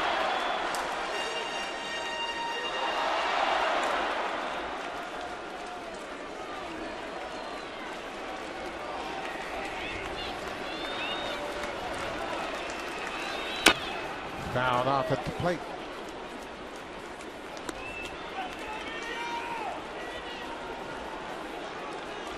Josh Tolley has grabbed the bat. The scheduled batter is Mark DeRosa.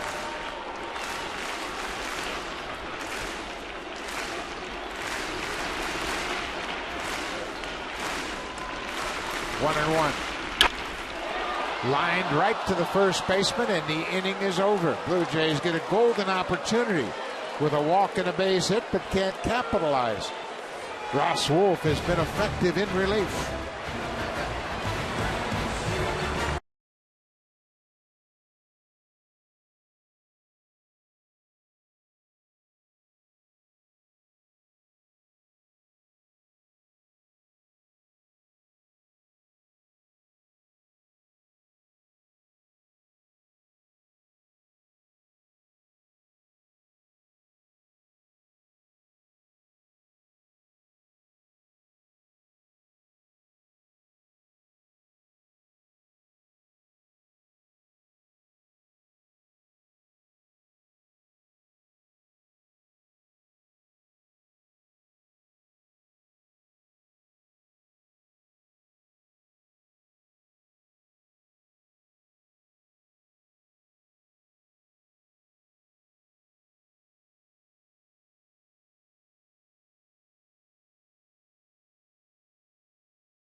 Well, lots of kids still hanging out. They were promised, hey, you get to run the bases after this ball game.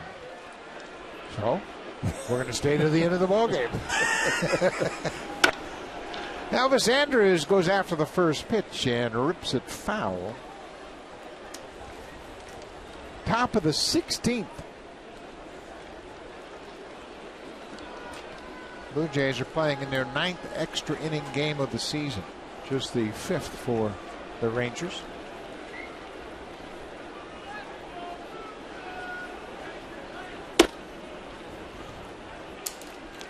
Brad Lincoln came into the ballgame in the 14th inning. Gave up a leadoff walk, but was able to pitch around that. Then he gave up a one-out double and got around that in the 15th. Yeah. His third inning of relief. Every team, each one of these teams have had chances. That's a line drive foul. Slices into foul territory. In regulation, in extra innings, you're just looking for that one hit. Blue Jays have used 7 relievers to hold it right here. And they've only scored in 1 inning. 1 inning. The Jays, a 3-run third inning. Jays have 1 guy left in the pen. Texas got 3 guys still left in the pen. Little looper into center. Rasmus is not going to get there, and Bonifacio goes out to make the pitch. Andrews is retired.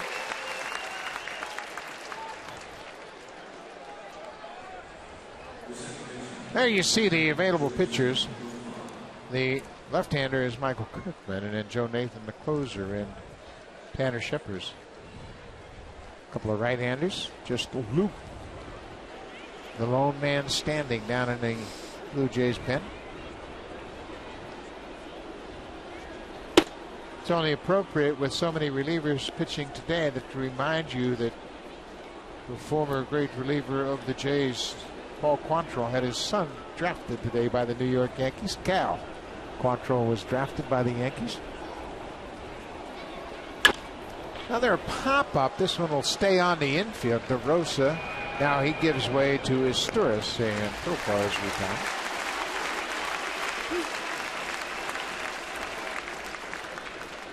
Good crowd started out, and the Hardy fans are still in attendance. 44,000 starting this ball game. Probably a third left here, I would say. Maybe a little more than a third. Just spread out all over the place. Lots of people had dinner reservations. A lot of room left. Lance Berkman goes after the first pitch. Brad Lincoln has a good inning in the 16th. We'll go to the bottom of the 16th. DeRosa, Davis, and Bautista when we come back.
Welcome back to Rogers Center. Josh Tolley will pinch hit for Mark DeRosa to start off the 16th. Tolley, his first at bat in a Blue Jays uniform. He was called up from AAA Buffalo, where he had 322.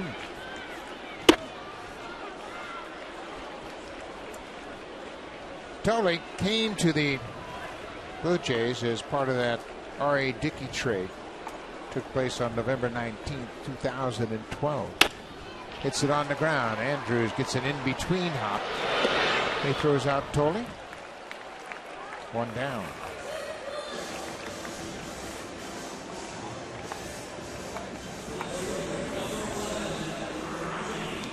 So we go back to the top of the order. Rajay Davis entered the ballgame in the 8th inning.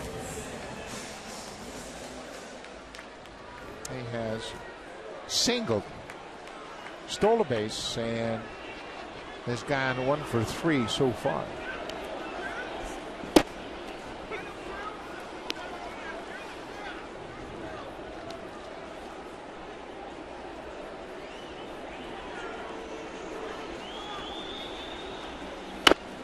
An excuse me swing, and he's quickly in the hole, 0-2. Ross Wolf has been impressive. Boy, he has done a really nice job for Ron Washington's team. In his 5th inning of work.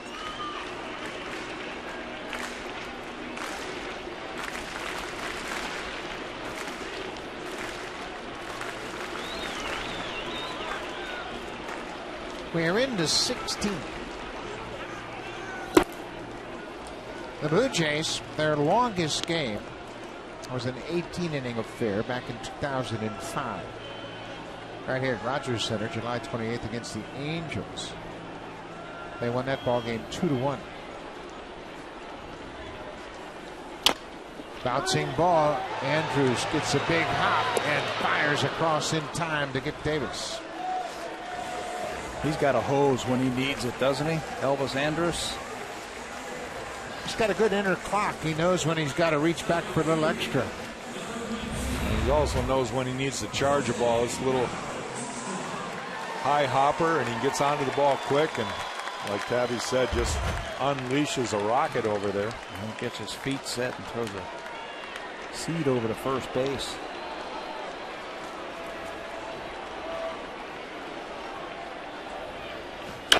Jose Bautista with a home run cut, fouls it over near the Ranger. Look at A.J. Brzezinski. He was all the way over there at the edge of the rail just in case he might have a chance. Good coffee. Well, he's only played half a game. He's got a lot of energy. He's got a lot left. The interesting thing about that 18-inning game is that Pete Walker was the winner in that ballgame. He's now the pitching coach. But maybe there's a little karma involved.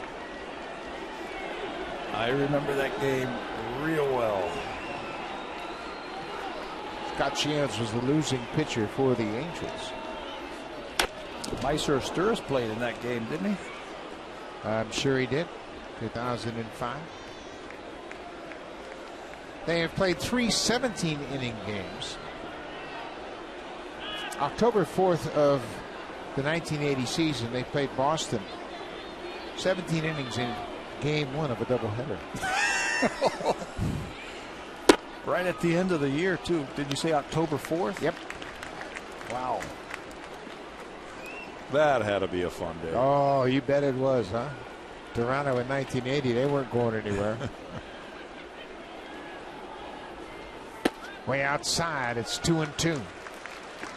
Well, Bautista, of course, can end this with one swing of the bat. And he had a couple pitches in this at bat that he'd like to have another swing at, I bet you. Ross Wolf entered the game in the 12th. Popped up left side of the infield. Baker, the third baseman, in foul ground, now back into fair territory, and the inning is over. Ross Wolf with another perfect inning will go to the 17th. It's a 3-3 game. Middle of the order for Texas.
With that, the starting first baseman, Edwin Encarnacion, moves across the diamond to play third base. Now he's checking with the bench to see if they want him to guard the line with Beltre. Kids hanging out saying, you know what, I'm running the bases. I don't care what time this game ends. Get the lights on. Top of the 17th. Breaking ball from Lincoln, and he gets ahead of Beltre.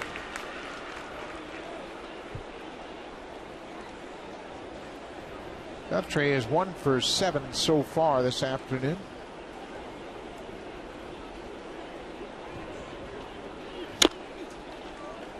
Another good breaking ball. This is Tolley's first appearance defensively at first base. He's a catcher, obviously. He played a little bit of first base in the spring, just a chance to get his bat in there, so he's at first base now. That's where you go scrambling. Okay, anybody got a first baseman's glove? I need a first baseman's glove. Who's got one? Beltre chases that high fastball, just too tantalizing for him to lay off. Well, he had home run cuts on those 2 breaking balls, and I think Blue Jays picked up on that, and they said, you know what, let's see if he's going to be aggressive on a fastball out of the zone, and he was.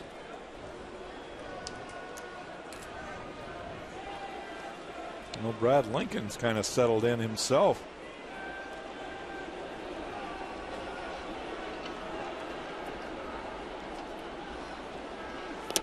Breaking ball down and away to Cruz.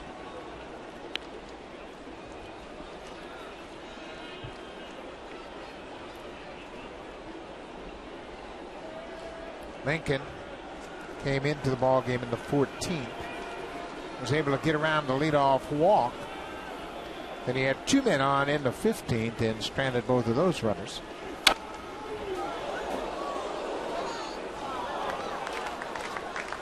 Well, we're only about 4 minutes away from a snappy little 5-hour game. So far. So far. Yeah, there's a funny feeling about this game. It's going to go for a while. Yep.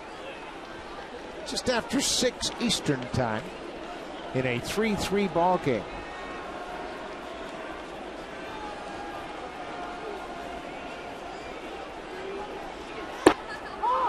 Well, that good breaking ball catches the inside corner. 1-2. The snapper, he's always had a good curveball.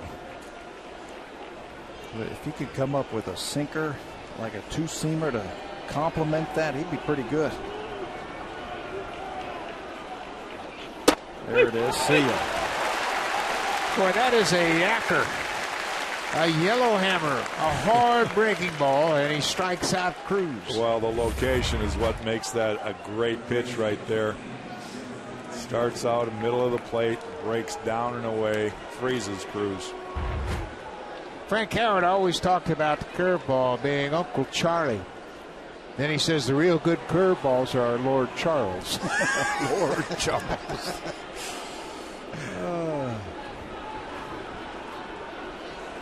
So Jeff Baker's had a couple of extra base hits here this afternoon. He was thinking about another and chased the breaking ball. Baker homered in the 7th and had a 1-out double in the 15th. This guy's got some power.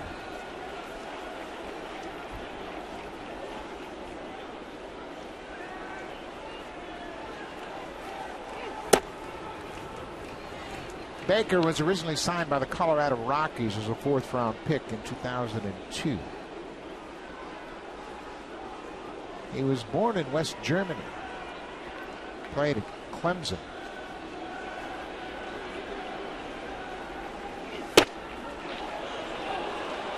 Good fastball, just missed. Looked like it caught the bottom strike zone. Right at the bottom of the zone. Baker played with 3 teams last year, the Cubs, the Tigers, and finished up with the Atlanta Braves.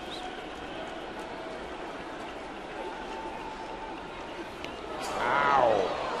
That breaking ball got away from Lincoln, and he hits a batter. That's the second batter he's hit since entering the ballgame. He hit Leonis Martin after Baker doubled. This is that curveball that gets away from him.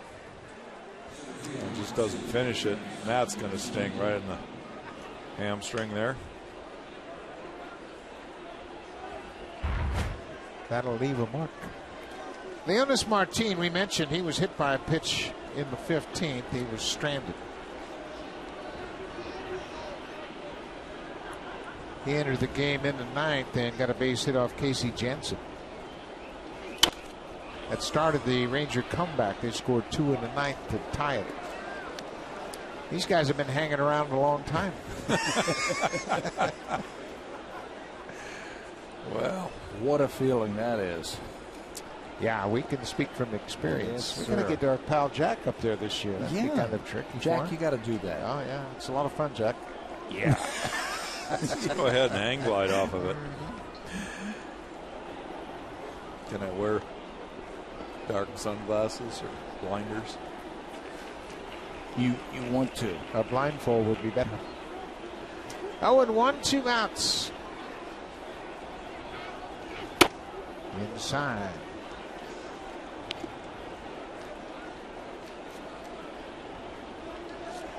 Well, Lincoln, he has found a little extra.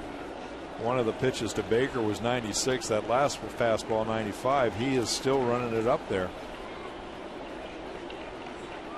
Still throwing it. Throwing hard. Make a pitch here. Did he check? No, he didn't, according to Jerry Meals down at third. It looks like Leonis Martin is winding up and trying to hit an extra base hit.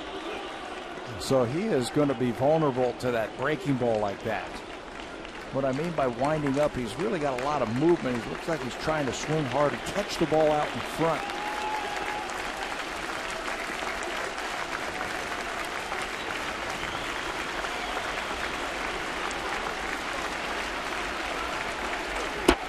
Breaking ball downstairs. He had a good look at that one. Lincoln has now thrown 46 pitches since entering the ball game. You got the running tab on total pitches in this game? I got everything covered. It's taken me 3 pages in my scorebook, but I got it covered. That matches his season high. He also threw 46 against the Giants here in May.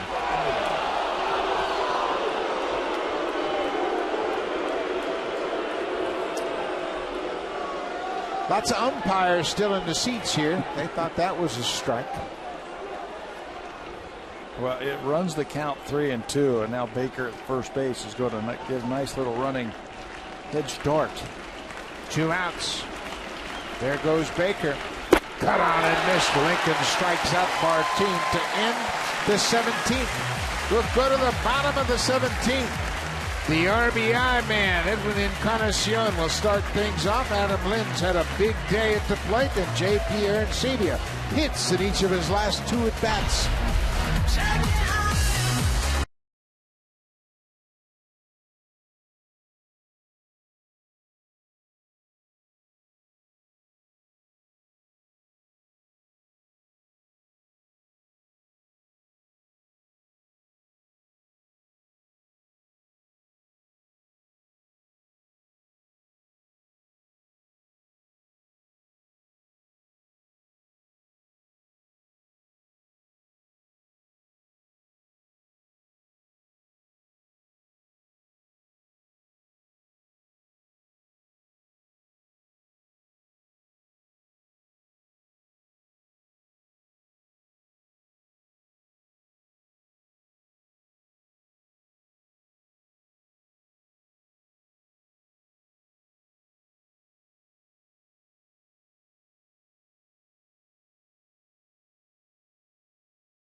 17th inning. Excuse me. We've had 2 7-inning stretches already today, and a long forgotten effort by 2 good starters. Yu Darvish and Mark Burley were both pretty good. They're outstanding, both of them. It seemed like 3 days ago when they pitched.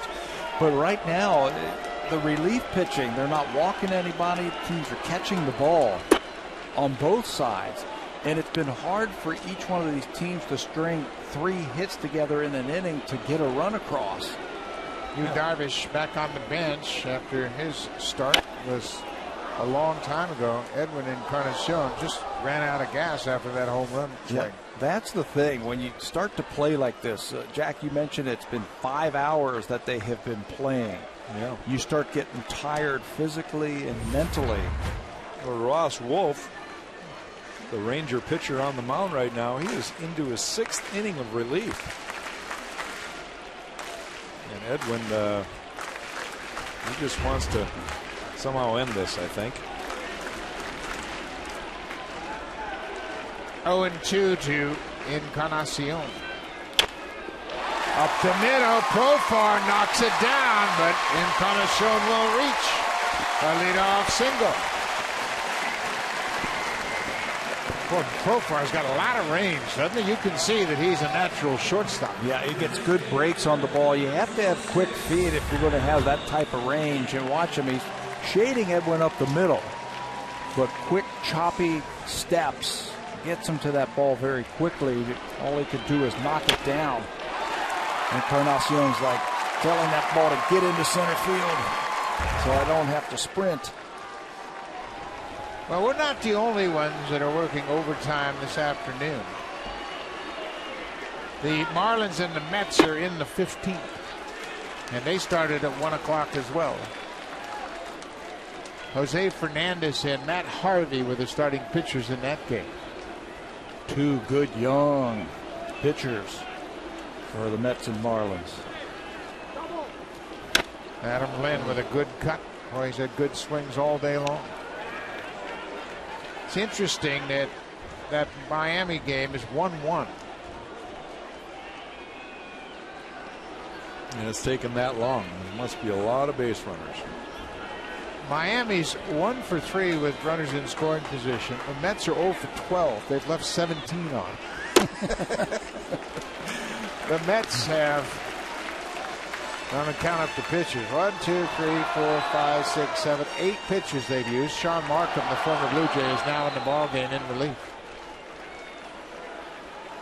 Well, the Blue Jays have used 8 here today. It looks like Aaron Loop is up and throwing in the Jays' pen right now. Last man standing. He's throwing just in case. Just a reminder that Connected will follow this game whenever we have a conclusion. Encarnacion at first, Lind with a 2-2 count. He strikes out. Boy, Ross Wolf has earned his keep here this afternoon. Throwing up zeros.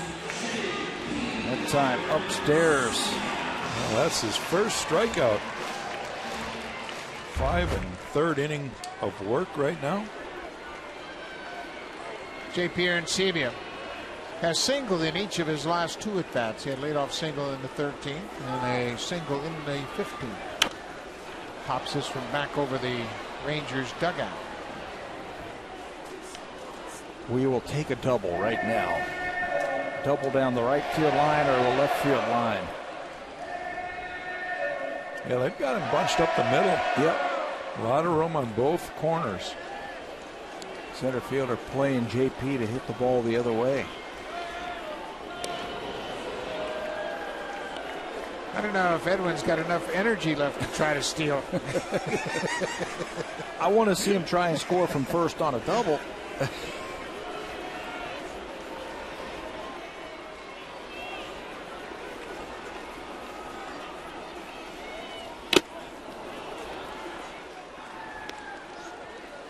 JP swinging like he wants to walk around the bases. Take 2, go to right. Shoot a ball. His 8th plate appearance, and not to mention the 17 innings he's had behind the plate.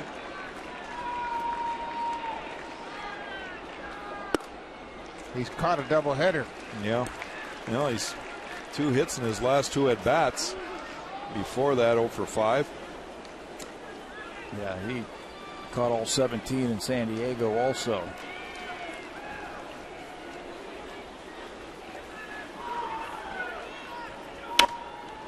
Hopped up. Berkman, the first baseman, into foul ground, and he makes the catch. So Encarnacion had a leadoff single, and he has stayed put at first. Colby Rasmus fan has his rally cap on. Maybe that'll do the trick.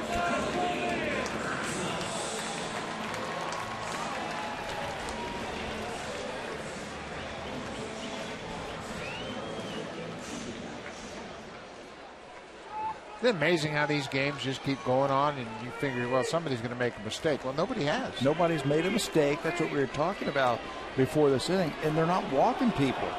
Usually you can mix in a walk here or an error there. It's taken 3 hits to score a run. And hits have been hard to come by this afternoon. A lot of goose eggs.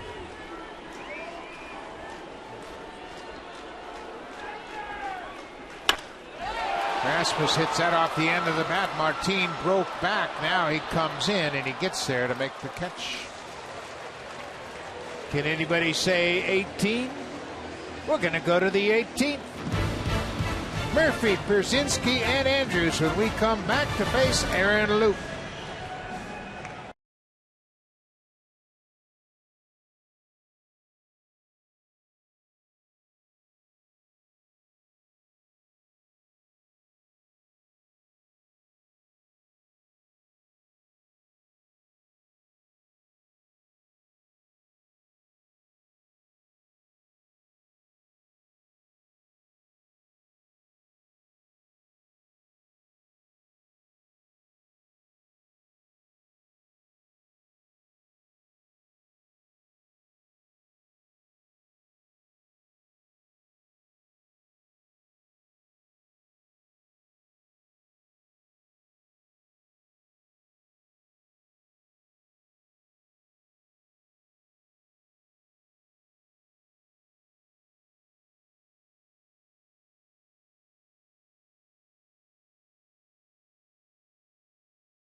Will be a new pitcher, Aaron Loup, who worked in last night's game.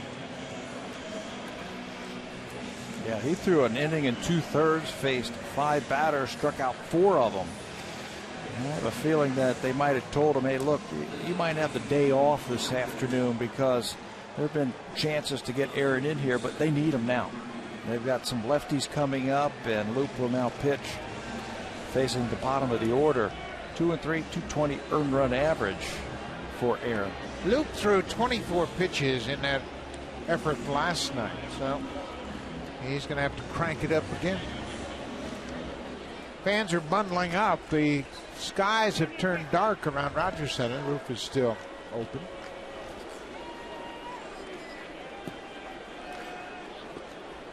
David Murphy, first batter that Loup will face. Brad Lincoln with a good effort. 4 innings of relief from Lincoln, and he finished up his effort by striking out the side in the 17th. That ball is hit, and it's going to split the outfielders and go all the way to the wall. Rasmus plays it off the wall. David Murphy has a leadoff double.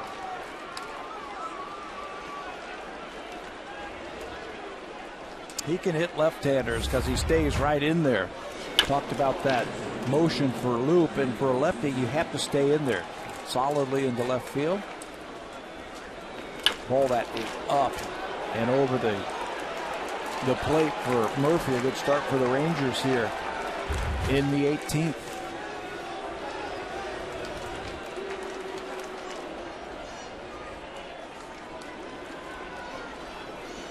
A.J. Pierzynski.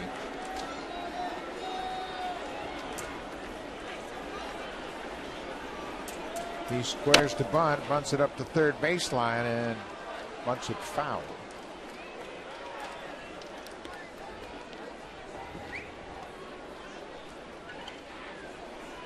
Lincoln goes 4 innings, allows just 1 hit, walked a batter and struck out 3.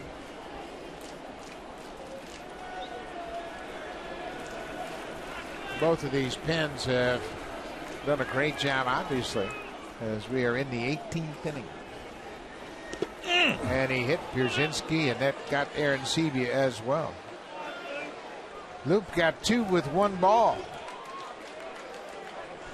Aaron Sebia trying to slide inside to catch that inside fastball, and it hits Pierzynski and then ricochets and hits Aaron Sebia.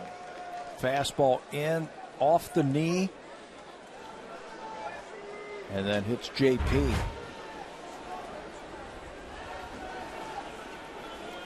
So now it's a sticky situation. You got a guy playing first base that's playing first for the first time in Josh Thole. Pete Walker, just like his counterpart, Mike Maddox, they've both been out several times when there have been run-producing situations. Now the third base coach, Gary Pettis, goes out to talk to his base runner at second, David Murphy.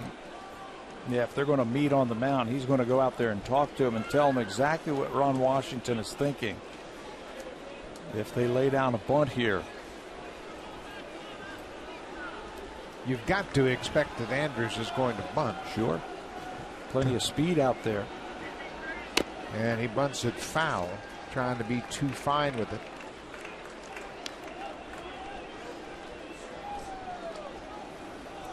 Boy, this is where you really dig your heels in as a player. And I don't want to lose this game. Mm-hmm. Yeah. Play 18 innings to lose? No, it's going to be hard for somebody.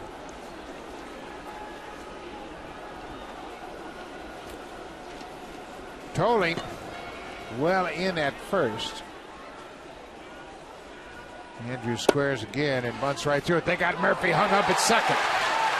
Estura starts the rundown, and now they will tag Murphy, but they exchange base runners, and Texas ends up with a much slower base runner at second in A.J. Pierzynski. Good job by Aaron Sebia, as Murphy strayed too far from the bag at second. You got to have a guy there, first of all, when they take the bunt, and there's Estura, the shortstop, sliding in behind Murphy, and they're able to make the play. Pierzynski moves up. He's still in scoring position, but you take the speed of Murphy off the bases. And plus, you get an out.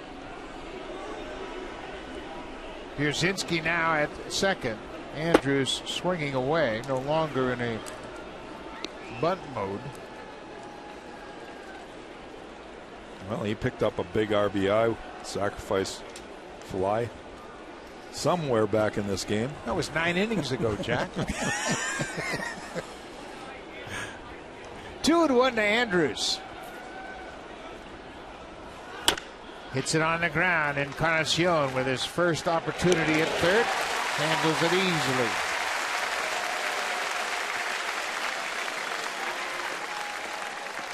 Boy, if you're able to get around a leadoff double in the 18th, you've done a heck of a job of pitching.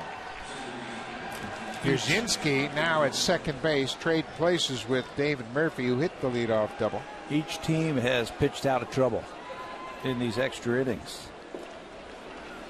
Leadoff double and a hit by a pitch. Profar goes after the first pitch. Somebody did something dramatic. A Brett Lawrie jersey. The lefty with a glove caught that line foul back into the seats.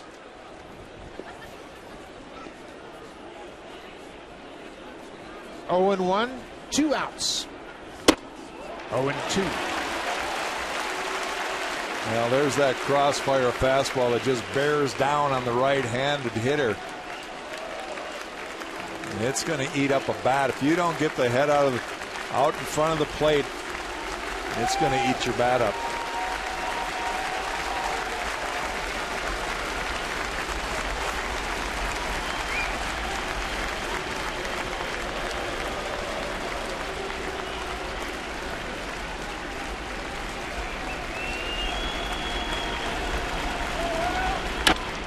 Bouncing ball to third. Big hop for Encarnacion in plenty of time, and we'll go to the bottom of the 18th. Luke pitches around the leadoff double. Meiser Asturias will start things off for the Jays, followed by Emilio Bonifacio, then Josh Tolle, who entered the game as a pinch hitter in the 16th.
It's 6:30 Eastern time, and the Hardy fans have hung out to support the hometown. These guys from the Burlington Little League waiting to run the bases.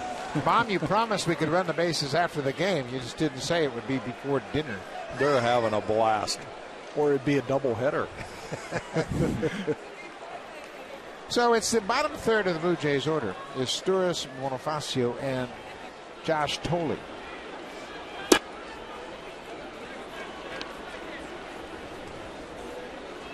Ross Wolf entered the game in the 12th. Rip to Berkman, who is guarding the line. And Asturias is retired. He's kind of hitting some bad luck today. Profar took a hit away from him early. And now Berkman does the trick. Play it right on that line. You don't want any doubles. This is the reason why. Stay on that line. It's an easy play for Berkman. Looked like it might have been doubleheader, a double down the line.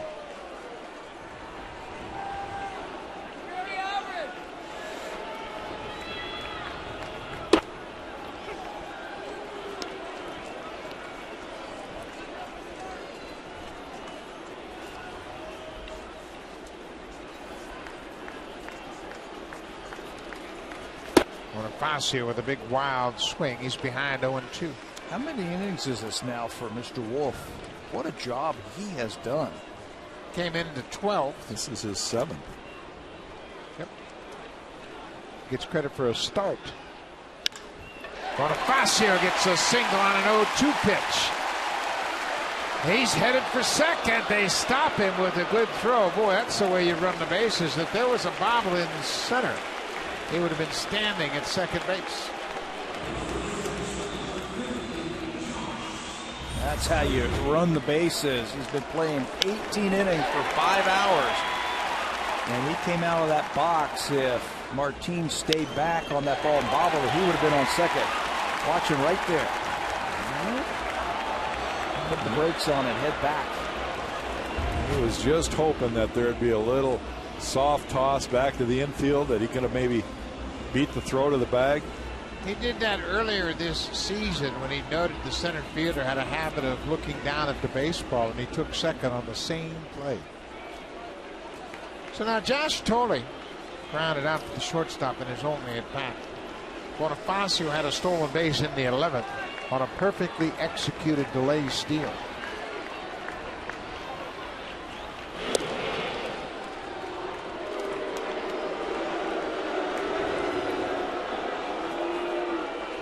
Thole hit .322 in AAA with the Buffalo Bisons.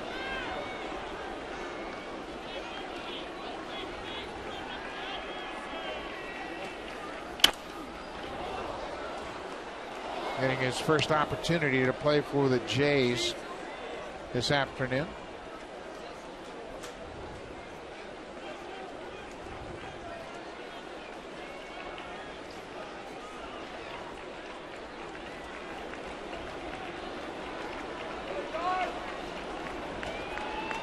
Bonifacio draws the throw and gets back easily. Yeah, he's got a very aggressive lead, but he's getting back easily. A step and a dive to the outside part of the bag. He could take another half a step if he wants to. He's got it now. Thole pops it up over near the seats. Baker on the warning track makes the catch.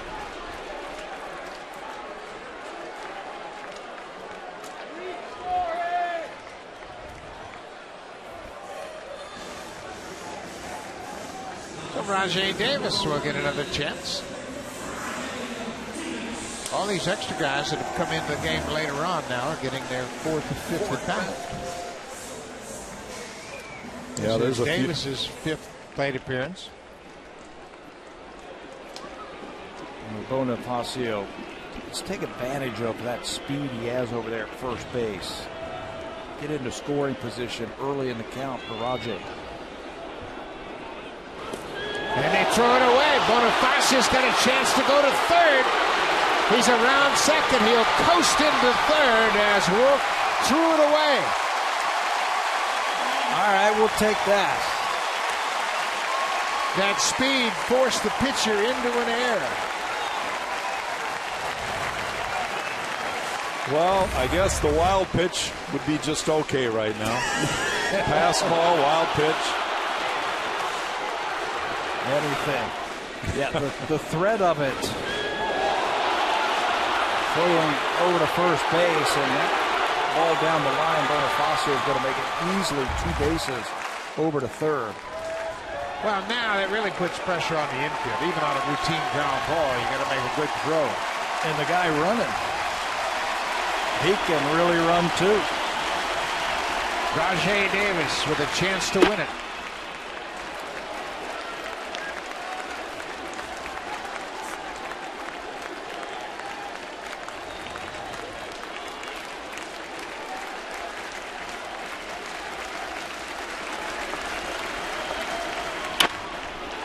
Base hit, the Blue Jays win it.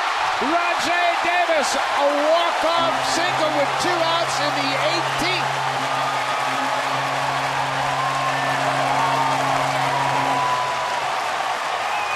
Well, they're jogging out to greet him. Usually they fly out of the dugout. And there's a case where all day long, Ron Washington has his third baseman on the line. And this time he's off the line just enough. Rajay hits it right by him. Down the line, and that's a game winner set up by the air. That allowed Bonifacio to make it all the way to third base, so you play the percentages off the line, and Blue Jays happy with the W. Everybody in the dugout celebrating when that ball is waved fair. The Blue Jays win it. They've taken the first 2 of this series. 18 innings, 5 hours and 28 minutes. Rajay Davis delivers. Stay tuned for Connected. We'll see you tomorrow.